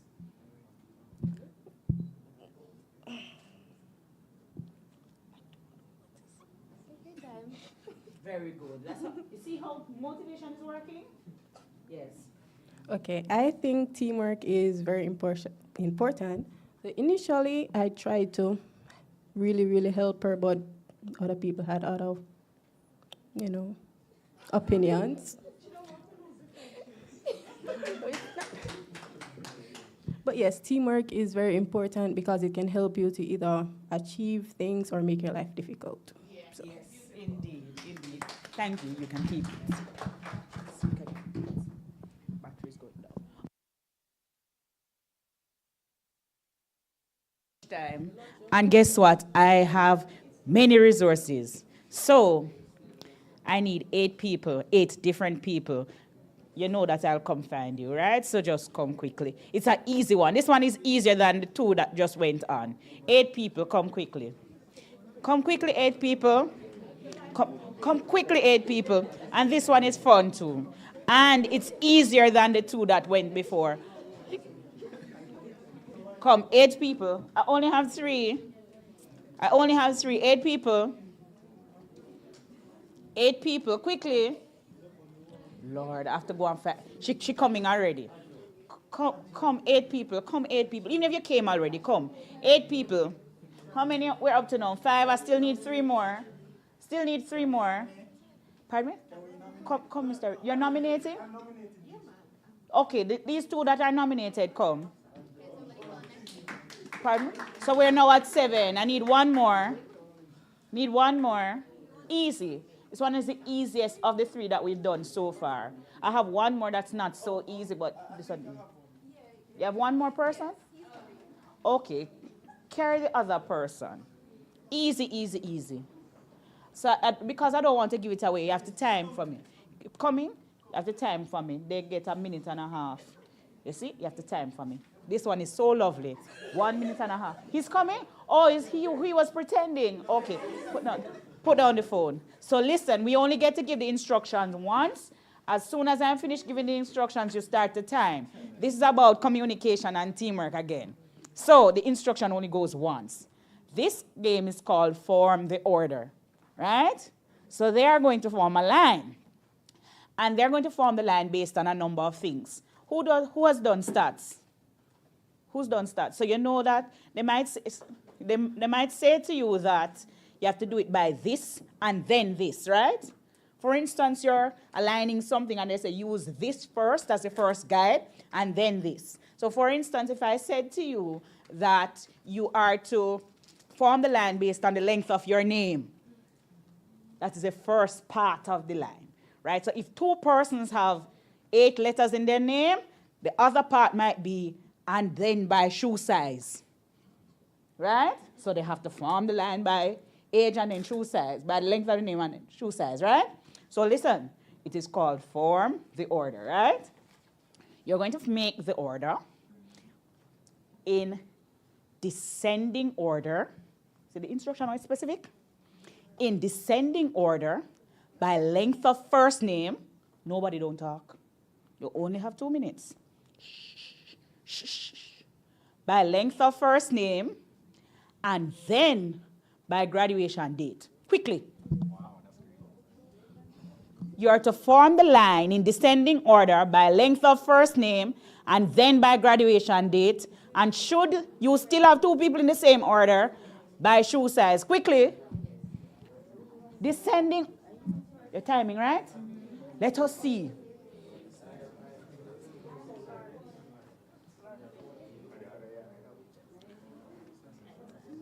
And I only say by length of first name. Let's say I'm not repeating the instructions.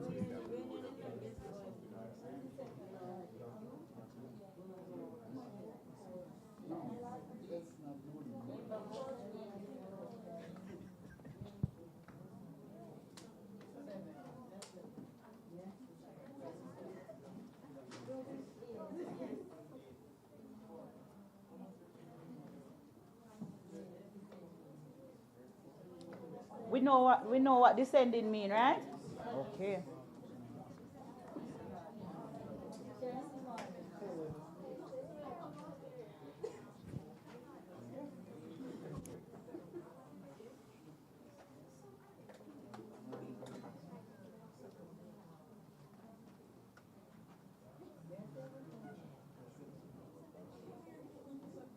You still have lots of time, man. You're finished? You're finished? You're finished, right? You're finished? Team, you're finished?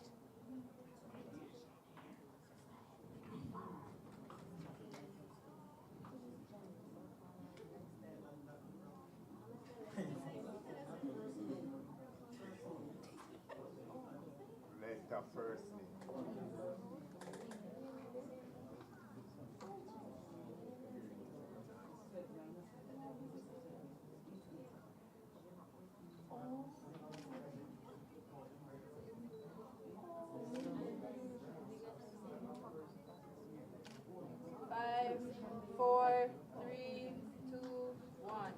All right, 0.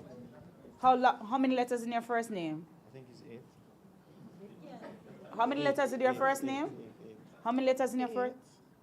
When do you graduate? 26. 2026. When do you graduate? 25. We get it wrong already. Because she graduates first. She has 8 letters and he has 8 letters. What did I say? If you have, you're 25 or 26? I'm 26, she's 25. You have 8 names. 8. And you have 8. But you graduate first. So you have to be descending order. That means you graduate first. So you are the key one. How many letters in your name? 7. How many letters in your name? 7. How many letters in your name? 6. When do you graduate? You graduated 2017 when you graduated. Switch. When do you graduate? You here? You here? No, I didn't graduate.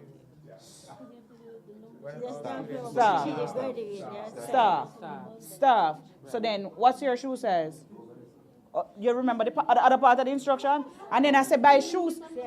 Of course I said. Who heard me say, and then by shoe size? Who heard? So I thought you were giving an example. No. Hold on, let me see if the audience is listening. Shh. Who heard me say, and then by shoe size? I love this audience. I love this audience. I said, and then by shoe size. What's your shoe size? Switch back around. Go back over there, Ajanel. What's your shoe size, sir? What's your shoe size? So here is how we're going to distinguish. Male 9 bigger than female 9, not true? Stay where you are. How many letters in your name? 6. How many letters in it? When do you graduate? I graduated from 2020. When do you graduate? This year. So stay where you are. How many letters? 6. When do you graduate? 2025. So you graduated after she. And how many letters in your? 4. So everybody's in the order. Are we seeing how we form the order? We see the order is now formed properly, right? Do you see the importance of communication? Hello? Yes. You see your communication valuable? Very. You see your teamwork valuable?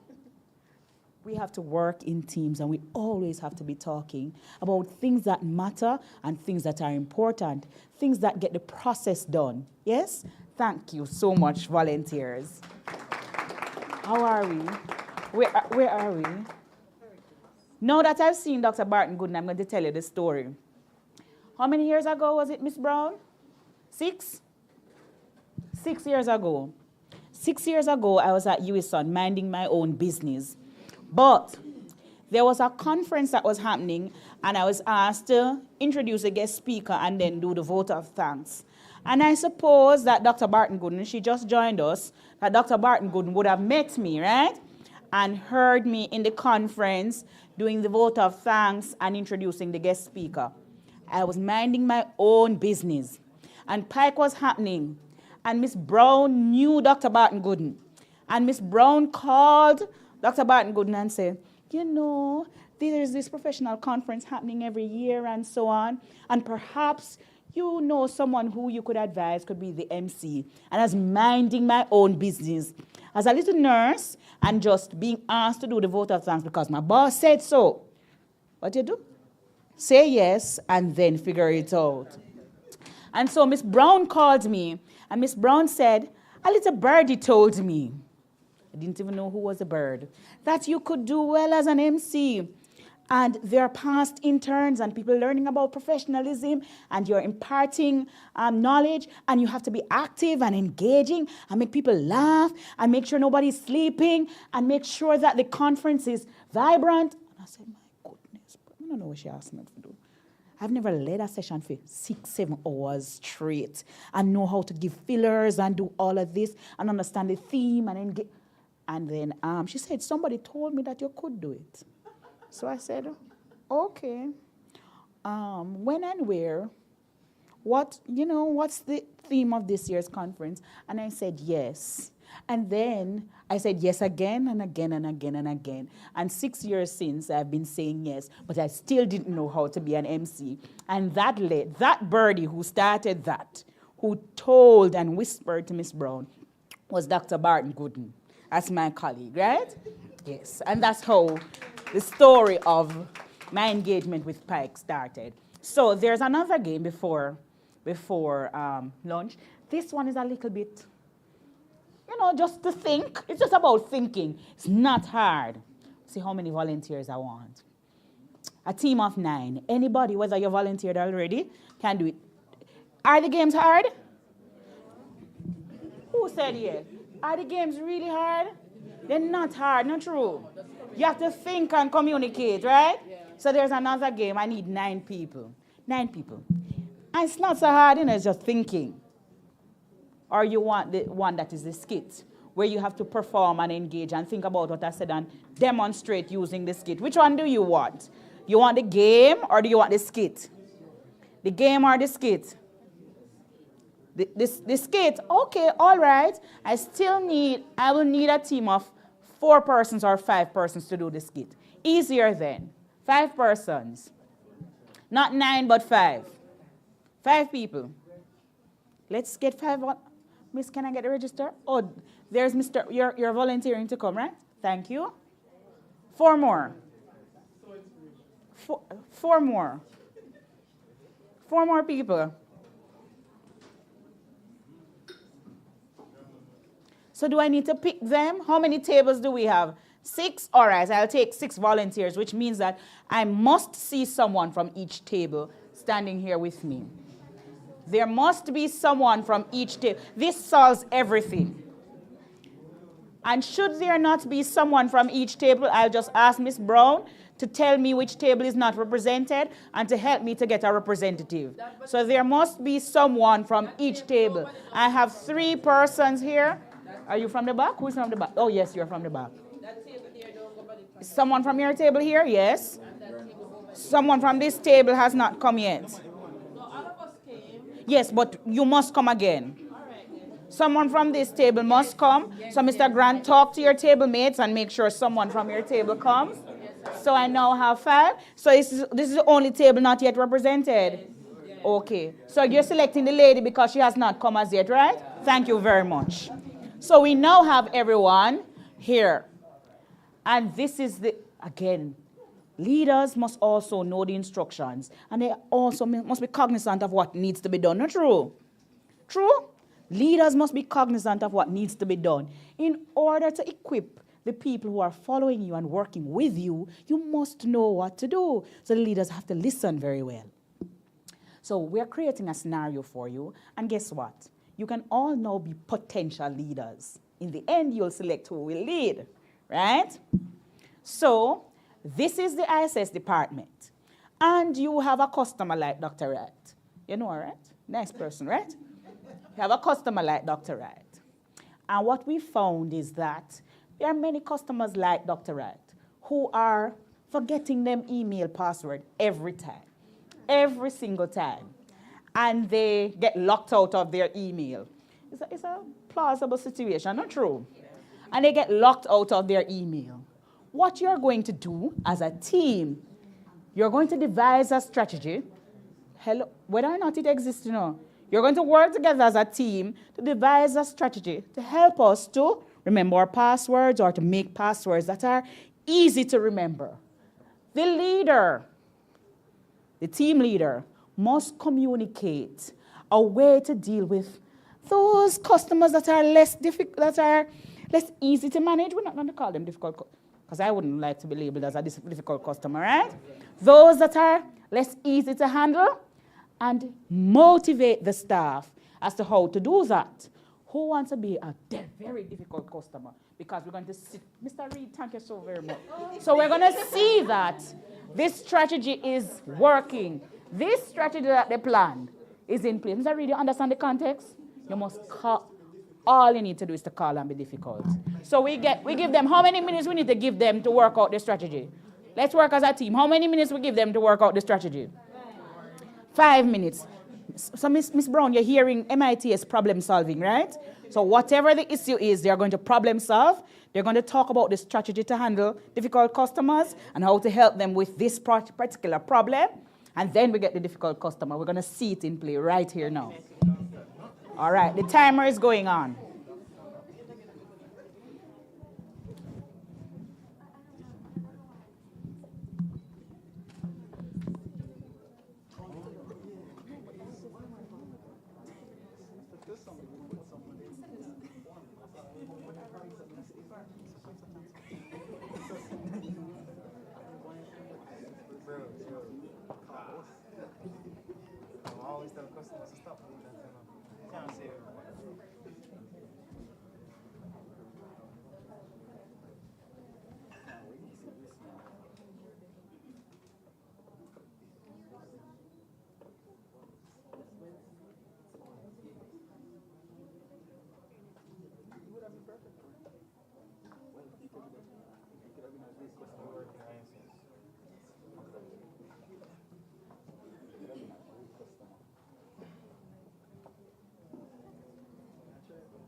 How long will you be on hold? You can fix the context. You want to be, how long do you want to be on hold? Just 5 minutes. 5 minutes is a long time to be on hold. You know. 5.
Only 30 seconds remaining. Planning team.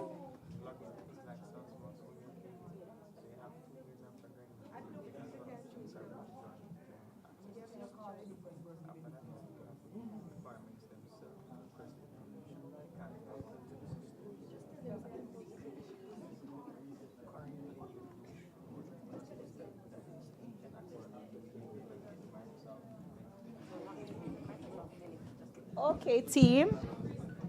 Okay, team. We've come to the end of the brainstorming process. I'm sure the person who is going to respond to the caller will need to sit, right? So, whoever is responding, may I get the other mic to Mr. Reed, please? Yes. So just to be clear, right? I am responding on behalf of the entire team suggestions, or I'm just making sure, but I want to know if they were going to be there. Escalate the call. Okay. Suppose you want the manager to come in. Suppose you can determine what resources you need based on the interaction, all right? So, do I need to remind you of the context? Right, so we know what is happening. MITS has been getting, particular ISS has been getting a lot of calls recently from clients who are less easy to handle, and those clients particularly have been having issues remembering their password, but they're a little impatient with the service to restore their password and access to their email, right? So the team has strategized on how to assist in handling this particular problem, and having strategized, there is just a particular incident that happened just after the strategy, right? And we're going to see that unfold now.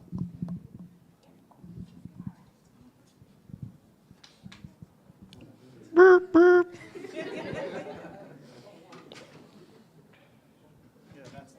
Oh. Hello, good afternoon. Yeah, afternoon, Chief. I can't get in on my people, so I will go on for this. Can you please repeat? Again, I can't get in on my people, so I will go on for this. Okay, are you aware of your ID number? Can you provide us with the ID number? Unna work up for you. Oh, me, unna supposed to have all them information, yeah, brother. Okay, so are you a student or a staff member? Staff member. Okay, so were you provided with an employee ID number that begins with usually 100? All right, hold on, I'm going to Molly. Yeah, so Marvin, you ready for it? Yeah, ready. 100123133. Okay, thank you so much for providing us with that. Yes, I received it. Right. Can you please provide me with your name? Where's my name? Yes, please. You can call me Joe. Nice to meet you, Joe. All right, so thank you so much for providing us with the employee. So you now tell me your name. My name is Javin. You can call me Javin. All right, respect Javi. All right, thank you. One moment, please. All right, no problem.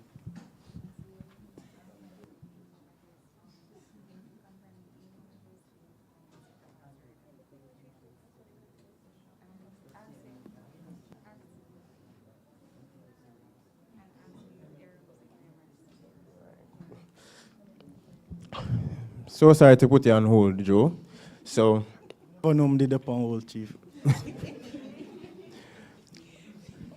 So can you please provide me with your full name, just to be clear? Joe Brown. Okay, and the issue that you're having, just to clarify, is that you can't get into your PeopleSoft. What's the error message that you're seeing? It just now load. When I put in my ID number and thing, it just now go through. So you put in your ID number and your password, and it doesn't allow you to enter the system? Okay, can you please provide us with an email address that's not your UE email address? An email address that's not my UE email address? Yes, your personal email address. An alternate email.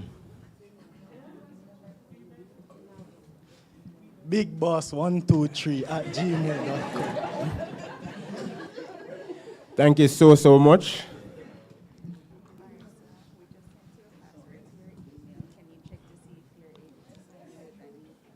Okay, so we just sent the new password to you. Before I continue, do you have access to this email, Big Boss? I'm going to check it in about 2 years. I'm not going to lie to you, but I think I can pull it up. Okay. Can you confirm that you're able to sign into the email before I send off the password? All right, no problem. Yeah, I can sign in, but it says it's full. That's no problem. What type of email do you have? A Google email, a Yahoo email? Gmail. Okay, so are you on your phone or on your laptop? Phone. Okay. Can you please click on the big B that you would be seeing on the top right-hand corner of the screen? Usually there's a color behind it to access your profile, and tell me the percentage that you see that's full.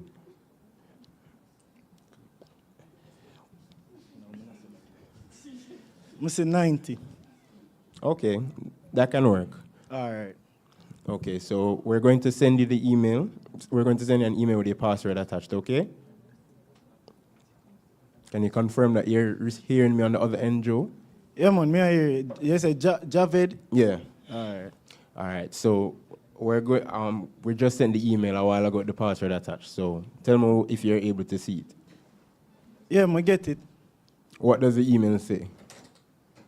Your password has been reset to Okay, thank you. one bag of gibberish. And Thank you. Okay, please stay on the line and try and confirm if you're able to get into the system with the same employee ID number. all right, no problem.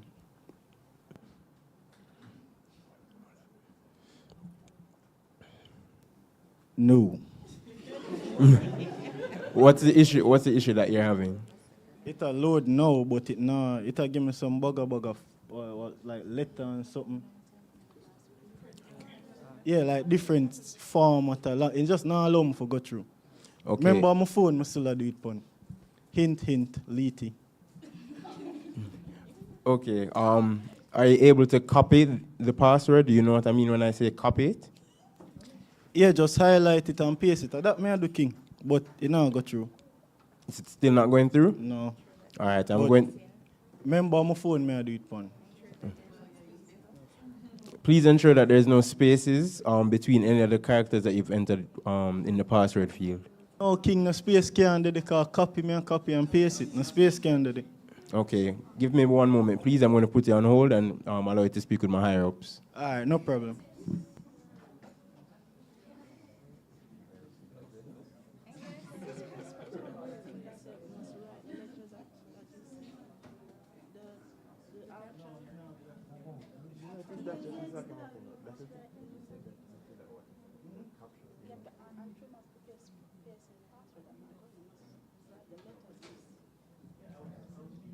I'm going to give it.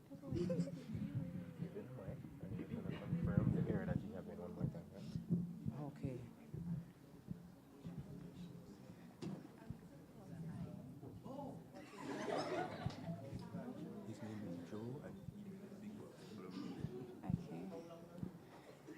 Hi, thank you so much for holding the line. You're speaking with Alethea Bryant. Is this Mr. Joe? But Javin, your voice changed, bro. Yes, I'm his senior, and I've been told that you're having a password issue with PeopleSoft. Okay, so how may we assist? So, Javin just reset it, Yes. but I still can't get it. Okay, so are you copying or typing the password? Javin asked me this 3 times. Yes, but I need to copy confirm. and paste it. I still can't get it. Okay, you're copying the password. Mm. Does the copying has any spacing? As spacing counts as a character? Javin asked me this. I'm tell him say no. Yes, but now you're speaking to me, so could you just follow our instructions, please?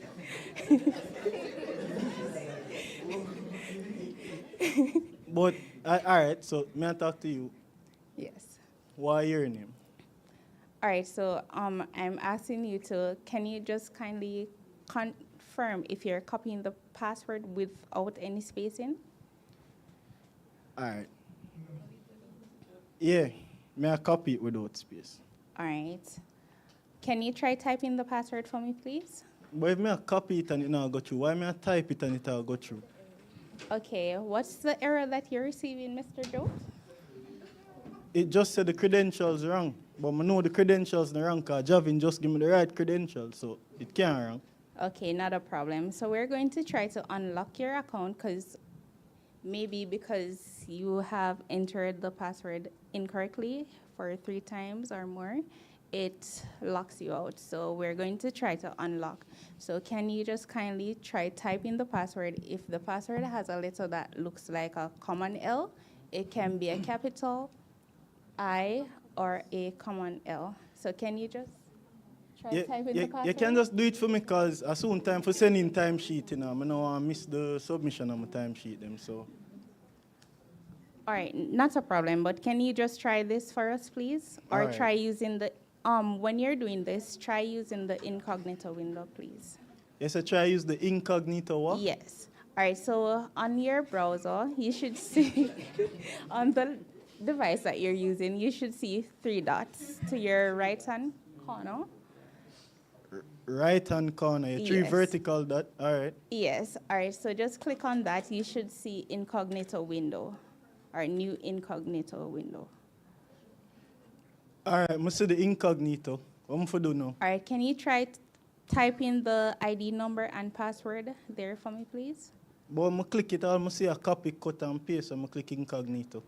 All right, so don't copy nor paste, just type the password for us, please.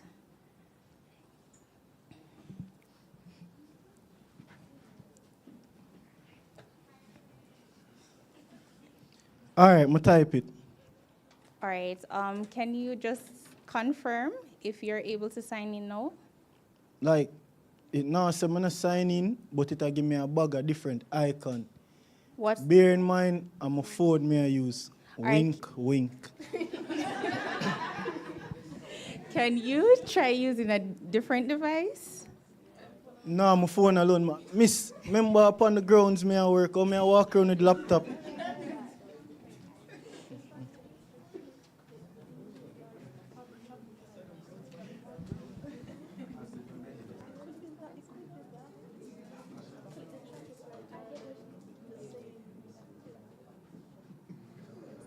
Okay, so all right, so to to your all right, so to your left hand corner are some phones. It depends on the phones that you're using. So to your left or to your right, are you seeing an icon that says desktop version? Oh click yeah, on me the I see that. Yes, That they're can right you below click on that incognito. first, please? The All desktop right. version. All right, me click it. Okay. Put can in you- back the credentials. Yes, please. All right. John, know it work. Yo, Okay. respect, you know. You're most welcome. So it takes so long for me to get through. Well, we're sorry for the inconvenience. All right, thanks. Oh, What by you the say, way, name? before you go, Mm. since the password was having issues, would you like to personalize a password? No, brother, it not going to expire again in 120, you say? No, every 42 days, because Oh. you're a staff member. Yeah, but Ye- I'm glad yes. you deal with the problem. And your voice so nice, yeah? All right, later, Miss Margaret. All right, it's actually Alethea, but... Oh, yeah, sorry. Okay, nice speaking with you, Mr. Joe, and happy we were able to assist. All right. So the good news is that lunch is here, but 1 second. Did you learn anything about communication or teamwork? Oh, hold on. Let's ask the team. Did you learn anything about communication and teamwork? You had to work together, even though this is something that you'd have almost done on a daily basis. You work in ISS? So they work in ISS. And this is something that you have done on a daily basis. But maybe she's never experienced a less than easy customer. We don't have the difficult, a less than easy customer. So first we want to thank Mr. Reed for being an ideal less than easy customer. Yes? And we would like to thank the team for working together as a team, for building that type of rapport where they can work together and engage and problem solve together. And so when you leave this session, I don't want you to leave the skills that you're learning. I want you to continue to develop on those skills, continue to work with each other, to talk to each other, and to work as a team. Thank you so very much, volunteers. All right. Good afternoon, ladies and gentlemen. I'm pleased to introduce our fourth facilitator for today, Dr. Janet A. Williams. So Dr. Janet A. Williams is an adult educator who has served in multiple capacities at the different tiers of the tertiary education system for over 2 decades. Her knowledge, skills, and expertise have been honed by the training, education, and qualification earned, which are a certificate at the Monique's Teachers College, a diploma at the Jamaica School of Drama, currently Edna Manley College School of the Visual and Performing Arts, a Bachelor's of Arts at the Central Connecticut State University, a Master's of Arts at the University of South Florida in collaboration with Shortwood Teachers College, and a PhD at Walden University. She has established excellent work relationship with personnel at Joint Board of Teacher Education, Teachers Colleges of Jamaica, and other stakeholders, external and internal to the college. Dr. Williams currently serves as Director of Marketing and Communications and a Lecturer of Language Arts at the Shortwood Teachers College. She is a team player who supports and enhances the quality of the college's academic and extracurricular programs through leadership roles, evidence-based research, and the development of governance policies. Her involvement in Jamaican theater and the wider community demonstrates her commitment to nation building. Her research interest taps into experiential learning, education through the arts, multiculturalism, and diversity. Dr. Williams is a Christian and an active member in her church community and has served in multiple capacities. She loves nature, promotes capacity building, and embraces social change. She is the mother of 1 child, a daughter who is current student here at the UWMona campus. Her mantra is, always treat others the way you want to be treated. Ladies and gentlemen, please help me provide a warm welcome to Dr. Janet A. Williams.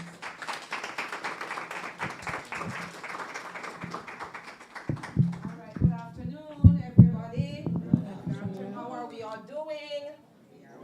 No, yes, you're weller or just well? There's no word as well, all right? Okay. But I think we are feeling so much better simply because we've had lunch, right? Yes, and you got a little time to stretch your legs. And I'm particularly happy that I came in just before to have enjoyed just a little teeny bit of what you were being a part of. And I'm envious that I wasn't a part of the process a little bit more. But then I should have come in far much more earlier, and then I would have benefited so much more. All right. So, okay, hold on. Oops, things under here. All right. So as I'm having a discussion with you, I have some envelopes here. And in the envelope, there are some strips of paper. So I'm going to ask, I think I have 6. Each table gets an envelope. Clarence, that's Chance. All right, that's 1. Don't worry about the color. And then I have, this is who now? Romario. All right, so there you go. Distribute that table for me. Please, each of you. Two more. Send the envelope down to the next table. And we'll get a chance to use that in a jiffy. So while you're doing that and listening and trying to see, you're going to take out a strip of paper out of the envelope, each of you. So do that while you're listening because we are really crunched for time. And though I think I have a difficulty in managing the time, I'm working so hard at it. I have to get it right, and I've been getting it right sometimes. All right, thank you so much. I must congratulate you all. And in congratulating you, I really want to acknowledge the protocols that have been established this morning, and that's what I'm going to continue with. But in doing that, I cannot help but mention Miss Janice Brown. And as I did the research and did some reading, I realized that Miss Janice Brown, Mona here at Mona, and director of the initiative, and the owner of PIKE, you know what that is, Past Intern Knowledge Empowerment, and I'm excited. Past Intern Knowledge Empowerment started all the way in the summer of 2015. 10 years. Clap yourselves. Clap yourselves, PIKE. Are you a PIKE? Are you a PIKE? Present. Okay, well, clap, man. Clap yourselves. Because you are a beneficiary of the vision that started then and the vision that is going to continue, I'm declaring, for a long time. And as I did the reading and I watched the videos and all these other things, and I said to Ms. Brown, because I'm at the tertiary level as well and elsewhere, I say that the other institutions need to take on something like this. See my face? And I'm going to be wherever my voice can be heard, even so much more. I don't know what is going to become of it, but I shall be advocating that somehow this program, capacity building in young people, not just be anchored here at this University of the West Indies, but other tertiary institutions, because we need it. So here we are, and we are looking at avoiding pitfalls that can affect your future aspirations, right? What are these pitfalls? We're going to get into that because the focus is not even so much about the pitfalls today, but really what are the strategies we can use to avoid getting into those pitfalls that we're going to look at shortly. Go to the next one for me. And you'd have seen here, there's a little boy. You're there with me? A little boy that's looking, and I'm just using a boy because it can be a male or female, as a matter right now, looking at the world in front of him.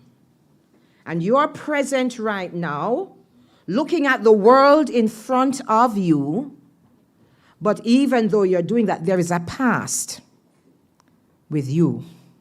There's a past with me. There's a story about you and me that nobody else knows about, or some people do, maybe in this room and not within this room, that know so much about the past and possibly want to anchor you to the past. If it's good, they want to hold you. If it's bad, they want to secure you.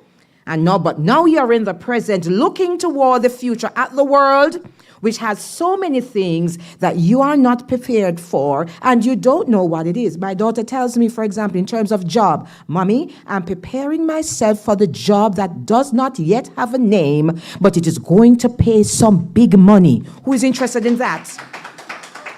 That's what PIKE is about, preparing you for a job market, for the job you're not so sure what it is you're going to have just yet.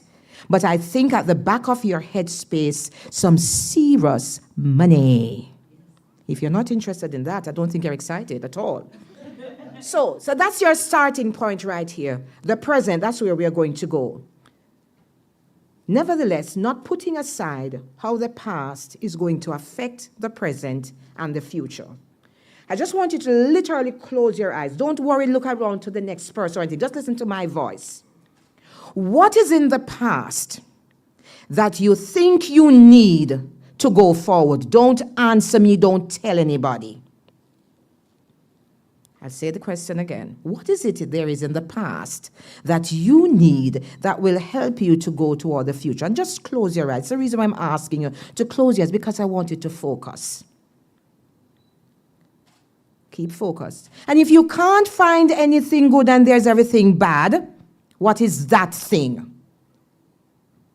And if it is bad, let it go, because you don't need that. Because what you're going to see in that quote-unquote bad, something, a little kernel that you can pull out, which becomes you today, which is going to put you forward into the future. Thank you. Now open your eyes. Don't want to speak or anything. You're just thinking, and you're going to be thinking with me. Because as I'm speaking to you, I'm speaking to myself as well. As I was preparing this, I began to take an introspection of me. So the next one. So where do you see yourself after PIKE? After today, where do you see yourself when you would have left Mona Information Technical Services? Don't answer. What is your career life's goal? Don't answer either. Are you en route? Okay? So here goes the big question now. What is it that threatens your attainment of your goal or your aspiration? Just think a bit. I'm going to ask a question again. What is it that threatens your attainment of your aspiration?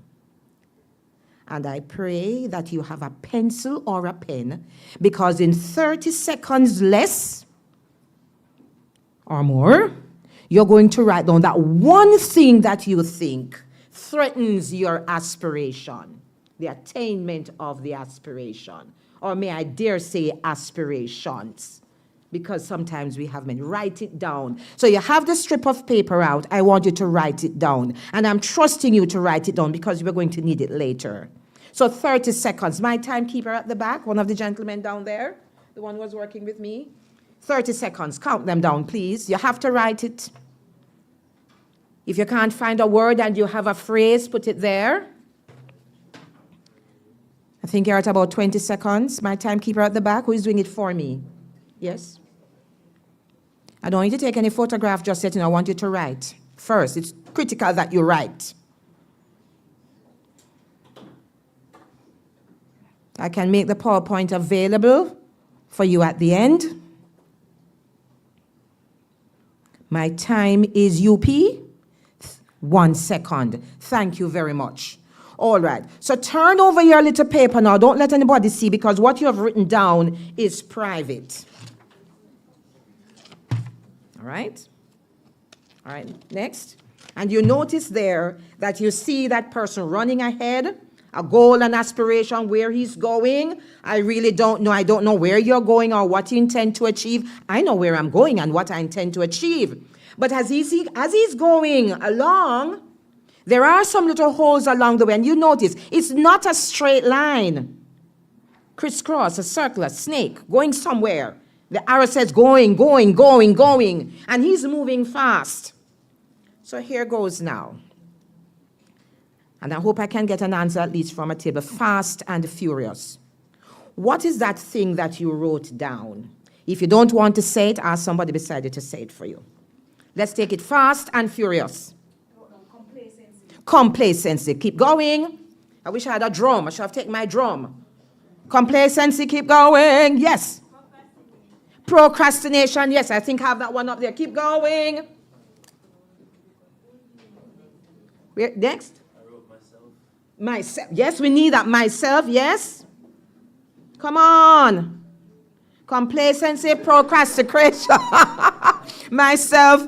Don't worry, because my students at Shortwood say Shortwood is holding them down. Hallelujah. Keep going. Only 3? And I have 6 tables. Yes, sir. Money, yes. Keep going. Fear of failure. All right. Do I have a representative from each table so far? Yes, the person in there. I don't know your name. I can't read it from here. You're where? Yes? Thank you, Matthew. But the lady in front of you, to your right. To your right. To your right. Regret. Okay, that is in the past somewhat, all right? Let's go again. One more.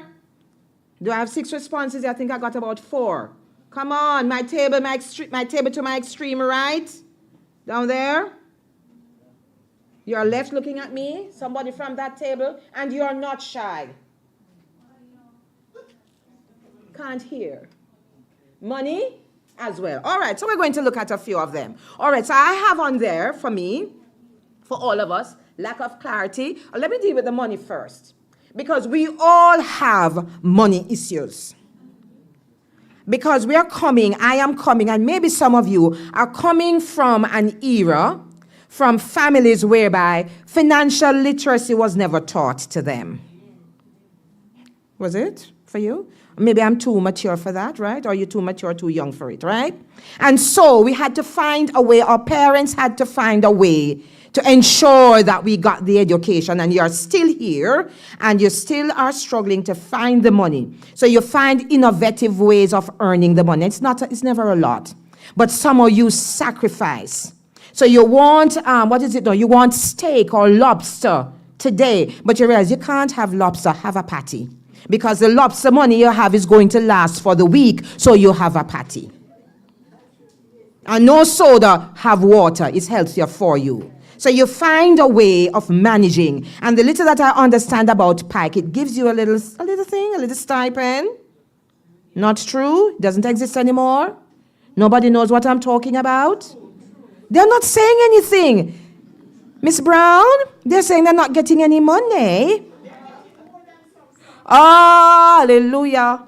Won't say another word. They don't want to tell me. So money is not an issue. So, sir, you said money that somehow traps the process for you and the other lady. You need to talk to Miss Brown or one away differently to see if somehow, Miss Brown, I'm putting you on the spot, to see if somehow whatever you're getting can be elevated. Do it after. Do it after. We're moving on. So lack of clarity, too, of goals. What is it? We are uncertain as to what we want to do. So some of you come and you're doing your first degree and you're not sure that when you're finished with the degree, that's what you really want to do. That's okay. It's a good place to be, but not such a good place to be. Because at least you still are on the way, because everything in Jamaica and elsewhere, you need at least a first degree. So you are at a good starting point. Lack of planning. That means you have no clear plan as to how you're going to get there or how you're going to finish university. But there's a plan, because PIKE, you are in PIKE, so there's a little money that will somehow augment whatever financial challenges that there are existing for you. And other things, the scholarships that there are, and if you watch the papers, and so you see a lot of scholarships that are out there. The Ministry of Education website has a lot of scholarships for tertiary institutions, especially the UWI and UTech. So go there, please, if you don't know it's there. It's out there right now. Fear of failure.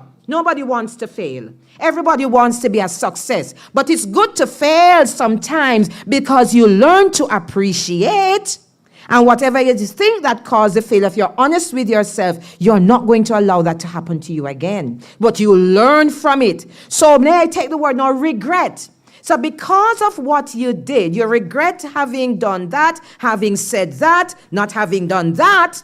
And so when you look back and you say, no, I can't allow this to happen again. I have got to do something else. So if you didn't study for the exam, what are you saying?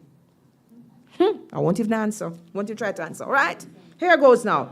The procrastination, dangerous. And I can share that I was sharing with my colleague earlier on a few moments ago. Procrastination, because everything is about the technology.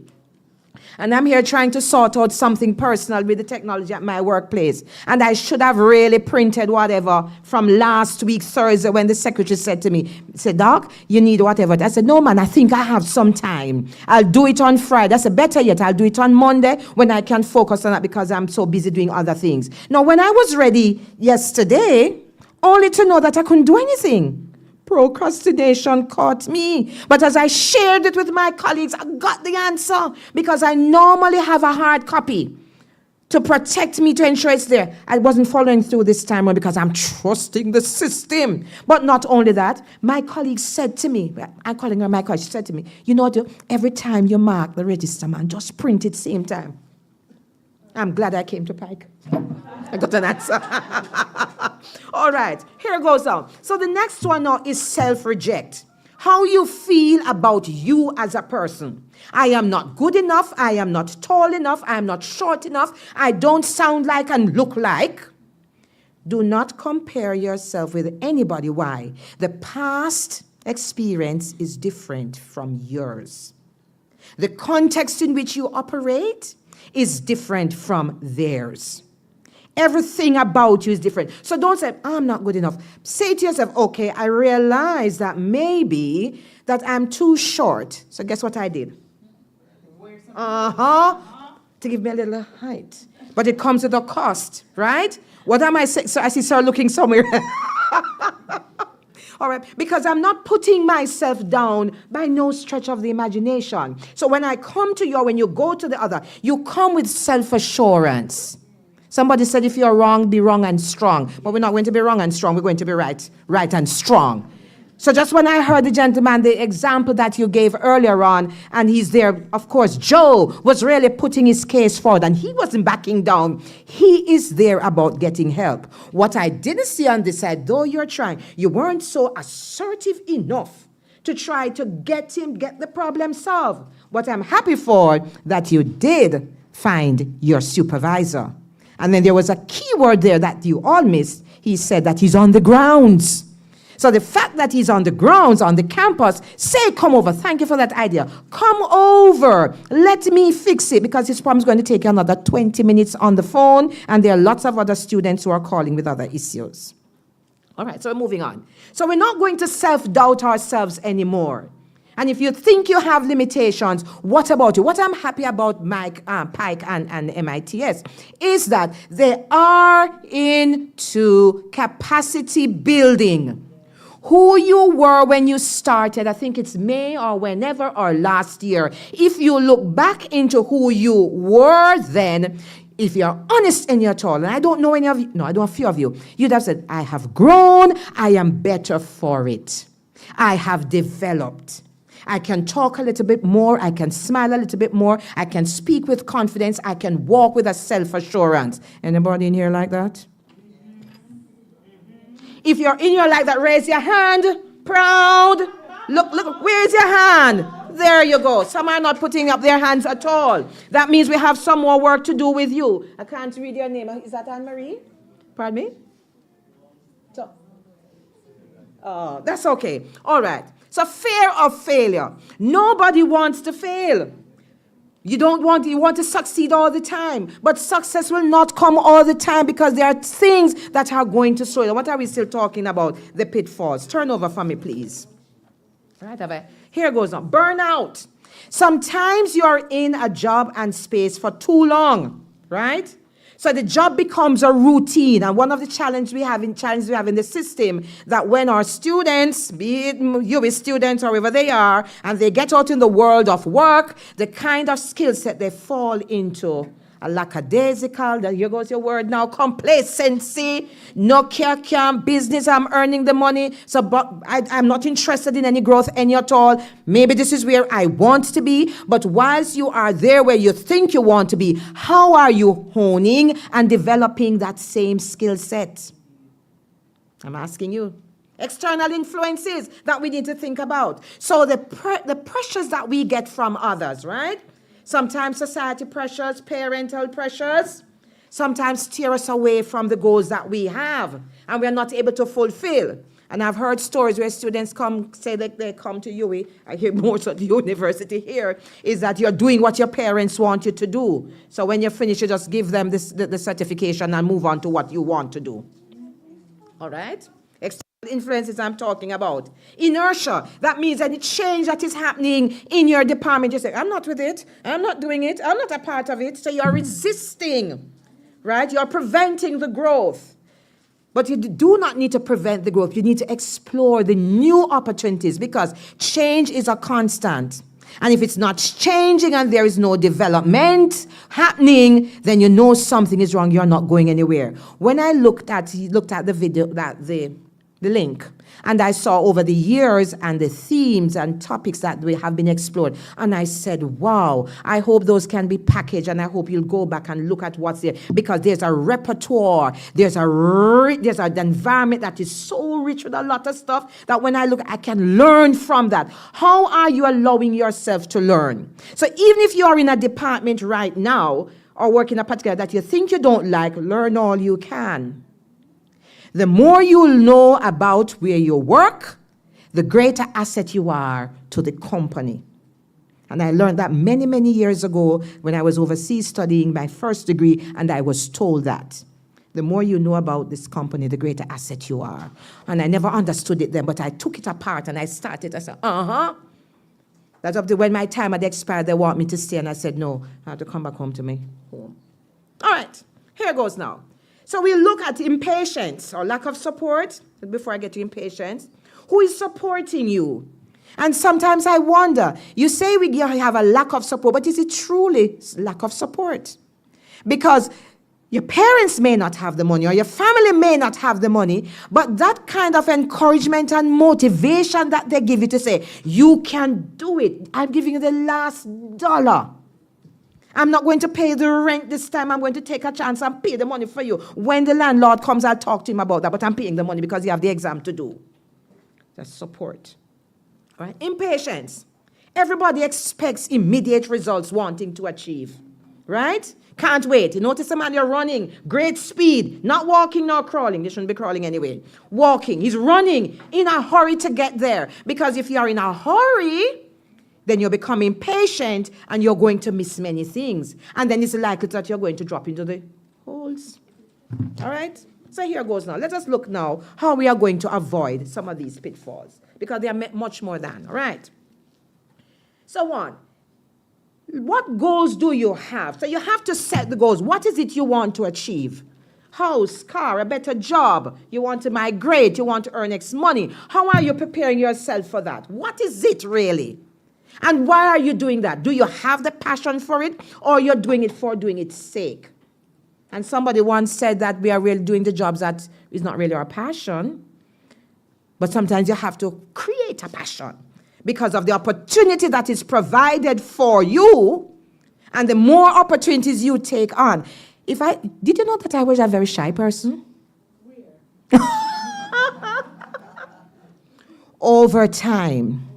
Every opportunity that was given to me to stand in front of people that I've never met, the last moment to prepare for, I said, I can't do this. And somebody said, you can't do it. What am I going to say? You can do it. And over time, you get better. So when you started at MITS and you weren't comfortable and as I just saw the video, they weren't able to do certain things. Now you're fast and furious, you're a clipper. You know it inside out. That even if you're dozing off your lunchtime and say, I don't know the name, Romario comes over and say, hey, Joe, so-and-so. And he can tell, and he tells you exactly what to do. Right? So create a plan. How are you going to get there? So you probably need now to put your goals into smaller bites. because this big thing can't happen. The journey of 1,000 miles begins with one step. All right? But you have to be tracking your progress. How are you doing here? Are you getting it done? Even the very assignments that you have, if you wait for the last minute, even though you're great at it, you won't be able to give it your best. So start early. Self-awareness. And many people don't want to look at what is your strength or what are your strengths? What are your limitations? What are you great at and not so great? Because the things that you're not so great at, we need to spend some time to improve that. And here goes. And if you're great at it, how can you improve on it? When persons are critiquing, I expect to critique me all the time. I am more so interested in what didn't go so well. Believe me. Because that is what I'm going to use to refine me. So I don't take it personal. And then I say, okay, if you're going to criticize me, because you have those who are set to criticize, if you're going to criticize me and you don't have a suggestion, I don't want to hear it. Because you're not contributing now to my growth and development. And not because I'm your friend, you tell me what I want to hear. I'm not interested, you're not my friend. Don't tell me what I want to hear. Tell me as is. Then you're my friend. All right, continuing. A sense of resilience. So being able to bounce back with all the challenges of, let me tell you, we have it, you know. You have it. You see all us here who are in administration, we have lots of challenges. We don't tell you, but we have to bounce back because challenges that there are natural. So we are going to learn from those hurdles, how to overcome those. What is it we are going to put in place? And then, of course, we have to acknowledge the source, and I say our divine source. And I think that Jamaica is still a Christian country, and we believe in God, that ultimate source that answers to us, be it yes, no, maybe. He may not come when you want him. Anybody know that song? But he's right on time. You don't know what I'm talking about. I only hear the administrative staff saying, I know. You're smiling, half smile. You do know, right? There you go. All right. So here goes now.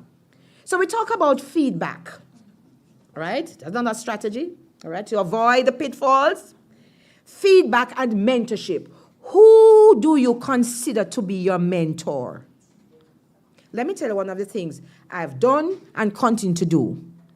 So I look at all the people out there that I meet as I go along and as they do their presentations, etc. And then I say to myself, what about this person's style and presentation that I can use to help to make me? I'm not trying to be like them, you know. I'm saying, what about them that they have shared that I can incorporate in me? So I'm constantly developing a little bit more. And you begin to create and carve the new you. Remember I talk about the past? And you know, this is now you looking into the future and you're preparing yourself for the future. I tell you something, it didn't work out, ladies and gentlemen. And I told the technician, I was trying to experiment with something called Mentimeter. Anybody knows about that? I was trying and I set it up, you know. And I said last night, I'm going to test it now. I have it on my thing. We deleted it earlier today. And then when I got in, I realized I had to sign in. So here goes now. Your peer here at UE. Oh, Mommy, you can't use Mentimeter. I said, why not? She said, Mommy, one, you're going to ask them to sign in. Who tells you that they want to sign in on anything to take up space on their phones? It's going to take some time. I said, but I want the Mentimeter. She said, Mommy, it is not going to work. What did you think I did? Should I listen? I'm asking, come on, oh, thank you. Should I listen? I'm not hearing from them. Talk to me. Should I listen? I have to listen because honestly, if it's not what she's already warning him, Mommy, they're not all going to want to do that and what have you. You're probably going to become flustered and so don't bother with it. Find something else. So I said, okay, I have the alternative. And the alternative is at work today. All right? So here you go. Yeah, clap me. You know, clap her is not for me. She'll be happy that I told you the story. Anyway, so the mentorship, and if you notice, one person pulling up another. So who pulls you up? Unfortunately, in administration, we don't have anybody, another voice for us, you know. You'd realize that? Those whom we serve. we hope that we are good mentors. And I know for sure Miss Brown is a good mentor and others in here. Good mentorship, not just in a person, but in the programs and the opportunities that have been provided for you to grow. So support yourself with people who can be a mentor for you. Not those who are going to tear you down. Not those who are not going anywhere. Not those who are interested in the partying all the time. Not those who say we need to lime. Not those who say you don't go to class. You don't need those. You have to step away and be particular, peculiar, and find the ones that are going to help you. Why? Because the mentor that is going to provide for you the valuable insights that you need. Next. And as I saw that, I thought I'd share this with you. So it's on the system, all right? So the mentor. So the seminars and the workshops and all this, I'm not going to read everything that's there, okay? You can read it for yourself. I'm not reading the slide, okay? That is what the mentor does for you, so you are the mentee. So learn, because that mentor is not going to be there all the time. So if you miss out on the training session or this morning, find out, how can I benefit from it? Is it a recording somewhere? Or you'd have said to Miss Brown if you came in the afternoon, Miss, I really can't be there because maybe I had to go to the doctor, take my mommy or so. Is there a way I can access the information? Because you want that mentoring that is coming out of this experience today. The professional development experience, all right? You want the mentorship because the mentorship is going to provide for you motivation. It's going to help you to refine your goals, ensure that you are a success. That mentor is going to help you and guide you and give you opportunities to practice. Here goes now. Maintaining now healthy work-life balance. So the concept of self-care. Do you take breaks? So some of you are workaholics, and there's nothing wrong with that, but there has to be a balance. So you are committed, and commitment is great. And I'm happy that in this room, there are committed persons. Because a trend that is out there now is that they're staying in jobs for 2-3 years, and they're moving on to other things.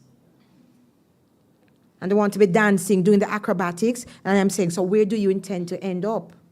So the attrition rate might be good and bad, but the stability for you is important. So take your break and the exercise. Exercise your body and your mind and your soul. Here goes now. What about those relationships now? I'm not even talking about boyfriend-girlfriend relationships now. I'm not even talking about those right now. All right? Those friends that you have and associates that you have that really are an added value to your life. How do you take care of them? How do you prioritize? How do you show that you value them and you maintain that balance? I'll go to the next one because that's going to drill down a little bit. The healthy balance. And there are 5 areas there, all right? Physical. Are you getting enough sleep, believe it or not? No, when I don't sleep, get to my bed by 12 o'clock. When I wake up at 4:30 to get into my little devotion, I don't know about you, me tired. Night 1, night 2, get very tired. Because I would not have slept. And you see my age? No, my age show? No. Yeah, it's all right. And you too. So if you are not putting in the hours of sleep and sitting at your desk and answering the phone after a time, your head goes down and you're not thinking anymore. So you have to get some rest and eating regularly and on time. Not the soda drinking and all those things. Eat real food. All right? Stay as natural. Emotional. Because the emotional well-being is critical. And every time people talk about the trend and the buzzword is emotional, mental illness. I don't even put the illness on it. Mental issues, all right? So you have to sometimes talk to yourself. Sometimes you've got to encourage yourself, right? I know I can do this. Yes, I know I'm not feeling it, but I can do it. I can get to the exam. I can go one more day at MITS. I can finish the task. I can meet the deadline that they have set for you to do. I can answer the 25 calls that are required for me today, even though you are pressured to do the other things that are asked of you. Here goes now, the social part of things now. Sorry, the table I was sitting at, I don't know your name. Mm-hmm. And I was observing. You know, they didn't talk to each other. And I felt bad. I didn't talk to them either. Probably you say I should have spoken to them. They didn't talk to each other. They were on their phone. And I don't think they were talking on their phone to the other person at the table.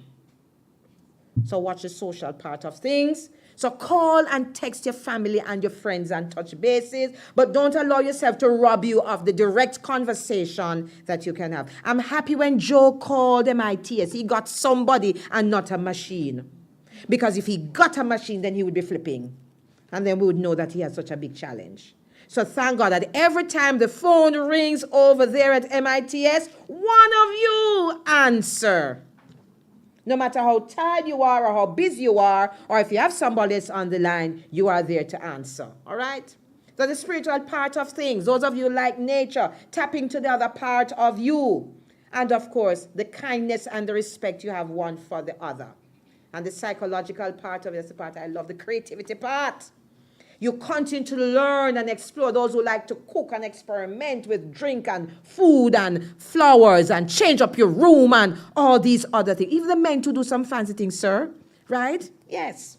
The artistic part of you, that's another part that you have to cherish. So when he prepares his wonderful meal, I take it for his wife or for his partner. He spends some time and do it with love. Real love, that she feels it. All right, he doesn't have it, not yet. His mother or so. And he goes, I don't know, everybody turns around to look at you, sir. What's going on? They're all what I'm talking about. The mindfulness about people and space and others and even property. So you put yourself first. It sounds away because that is what Trump. Put America first. Put yourself first in our way, not selfishly now. Set boundaries. Sometimes we're not good at that. It's okay to say no. But you can say, no, I can't do it just now, but if you can wait, I can get it done for you tomorrow. Because especially in the job workplace, and they give you stuff, trying to test you to see, are you the ideal employee that I need to have? And they pressure you to work. But because you're going and say, Miss, really and truly, I'd love to do it, but right now, I will not be able to give it my fullest. But if you give me some time, I'll be able to. They say, yes, man, I want him on staff. I'm positioning him already to get the big money to take over my position when I'm leaving. Believe me, that's what the employees are doing. All right? So it's okay to say no, and it's okay to receive a no. Dangerous ground. I am happy when I ask for something and they tell me no. You know why? Because I believe the next time round, I'm going to get a yes. And maybe this no, if I got the yes, is going to rob me of getting to where I need to go. So just as I'm excited about the yes, I am excited about the no. Because it means maybe a better opportunity, more money. You're looking at. So when the girlfriend says, you know, it's okay. A nicer girl is out there. Wow, there you go. All right. And all these. And step back and look at, how are you doing in terms of all these other things? I'm making progress. I'm making better. I'm using the language. Yes, the standard Jamaican English, that's key, especially in the workplace. How are you responding to the customers? Because if they call and they sound a particular way for a particular space, they're not calling back. Or they complain. Well, I haven't had a complaint yet, Miss Brown. And I've seen some of the people, not you necessarily, out there that I've interacted. Didn't know that they were a part of this process. And really they speak well. I'm so touched. They speak well. Clap MITS. Clap PIKE. They look good, sound good, are committed, demonstrate the highest level of professionalism, respect for, willingness to solve the problem, and ensure that you are okay. That says a lot. Don't see very much of it. All right? But it's there. All right. Avoidance. How we still are avoiding the pitfalls. Here goes now. Continuously, because I dealt with fear already, managing fear in terms of positive self-talk. I don't want people around me who speak negativity. So if I'm going over there, so why is it you have to go over to accounts now to go pay the money? Why you don't pay the money tomorrow? I'm paying it now. So why you don't sit here and because I need to talk about whatever. if you will walk with me because I'm honest, I'm not shifting my focus to sit and have a conversation. Anything you have to tell me in relation to the work, can you walk with me because I have to achieve my goal? All right? So here, positive, negative, you don't want negative anything in your thoughts. As it come, shut it down. Don't want to hear it. I don't hear, I can't. I don't hear, I will try. I am. All right? Continuous learning. That is key. Doesn't matter where you are, whether I'm at ITS or elsewhere out there, you want to learn all the time. Observe, listen, read, have yourself wonderfully informed. Ask questions if you don't know. And if you don't know, you just don't know. And just, I just really don't know the answer this time around. And that they'll help you. All right? So adapt and prepare for. All right? This is a big one now, which I didn't take the risk with the Mentimeters. I should have really taken the risk, but it's the time. Taking calculated risks. So assess what those risks are and look at the rewards carefully. Are you willing? Because for your growth and achieving those ambitious goals, you have to take a risk. I remember a very long time ago, actually I was trying to get a loan at the time, get house. And I'd gone to the special bank in Halfway Tree. And when the lady took my pay stub, and she laughed. Yes, she laughed. And I sort of felt a little funny. And I said to her, something wrong? She said, no, you can't get house and teacher salary. You see my face? I said, excuse me. She said, no, you don't qualify at all. And I remember having said to her, I said, ma'am, I may not be qualified today, but I'm telling you, I'm going to own a house. And over the years, thank God, I'm kind of looking out to see if I were to see her again, because I have that face, I have that kind of memory, just to say to her, I got the house. Yes. So the risk, I was willing to take the risk, but she wasn't willing to take it with me. I went somewhere else, took the risk. All right?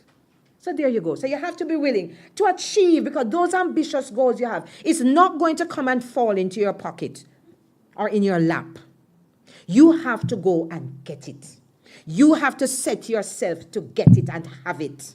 Nobody's going to give it to you just like that. It takes some work. All right? Next. Next one. All right. Flexibility. That's key. How flexible are you? How adaptable you are? How can you, this thought just came to me, proverb. How can you stay uncooked to cut straight? Anybody know that expression? Yeah. How many people know that expression? Raise your hand. Raise it with pride. Oh my, I'm troubled. So it's not working out for you, but you have to work with what you have. Turn your hand, make fashion. You know that one? Yeah. Okay, then.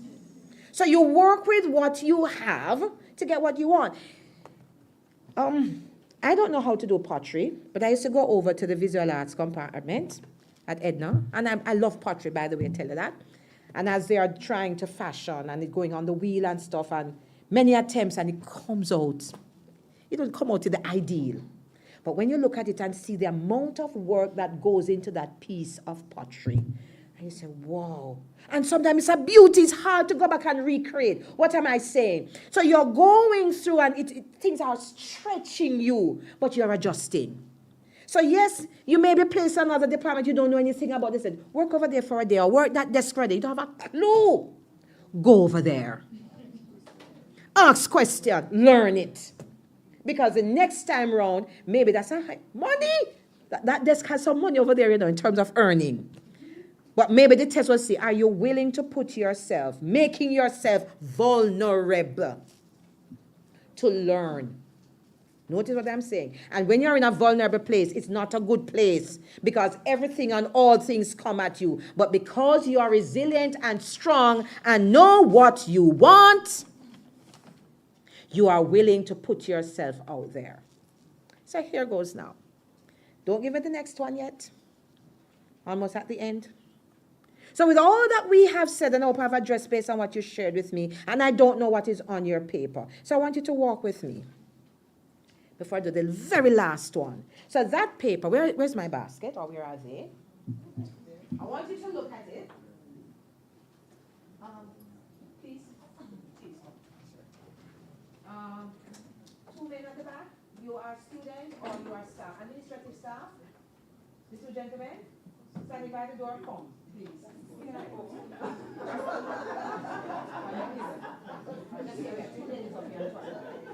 All right.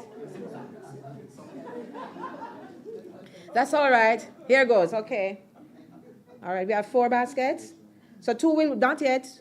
Lady and a gentleman, lady and a gentleman. We'll work this side, the other. So here goes now. And I'm very serious about what I do. So if we just ease off the phone a little bit, remember I promised you that I'm going to send it to Miss Brown so you can have the slides. Here goes. So take up that paper with that pitfall that you have. That thing that would hold you ransom. And ready with me? I didn't write mine.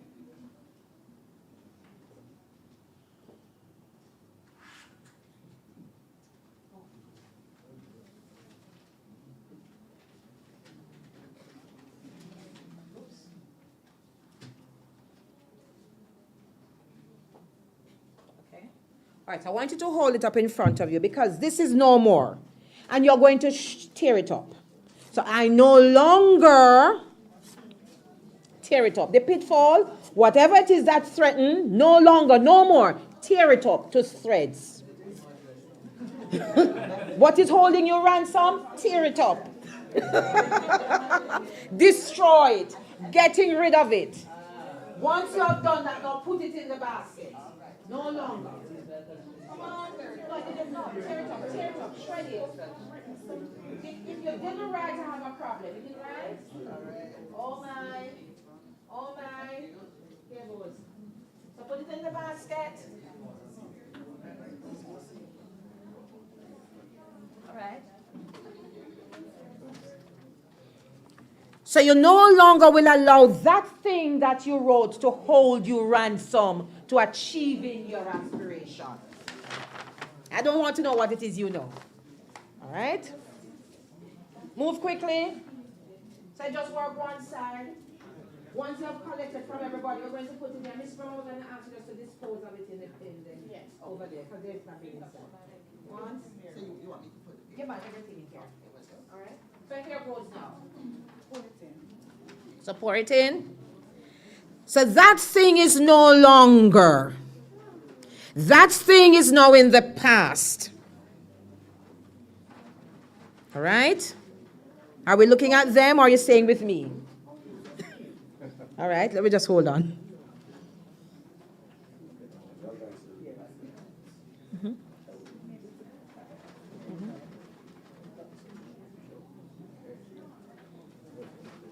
You can just give it to Miss Brown. She'll just dispose of it for me, please. All right? All right, so come back with me now. So as I was saying, so that thing which held you ransom, that thing which is a pitfall that would have held you ransom, which was in the past, is out of the window, forgotten. Because you are now in the present and you're saying, I will avoid the pitfall. And any of whatever I shared with you to address your particular issue, I think, that is what you will do. So whether you will set goals or whether you will maintain a healthy, balanced work life, whatever it is, that is the thing you're going to speak into your being. And the big thing, this is where it's a moment. And by the way, what I just said with the basket is the alternative for the Mentimeter that I couldn't get work. Yep. All right. So this is a big thing now. The last one now, which we tend to forget, is celebrate. You're moving on for me? Celebrate every milestone. And milestone might not be a big thing. So it may be ice cream, maybe sitting down, maybe just have one ice cream, right? It may be just having a cup of tea, your favorite tea. Maybe it's just having a glass of wine. Maybe just sitting and just watching the birds go by. I don't know what works for you. But as you're celebrating, here goes now. When we talk about those relationships, those people who have been in your circle, those mentors, and the relationship that held you firm and supported you, show them in this little celebration that you appreciate them. And because we are celebrating, we're going to clap ourselves because we are at a new start. So we are now ready, positioned for the future because the present, this moment, I believe, has empowered us to strip, to take off, to forget, to put behind, and move forward. And I believe you're going to just do that. So look at me. You still with me? You still with me? Yeah. And I'm looking for you out there. So remember, celebrate. Doesn't have to be anything big. And for those of you who are family persons and say, but I can't do it alone, buy the one ice cream. Do an extra fried dumpling in the pot. Cut it in 4 or 5 or 6. I said, thanks to God that you are here. Your sister and your brother is always doing whatever you've never cooked for your mother. Cook for them this time. It doesn't have to be anything grand. It doesn't mean no big money. It doesn't mean you have to dress up. Those who want to dress up, whatever it is, celebrate the achievement because that is going to help you as well to keep moving forward. Thank you. Hope I've used up the 20 minutes right.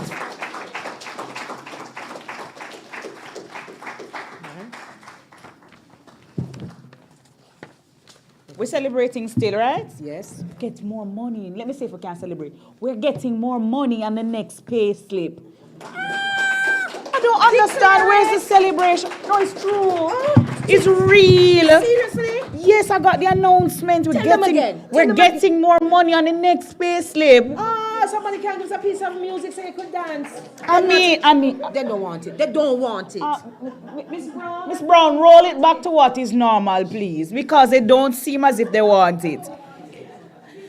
I thoroughly enjoyed Dr. Williams just now as she presented how to avoid pitfalls that can affect your future aspirations. I thoroughly enjoyed her presentation, and I'm telling you again, invite me next year. I'll sit in the audience. I really, really am empowered by these sessions. And so I am going to stand by and allow someone who's better equipped than I am to thank Dr. Williams for her presentation. And so in the person of Christina Bembridge, I'm now asking that person to do the vote of thanks for this session.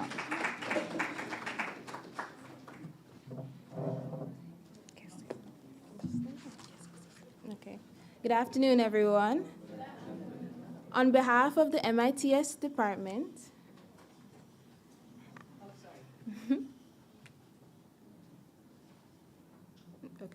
On behalf of the MITS department and the wider university, it is my honor to extend our heartfelt gratitude to our fourth speaker, Dr. Janet Williams, for accepting our invitation and being with us today.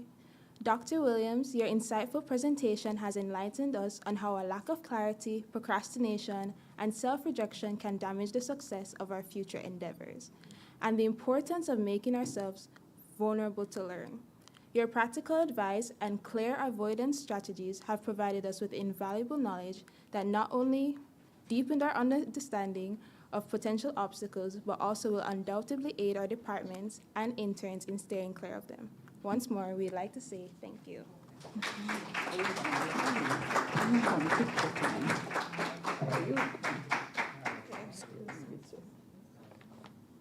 Oh, yes.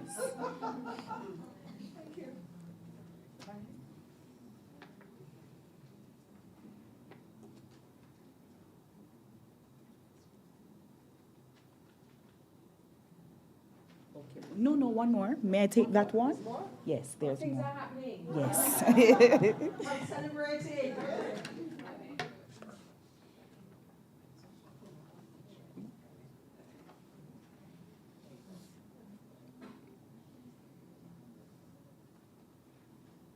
Thank you. It was a pleasure serving you. Yes. It really, really has been a pleasure. And we've been hearing some buzzwords, mentors and leaders, people to emulate, right? Yes, those have been some words that came from Miss Priscilla Wisdom. And now we're hearing Dr. Williams saying it again, that having mentors help us to avoid some of the pitfalls that we may have. Let us now hear from, and if you know the Bible, let me tell you 2 quotes from the Bible that helps us with team building and teamwork. before we go on to our next presenter. Who knows the Bible very well? Who knows Ecclesiastes 4, 9, and 10? Hey. Ecclesiastes 4, 9, and 10? All right. Let me tell you, let me read the verse for you, and let me tell you, you can tell me if you agree with me that it supports teamwork. So in Ecclesiastes 4, it says, 2 are better than 1, because they have a good return for their labor. And then 10 says, if either falls down, one can help the other up.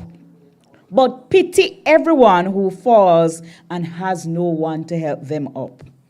That's the Bible. And then let me give you another one. Quick one. Proverbs 27:17. Perhaps more people know that one. Iron sharpeneth iron, so a man sharpeneth the countenance of his friend. You know that one, right? Yes. So there, even in the Bible, there is guidance for teamwork and building and working with your partners and your friends and co-workers and people around you. But I don't have to say much more about that. Our next facilitator is going to tell us how to remain healthy to achieve our goals. How do we build ourselves in terms of our health and our personage so that we can achieve those goals? But before we hear from the facilitator, I'm going to invite Miss Pennant to introduce our next speaker. Miss Pennant.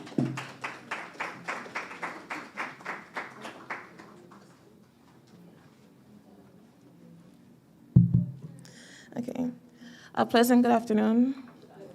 It is my distinct honor and privilege to introduce our esteemed guest speaker, Dr. Tina Hilton Kong. Dr. Hilton Kong is a distinguished leader in the field of public health and currently serves as the clinical director of the UA Mona Health Center. With over 2 decades of dedicated service, Dr. Hilton Kong has made significant contributions to the prevention and management of sexually transmitted infections, including HIV. Her work as a medical officer of health and HIV clinician at the Comprehensive Health Center in Kingston has been instrumental in advancing reproductive health care in Jamaica with a focus on STI.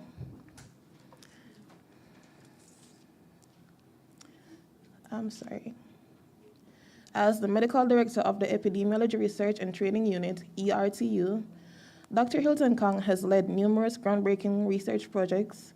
She has collaborated with prestigious institutions such as the CDC, FHI 360, UNC, and UAB, contributing to over 25 influential journal articles. Her research has a profound impact on health policies and practices, both locally and internationally. Dr. Hilton Kong is a passionate educator and mentor. She has played a crucial role in training the next generation of healthcare professionals, ensuring they are well-equipped to tackle public health challenges. Her dedication to education and mentorship has left a legacy in the field of public health. As a profound graduate of the University of the West Indies, Mona, and the University of Alabama, Dr. Hilton Kong has a strong academic background that underpins her professional achievements. She maintains excellent working relationships within the Ministry of Health, Jamaica, exemplifying her collaborative spirit and commitment to improving the nation's public health systems. On a personal note, Dr. Hilton Kong is a devoted wife, mother of 2 beautiful children, and a pet lover. Her personal journey of faith has been a guiding force in her life for over 41 years, enriching both her personal and professional endeavors. Please join me in welcoming the distinguished Dr. Tina Hilton Kong.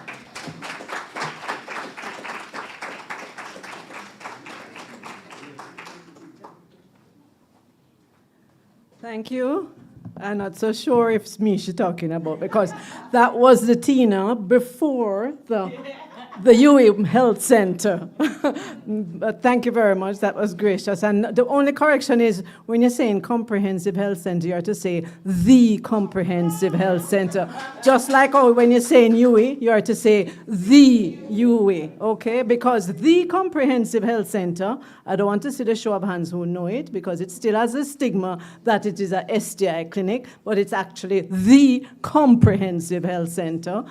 I forgot my thought. Okay, but that is what I call my UCversity, as it relates to relationship, life, everything. That's what Miss Williams is talking about. You know, you go through some unpleasant and other things, it's to train you. And don't belittle that. You know, even as simple as, I'll tell this story. When I was little, and in the neighborhood, you know, I live in Bush, you hardly have anything to do. I didn't have TV and watch things like you. I had TV, but nothing like those, WhatsApp and all of these things. So we had a game with the wading pool. Who can keep the head the longest in the wading pool? So who can keep their breath? You're all outside with us, stick our head in. Who won? And to this day, I can hold my breath longer than probably anybody in this room. And why was I getting that training all along? Well, some of the unpleasant parts of being an STI clinician is that you better hold your breath for some things. So it was preparing me. But anyway, so in other words, sometimes you're going through some unpleasant, just to reiterate what Dr. Williams just said, you're going through some unpleasant things that are not so great. It's a learning lesson. See what you can learn from it. Don't suffer for unsuffering's sake. We don't want martyrs. We want to be mentees and to be mentors for others. So she took away a lot of my talk, but that's great because there's emphasis, what we want. And what you see on that, that picture there, building wellness. I want some observations. What you see? You have to talk loud because I am, as you see, quite a little older now. Yes, you see building blocks.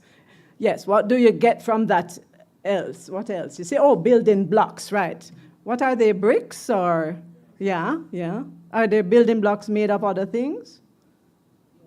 Yeah, sometimes it's concrete. Sometimes it's, when you're building, sometimes you build with different things, right? Okay, and do you notice that it's saying building? So ing sounds like we're going to be doing this. So I'm not here telling you what to do to get well. I am telling you, I am suggesting that is learn the skills to build and continue to build your wellness. All of us, it's a journey, all right? And the earlier you start it, the better it is for you. And just that, you know, what holds the blocks together? Cement, right. And, you know, you have cement and you have some cement, but even cement, how you mix cement to be really strong is the different ingredients and the proper proportions. All right, so keep that in mind. Next, I know it's the end of the day and some post-lunch and all of those things. So, health and wellness, there's actually even interchanging of using those words, but some people really separate them and so on. We don't really have to get too tough into definitions, but I think people need to really know, and the Ministry of Health and Wellness have been kind of shifting this for sure. We're not just always think of health as not being sick, okay? Or think of health as you think of health, you think of hospital. No, we want you to know when you're thinking of health, you're thinking of what you are doing to keep healthy, okay? So it's not a state of disease or absence of disease, it's a state of physical, mental, social well-being. That's WHO, World Health Organization definition. And then wellness is the act of practicing healthy habits on a daily basis to attain better physical and mental outcomes so that instead of just surviving, you're thriving, okay? So many of us are on the surviving path for wellness when it comes to that. They just, can't, you know, been there, can't try, you know, that's not the case. It really is a journey. Next. So what are some building blocks of wellness? Let me hear. What are some things that might be useful to help to get you to being well? Good rest. Good nutrition. Exercise. Eating right. Good nutrition is good and eating right is good. Good company. Meditation and the vegetation. Meditation. You can have a little vegetation. Just kidding. to get the meditation. No? Yes? Anything else? Right, so the nutrition, good nutrition, but you may have to kind of, on that same basket, throw away some of those old habits that will kind of hinder or delay your journey, arrival to wellness, okay? But again, I want to just show that, I want to say, while the wellness and building the wellness, there will be commonalities for everybody, it's going to be a different wall. For some persons, that wall is made out of concrete. Some persons, it's a brick. Some persons, it's wood. Because we're all made up differently. They're all, if properly put together and with the proper ingredients, will stand up, right? But some will stand up stronger than some. I'm not an engineer. I'm going to tell you about whether blocks better than bricks or whatever. But I do know what you keep it together with is very important. And I want to use that to illustrate that genetically we are made up differently.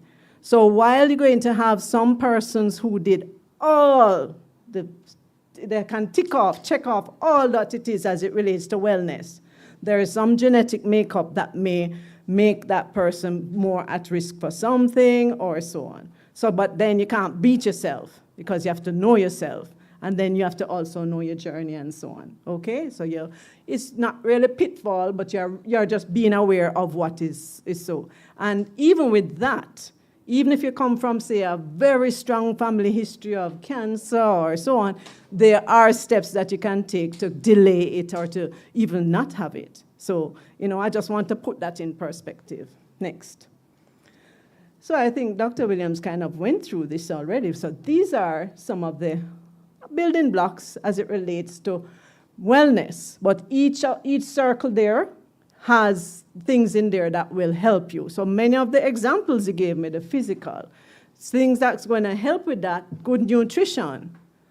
Does anyone know what percentage, good nutrition, everybody I know can tell me that. What are the components of good nutrition? Tell me some things that are good for you, nutritionally. Sorry? I didn't hear. Vegetables, fruit,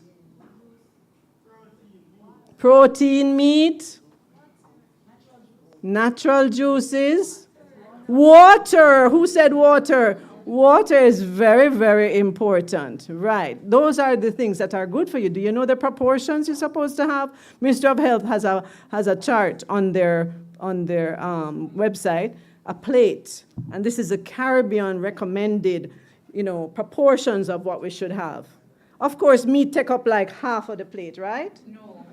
That's right. But when we look on our lunch box or a box lunch, meat probably, no, we wish. Meat don't take up half of the plate anymore, but we know rice take up like 3/4 of the plate, right? So we have to be careful. The proportions, meat is probably like less than 10% or 4%, or proportion, the proteins rather.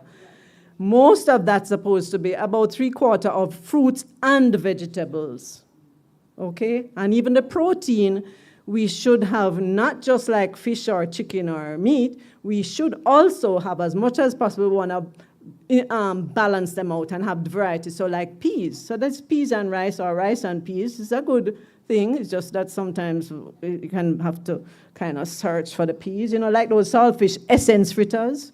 Yeah. But, but that's the sort of thing. And I guess as it relates to nutrition, one of the things that I always hear, it's too expensive. Worse now with burial happening in our fruit basket there. Price is going to go up. But it can be a little bit more expensive to eat properly, but it is not all that expensive. And if you really look into it, you can do some swap out as to like what is in season or, that sort of thing. So many times we love to knock it down because say, it's too expensive and so on, but, soda cheap and it's easy to get and so on, but it's less, but is it an investment in your health? So if you can think of building wellness, and we play on the term building wealth, it's not really plain. When you can build wellness, you are building your wealth. Because less of your wealth, that your real money thing, is going to go into paying for health, right? And prevention is actually cheaper and better than cure. So from a financial perspective, wellness is really very, very important, but also just even for your well-being and your self-actualization. So physical, the other things, the exercise and all of that. Psychological well-being. And what are some things? I think she already told you. What are some, from Dr. Williams, what were some of the points even for managing and maneuvering pitfalls? What are some psychological things that are good for you?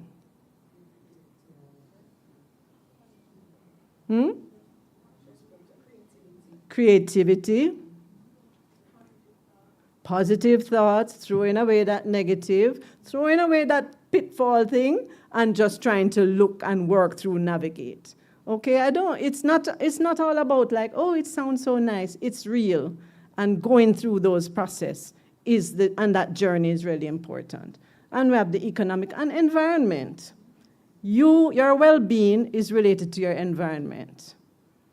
Yes, we know about some of our buildings here, and the mold and the other things. So that's environment, yes. But the other wider environment, like all of those plastic water bottles that we have there, we also should be contributing by, if as much possible, we have a container and you have a thing that you fill up when you're coming in here, because each time those plastic gets reused or not reused, it end up in the gully. So you being a little spot in the larger environment, and the UE is really trailblazers as it relates to that and whole climate change. But we also need to just kind of practice it. All right, go on, next. So as I do in some of the orientation sessions, this is what I say, the wellness B's. I can't spell. Breathing. Boy, I tell you, that is such an important thing. Yes, you need air and oxygen to live, but I'm talking about just breathing. As times I was breathing today with what I had on my agenda and even the presentation and all of that, just breathing. Driving to work, I was starting to think, oh, looks, and this interview is gonna, and I just said, turn on I like classical music, and I buck up, and the classical music actually was one classical to Kumbaya. I was like, all right. So, but breathing, just to spend that 2 little minutes before I reach, because that's how fast I drive, just kidding. You just need to breathe. And that's easy, and I have proven it. My mother, God rest her soul, I showed her that. Oh, there are pressure and so on. I said, Mommy, you're just harassing yourself and getting yourself uptight. That is what is going to do make your blood pressure go up. And I actually just did it with her, and I'm a very good actress.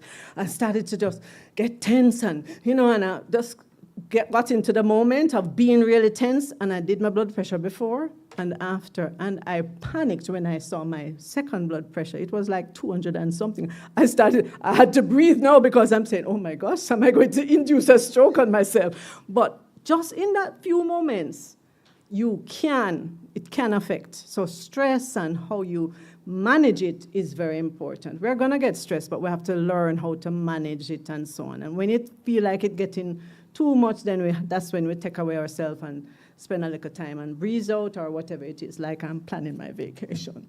Next. And so the breathing I also brought in about the clean air, just to bring in the environment. Eating, and we talked about that. That's the plate over there. You see that? I don't see that big section here. Where? Yes, this part here, right. That's what, about 1/8? Yes. Somewhere like that. And then legumes, so if you put those together, it will probably be about 1/4. Where's rice and flour? Okay.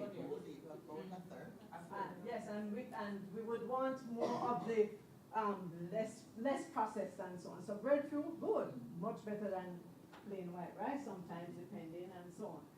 So the sweet potato, that sort of thing. And this is our vegetables and this is our fruit. So if we put fruits and vegetables together, that's a daily allowance, So okay, maybe it's not in your lunch, but by the time for breakfast and dinner, you must make sure that you have that half amount. So It is our learning, and we have to really strategize. And sometimes, too, eating properly takes time.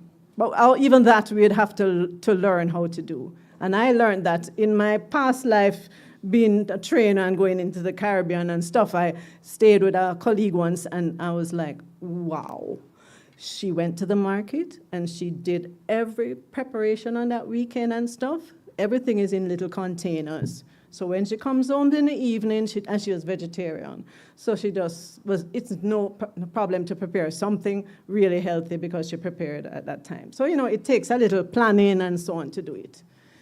And exercising. Just to look on that word is so, right. But it should be regular, and I say it must be enjoyable. For you to continue to do it, it must be enjoyable. But I think we have some preconceived notions. Maybe I should say, when I say exercise, what do you think of? Zoom dancing. That sounds fun. That person there in the blue dress, right there, yes, I want her to tell me. Exercising. Can you stand up for me? Right, stand up. Exercising, tell me an exercise that you like to do.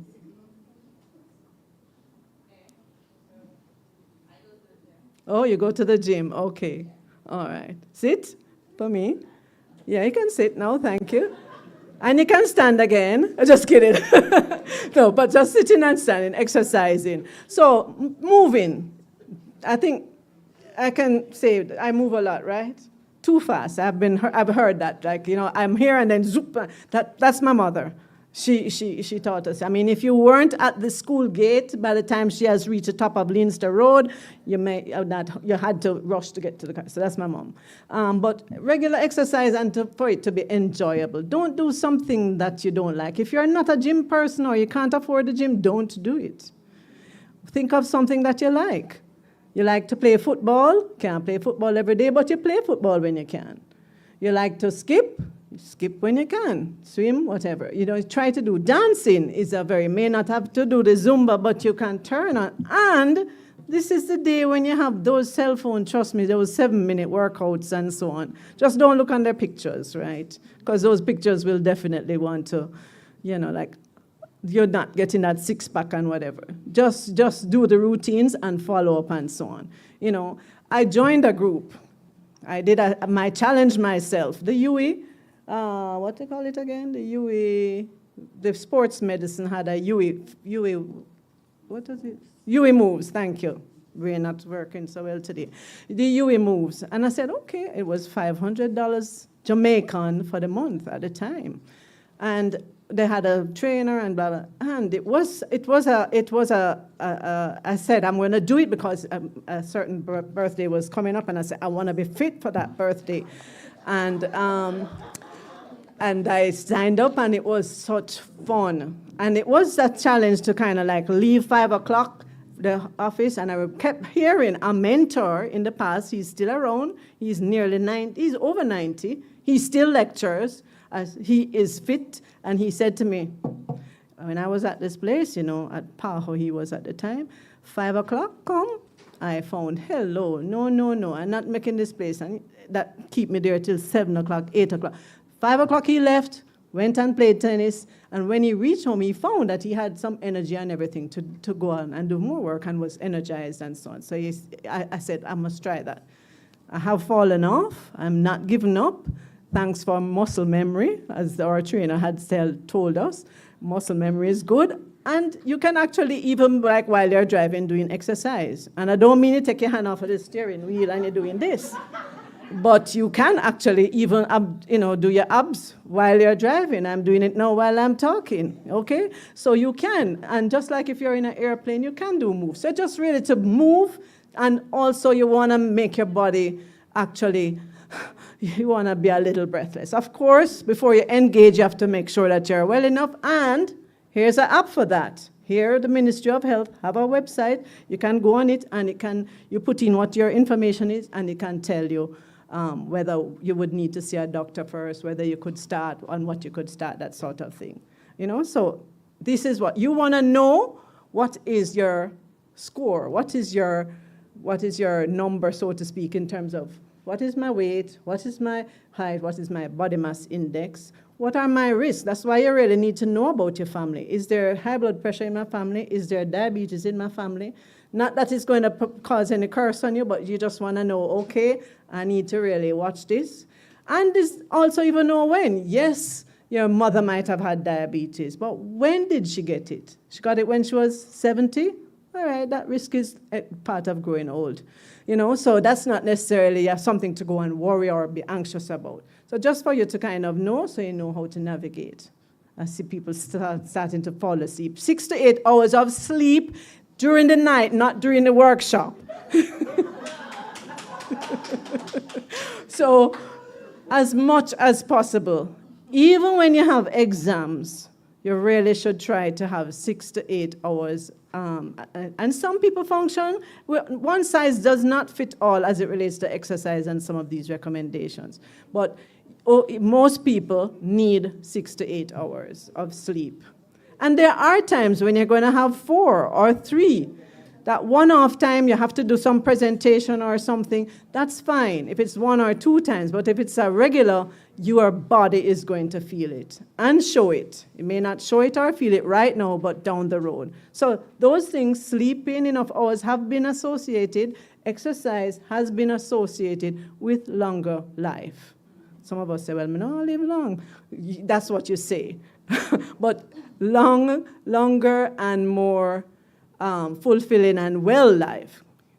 We don't want to be having a life where we're had stroke and long life of that. But so we want to be as well as possible to have that long enduring life. And safer, I think Dr. Williams also said this, but safer social life choices. STIs, I heard somebody say, or do I have that on my bias? So that's another talk. STI prevention, by the way, I'm not the cause of STIs, but the STI prevention and so on. But apart from that, just safer choices. Even what she said, are you going to hang with the folks that are going to always wanting to lime?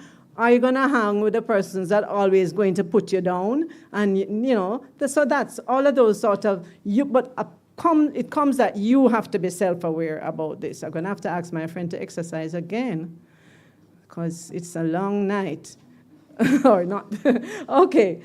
All right. And I want to say, if I could put exercise as a pill, I would be rich and sell it for even 1 cent. And sell it as the fitness and this. I tell you, and I'd make money, because that is one of the most important things to your health. Exercise. It helps your sleeping. It makes you sleep better. By the way, those 6 to 8 hours of sleep need to be sleep that is restful, that you get to the stage of that REM sleeping when your eyes go like that. That has been shown. That's the sleep that your body is repairing itself, that your body is rejuvenating yourself. This is a one-cut sleep, like what we do in presentations, can refresh you a little bit, but it doesn't really help your health. Okay? So that's important.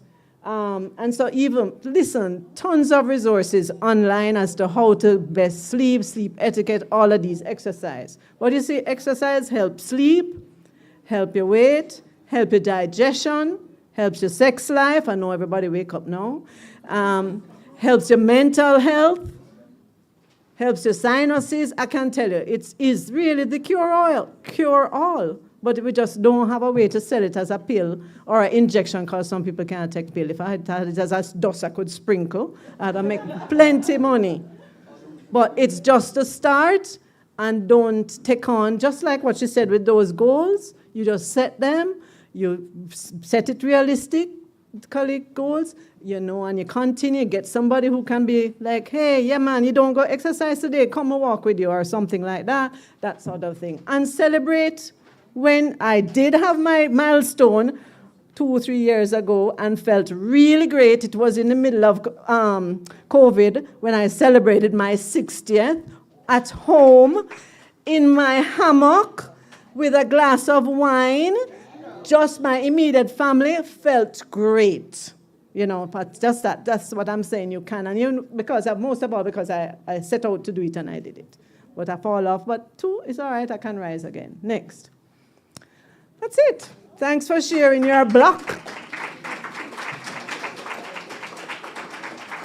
And just to come back to the cement, it was like, it depends on what you put into that cement to make that wall strong. And so that wellness, what you put in, and from early, and with the proper kind of guidance and knowledge, you know, want to make a crooked wall. What was our saying again? Crooked, straight, something. Step on crooked, cut straight. I forgot to write that one down. All right, thank you very much. All right. Don't go, Dr. Kong. I'm sure Dr. Kong can take 1 or 2 questions from you about building wellness. Did I get it right? Yes. Building wellness. Are there any burning questions or something you want to share that can benefit your team members? Yes, about building wellness. Yes, let's hear from you. You know that I know some of your names now? Do you know that I know some of your names now? Right, Mr. Grant? Right, Mr. Barton Gooden? Right, Mr. Reed? You see that I know some of your names now? So talk to me. And guess what? Let's be very clear. I'm the mother of a son, and so I have biases towards men. So all the men in the room, I tend to want to know what your names are. Mr. Simpson? Yes, I met some of you, so I know the names. So do I need to elect you to respond to this point? You can share your own thought about building wellness, or you can ask questions. And don't let me open my eyes again and there isn't somebody prepared to speak. Yes, Mr. Reed?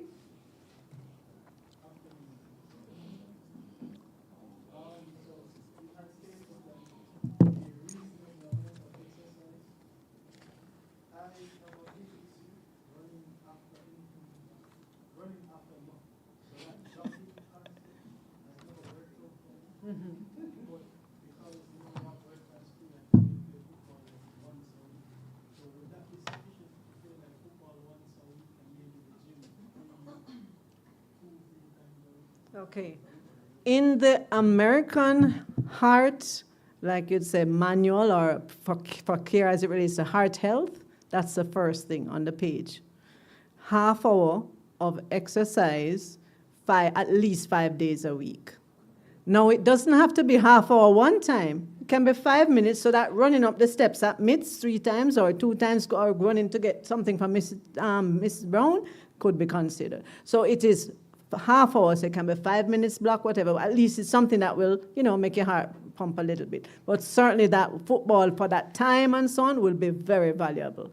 Also, any amount you can get, even if it's not the half hour every day or the 5 days, any amount helps. It's just like smoking. Smoking is nothing, absolutely nothing good about cigarette smoking. Don't let the advertisements fool you. Thank God, in Jamaica, we have, mashed down that lie, at least made attempts to. But if you are a smoker, it's not so easy to stop, and you stop or even cut down, immediate health benefits. Even if you smoked for 30 years, you may not have as much benefit as somebody who stopped after 5 years, but it will. Similarly with exercise. You will start to see the benefit of exercise, whatever amount. And you see how he's nice and slim and trim? It's not that people who are overweight are the one who needs to exercise. Everybody, whether you are slim, whether you are fluffy, whether you are, whether you are young, whether you are old, you have to do the exercise that's suitable for you, but you have to do the exercise. Thank you. Excellent. Excellent. Thank you. Did I miss another hand? Oh, wonderful. The person who introduced her. Oh, yes. Yes. She helped us set up the computer at the clinic, didn't you? On the conference room. I think I remember that name. That's Maybe Ms. she Pennant? don't remember us. Okay. Go ahead, Miss Pennant.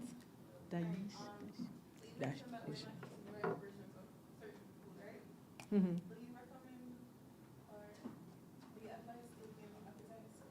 Okay, thanks for that question. That's a very important question. And I personally would say no. I'm not going to say no and never. I never say never, and I never say always in medicine. That's something I learned very early and still do. Because there are certain situations that may help and so on, or for a time T. The main thing that I have with many of these crash diets and other things is, one, people want quick fixes, and we have to realize that. And two, is it sustainable? Because after that suppressant, and even sometimes people after having that bariatric surgery, where they staple their stomach and so on, they have to follow all of that other regimen in terms of proper eating and so on. And tutus, they're back there again. So again, it is really trying to get to that healthy lifestyle, building wellness. So I would say there may be some occasions, but I really would not, because the thing is to really try to, little by little, okay, today I will not have 3 sodas. I'll probably just have 2, and that sort of thing. Mm-hmm. She's going hard. Ask me a hard question because she's from the health center.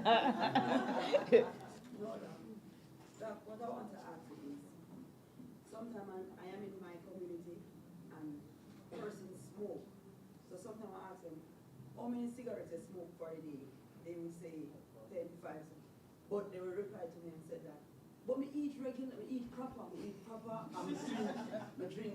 fruits, I'm exercise, I'm drink a lot of water too. Mm-hmm. So I don't think that I got affect me. What are all right, thank you. So when I build a wall, and I have all of the blocks there except one, or that one have a hole, or that one kind of don't put in properly, what happened to the wall?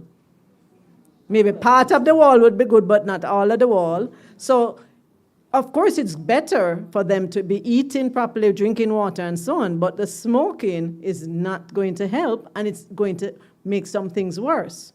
So it is a significant risk factor for heart disease, whatever age.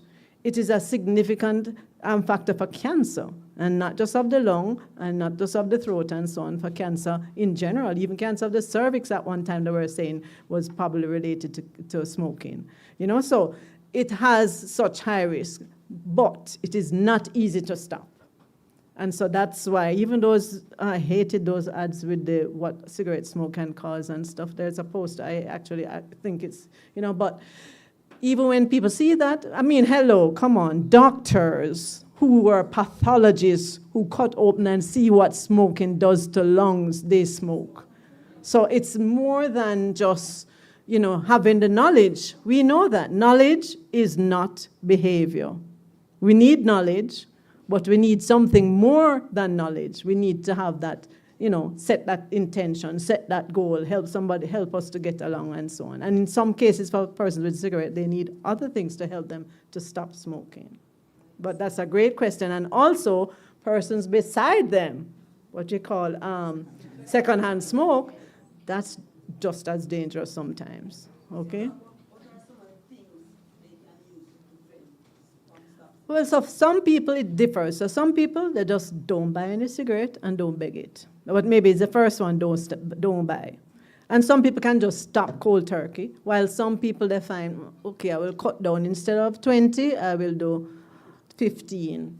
And maybe 4 days a week I do 15. This is what you call just risk reduction. Just like for safer sex, there are some people cannot use a condom, and there are some people that cannot have less than, I must only have one partner? Hell no. It's 5 in a bungle, whatever. And so even that risk reduction for them might not be. We have to be realistic and know the person. So it's that risk reduction, maybe over time, Yeah. So that person who used to smoke like 5 years ago and stopped now, A lot. Yes. That's what I'm saying. The benefit happens once you stop, and it will be additive as the years go on. Especially if they're also doing things to help their body, like eating right and so on. Yeah, very good questions. Thank you. She come from the health center. Yes. So, I'm sure we enjoyed the presentation of Dr. Kong, and that we enjoyed, too, the opportunity to interact with her and to have for us points consolidated or clarified and so on. And so we have enjoyed. Ms. Brown, again, I didn't say it earlier, did I? We've thoroughly enjoyed the conference so far. Can we have one tomorrow? Is Mr. White there?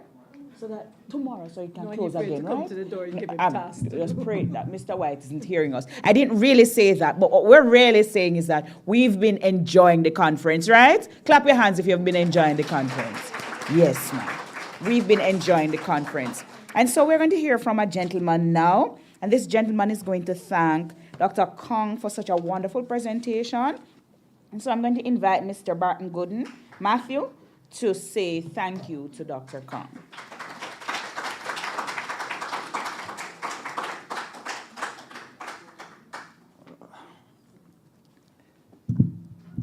All right, so good afternoon, everyone. Thank you for being here. I would like to extend my sincere appreciation to our distinguished speaker, Dr. Tina Hilton Kong, for her insightful and inspiring presentation. The theme, Building Wellness, provides tips and advice to aid in bettering our physical, social, psychological, economic, and environmental well-being. These tips will help us in our working experience, as good health and wellness helps to put one in a good shape and frame of mind that will help and assist customers we may experience in our work environment. Her knowledge and expertise has greatly enhanced the 10th anniversary of PIKE. As such, on behalf of the MITS family, I would like to say thank you. You're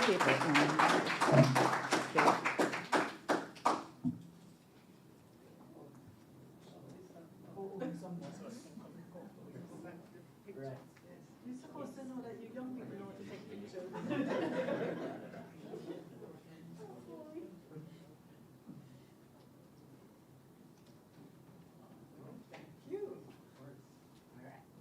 Thank you so very much. All right. I'm sure you're tired to hear my voice, right? You're tired of hearing my voice. And so I'm going to hand over this session to some very, very special people. People who might give you prizes. People who might give you more prizes. And so at this time, there's a very special part of the presentation we've gotten to. It is the special awards section. And Miss Brown will tell me again, who will lead again? Right. And so I'm going to invite Mrs. Dundas Campbell to lead this section, a very capable, knowledgeable, smart, professional, wonderful lady to take over the section that will excite us all. So I'm going to take my seat and hand over to you.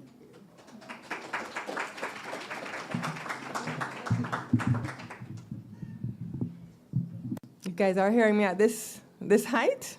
We're at slightly different heights here. Thank you for that introduction. Good afternoon, ladies and gentlemen. And thank you, Ms. Brown, for inviting me to this very special event, PIKE's 10th hosting, with this year's theme, Building the Builders. You know, these PIKE events are such important contributions, and I know a lot of hard work goes into organizing them, so kudos to Ms. Brown and the team. Can we get a round of applause?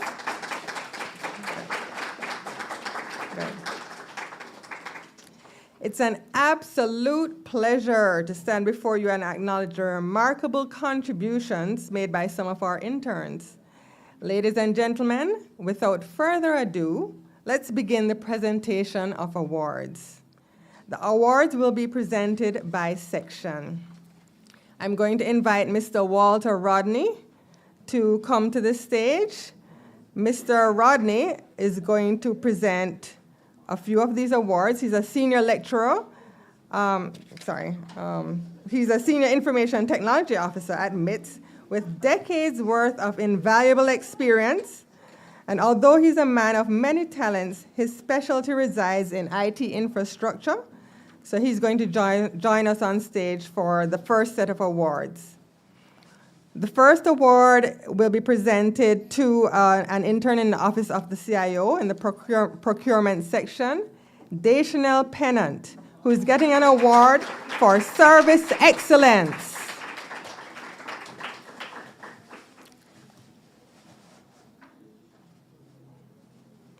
Clap her again.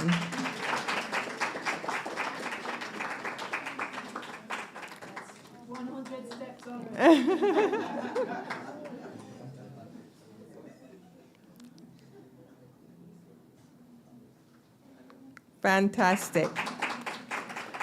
Our next award is presented to a member of the infrastructure section, Imani DaCosta, who's getting an award for most productive.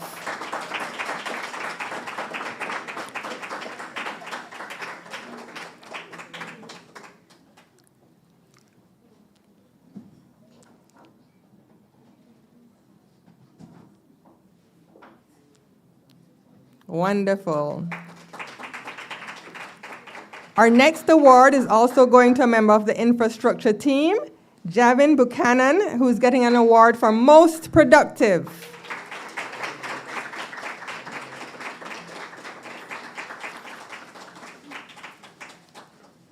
Look at the smile.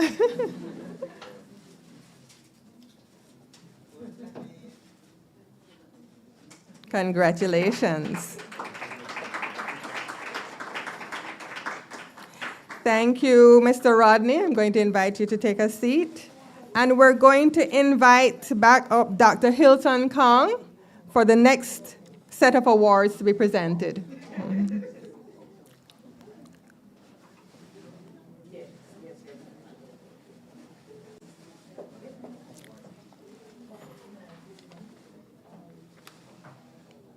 Thank you. Our next set of awards are going to the Instruction Support Systems sections. And we're starting off with Caron Ross. Now, Caron, unfortunately, will not be able to make it today. So I'm going to invite somebody from the ISS section to accept this award on her behalf.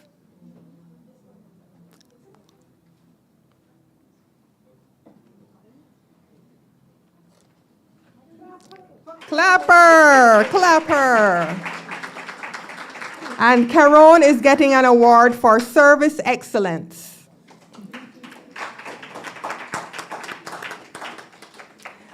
Our next award is going to another ISS recipient, Brianna DaCosta.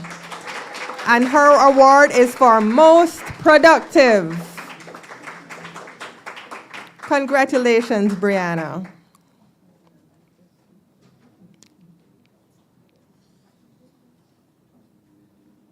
Most productive.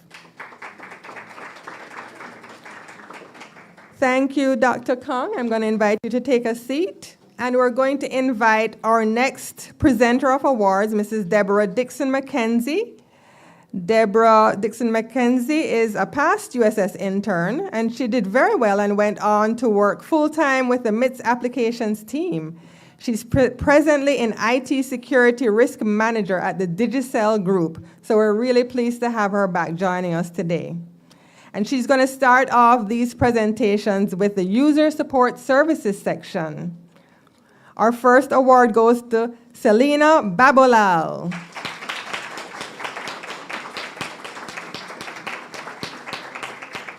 Selena's award is Top Most Productive Student Worker for 2023 to 2024.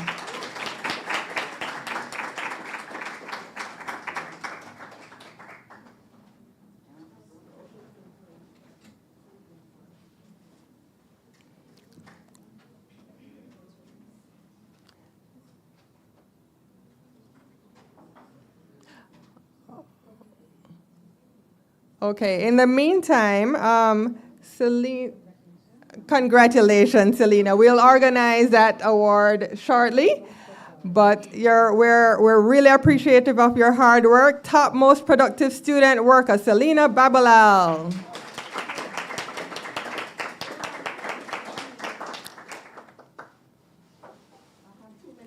Okay, we'll come back to Selena because we're going to take the picture with your award, but thank you so much. Oh, wonderful, just in time. Clap her again.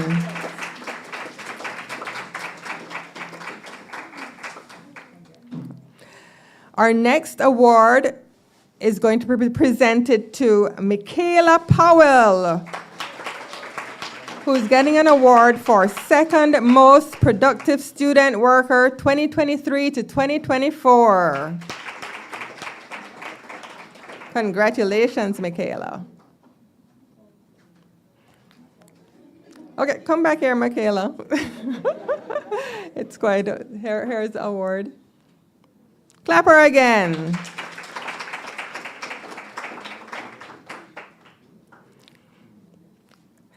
Thank you. Our next award is going to Nakimi Smith. And this award is for the top most productive student worker 2023 to 2024. Congratulations.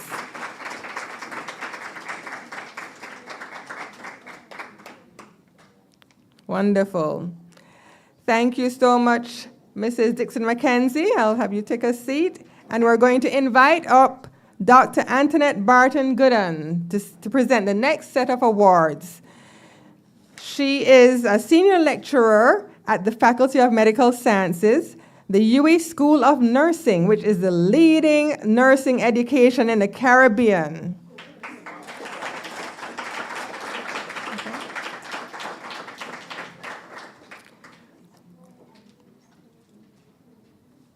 Our first award is presented to Richard Barnett from the USS for Service Excellence and Technical Competence 2023 to 2024.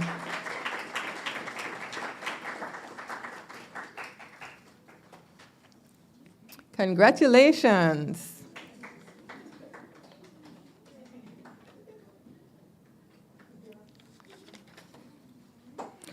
Our next recipient is from the USS, Kamal Macmillan. Now, Kamal Macmillan is not able to be here with us today, so Matthew Barton Gooden will receive this on Kamal's behalf.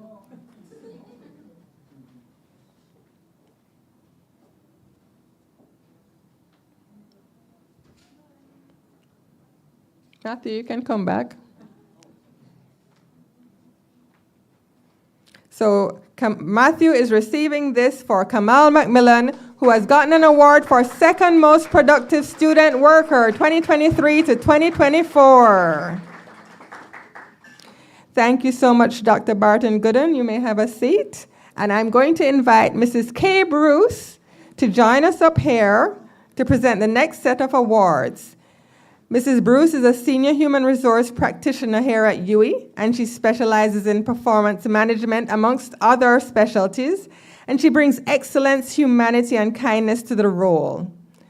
So we're going to continue with some of the USS awards, and we're starting off with Matthew Barton Gooden, who is getting an award for coming up to the stage the most times today.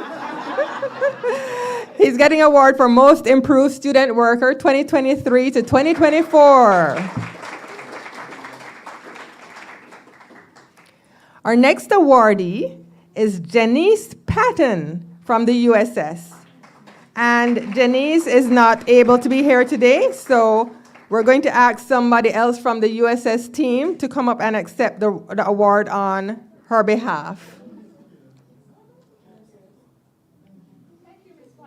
Thank you, Ms. Powell. So this award is for Janice Patton for Best Train the Trainer Team Lead 2023 to 2024. Thank you so much, Mrs. Bruce. You can have a seat. So congratulations to all our award recipients, and thank you for inspiring us with your extraordinary accomplishments. Can we have another round of applause for the awardees? Thank you very much.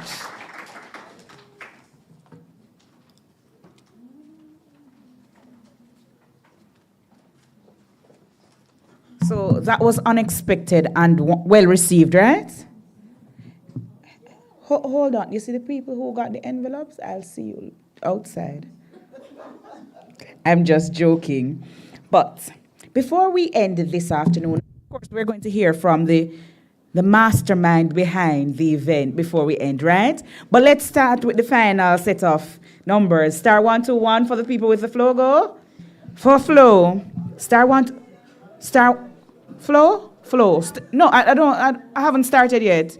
Star 121. Flow. Flow. Flow.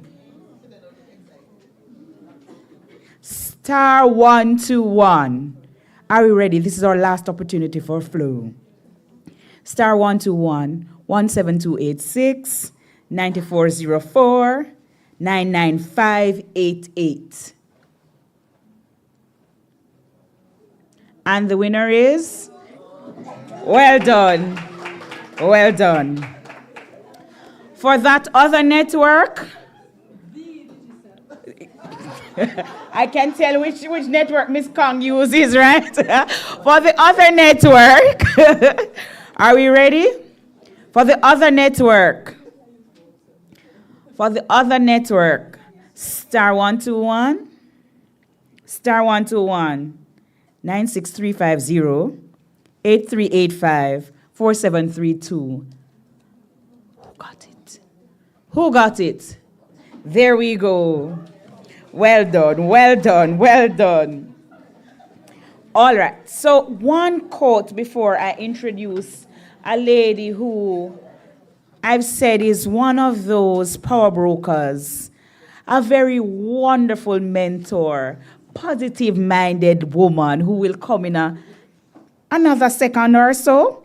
This quote from John Quincy Adams. Please tell me that you know who John Quincy Adams is. I asked you about Henry Ford before, and you didn't know. Who knows who John Quincy Adams is? I'm dating myself, Dr. Barton Gooden.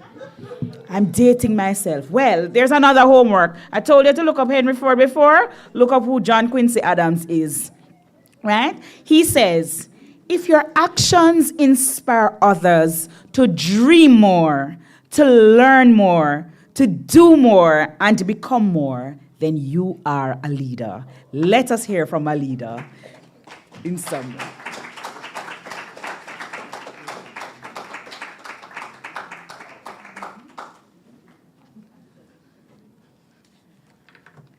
I am absolutely thrilled to know that today I gave up my lunch for one of our future leaders.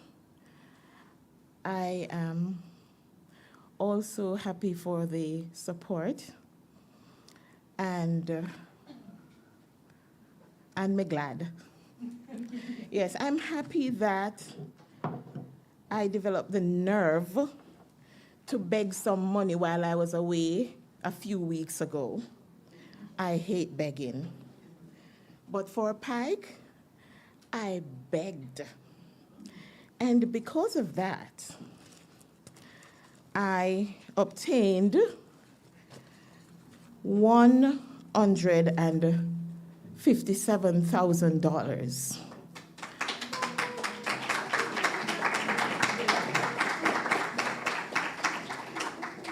And I topped it up to $160,000.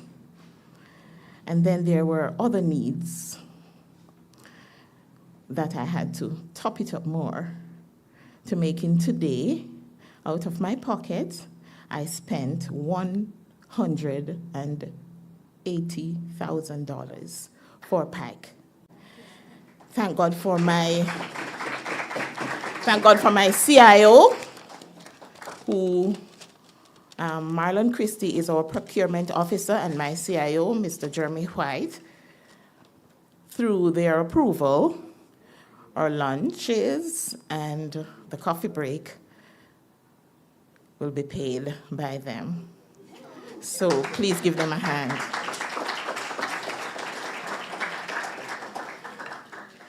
For the second most productive student worker of user support services, which I'm honored to be the manager, Lady Powell, Michaela Powell, A manager's check of $25,000 is available to you.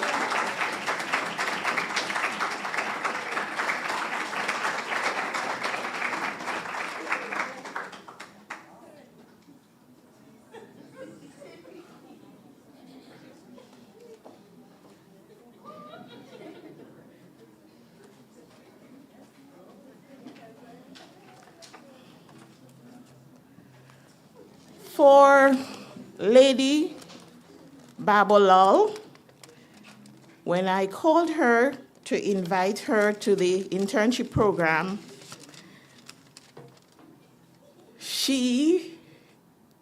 the question was, do you think you can manage a frontline service job? Lady Babolal said, I don't know, but I will try.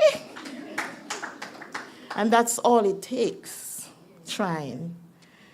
Today, the lady who could not speak louder than a little baby's cry is taking home $50,000 towards her tuition.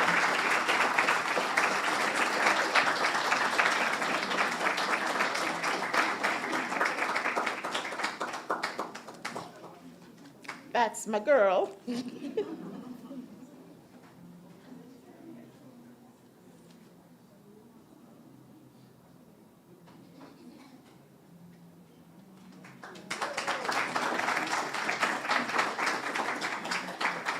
And the same amount is going to Sir Smith, Nakimi Smith.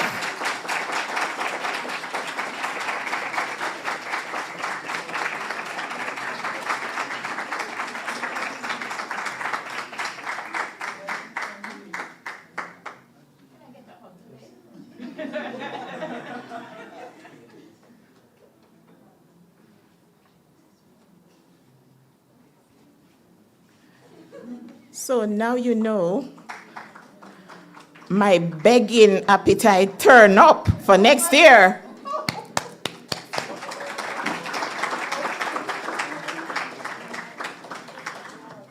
I will now invite Lady Selena Samuels and Sir Richard Barnett to come to the front.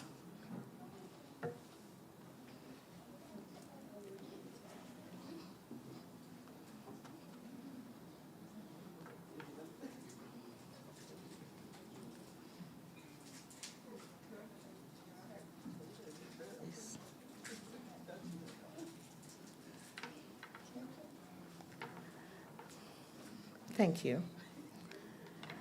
I met with my team to decide on the persons to be selected for award today. And Ronaldo Salmon, please wave your hand. In the middle of the discussion, he said, we need to have an Eagle Award. I turned pink because I get excited. I'm a little girl when I get excited. And who knows, I am a writer of a book, The Eagle Stays on Top. The Eagle Award is going to Richard Barnett for academic excellence and work productivity balance. He is focused to the T, not only about getting his job done, serving the customer, but also serving himself, because that's his original plan to be here on this plot of ground, the University of the West Indies. So for 2023-2024, Sir Barnett, the Eagle Award goes to you.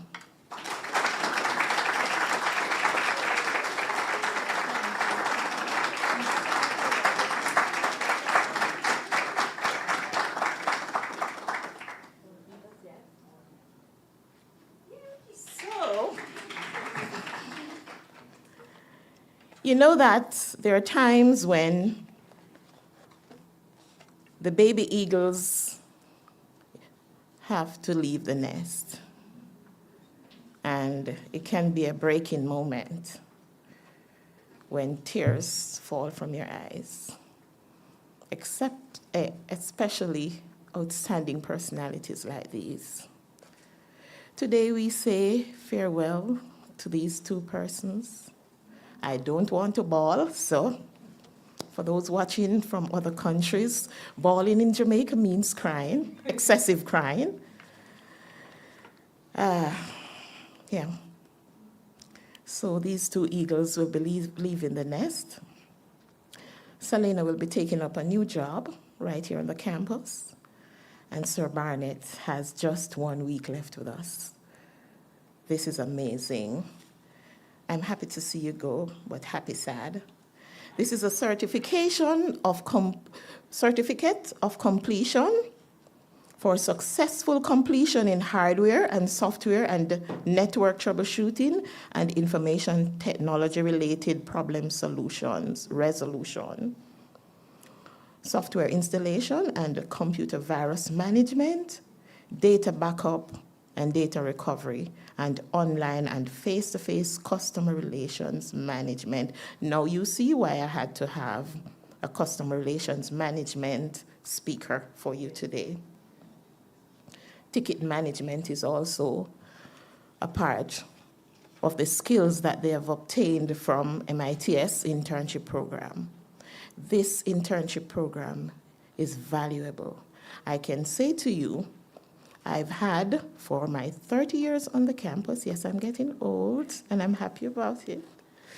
For the 30 years and 22 years in management, I have seen individuals in the internship program getting jobs outside of their academic pursuit, all because of the engagements, the rich and valuable marketable skills obtained at MITS. Give them a hand as they grow.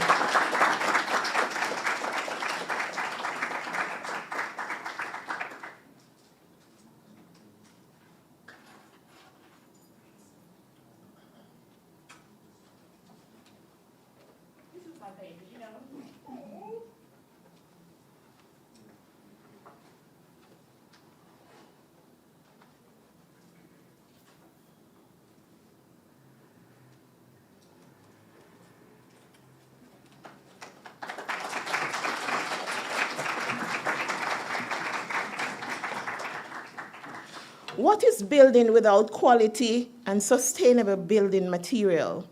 Today, you're provided with valuable and worthwhile building information and knowledge. Building is not just about a structure or a foundation, columns, walls, roof. Building also refers to establishing and birthing ideas such as PIKE. What is legacy?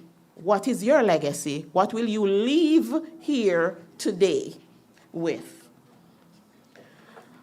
One of the very important, or some of the very important building materials or building blocks are integrity, honesty, and honoring your word. Stand by your word.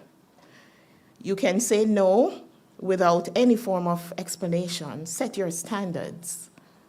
You don't have to explain why you are not going to act how some persons act. Set boundaries and crowd out all negative noise. I would not be standing here if I had allowed negative noise to seep into my pores and into my brain. No need to crave for attention. The right set of eyes will see you. Be reliable always. Celebrate your milestone. As was said, every time I obtain some achievements, I celebrate myself. I book myself in a hotel. I go on a cruise. I celebrate Janice. I don't need nobody to celebrate me. Me and Jesus, and me celebrate myself. Yes. Keep positive people in your life. Some people you need to delete from your phones. And this is the end of PIKE. And I just want to say thanks again to my HOD, Mr. Jeremy White, to the procurement unit, Ms. Dennis and Mr. Marlon Christie, the digital and social media productive unit, Mr. Andre Forbes and his team, all the supervisors who sent out their people today, their team leads, their team today, to the USS team, to can I have my staff members standing, the full-time staff members? Can you stand, please? I just want to say thanks for your assistance, yes, and for the ideas. Thank you so much, yes.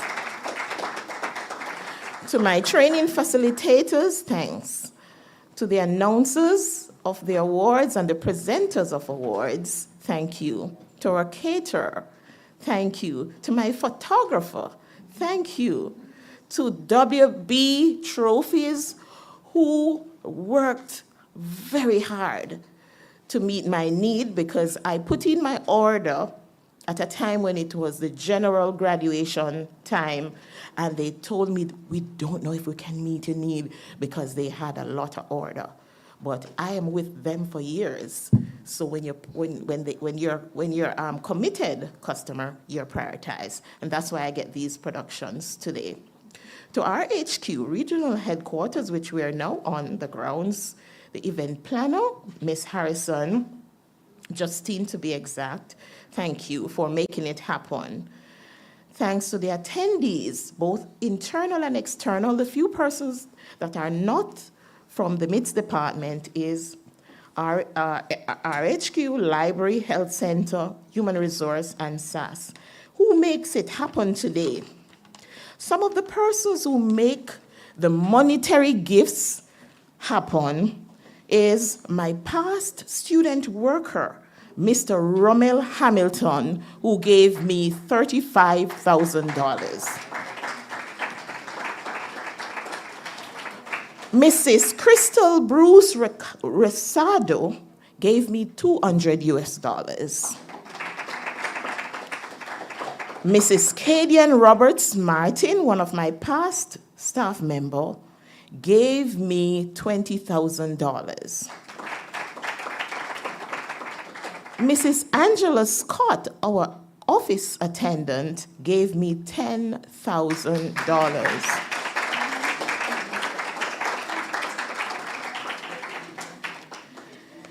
And there are some other names that must be mentioned. My friends and families from overseas, Marjorie Chambers, Angela Gordon,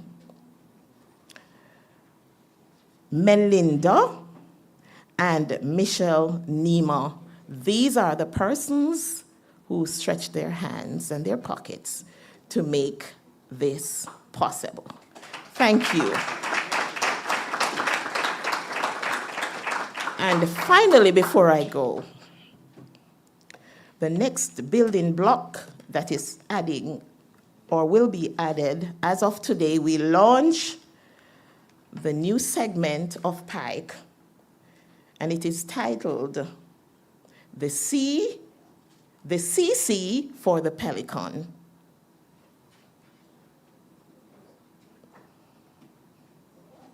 Who knows what the CC, the Change Champions for the Pelicans. Who are the Pelicans? The students we served. And this new initiative will be led by Nakimi and by Ms. Powell. Yes. Thank you so much. We thank God for a successful PIKE 2024. The curtains come down, and I will start begging for next year. Thank you.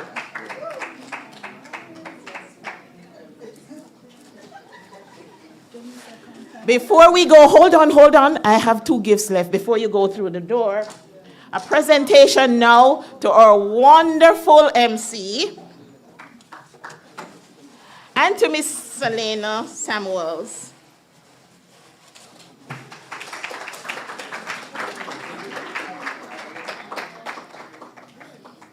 Thank you, Dr. Wright, for serving as a facilitator at PIKE for over 5 years. Can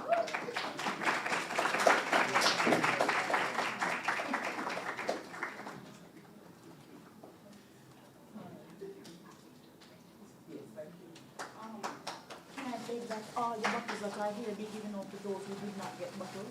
So we have some left over for all of those who are still here who did not get. Yes. Okay, thank you. To Selena Samuels, who is moving on to a new job in a few days, for knowledge transfer and for your contribution to team development. Thank you.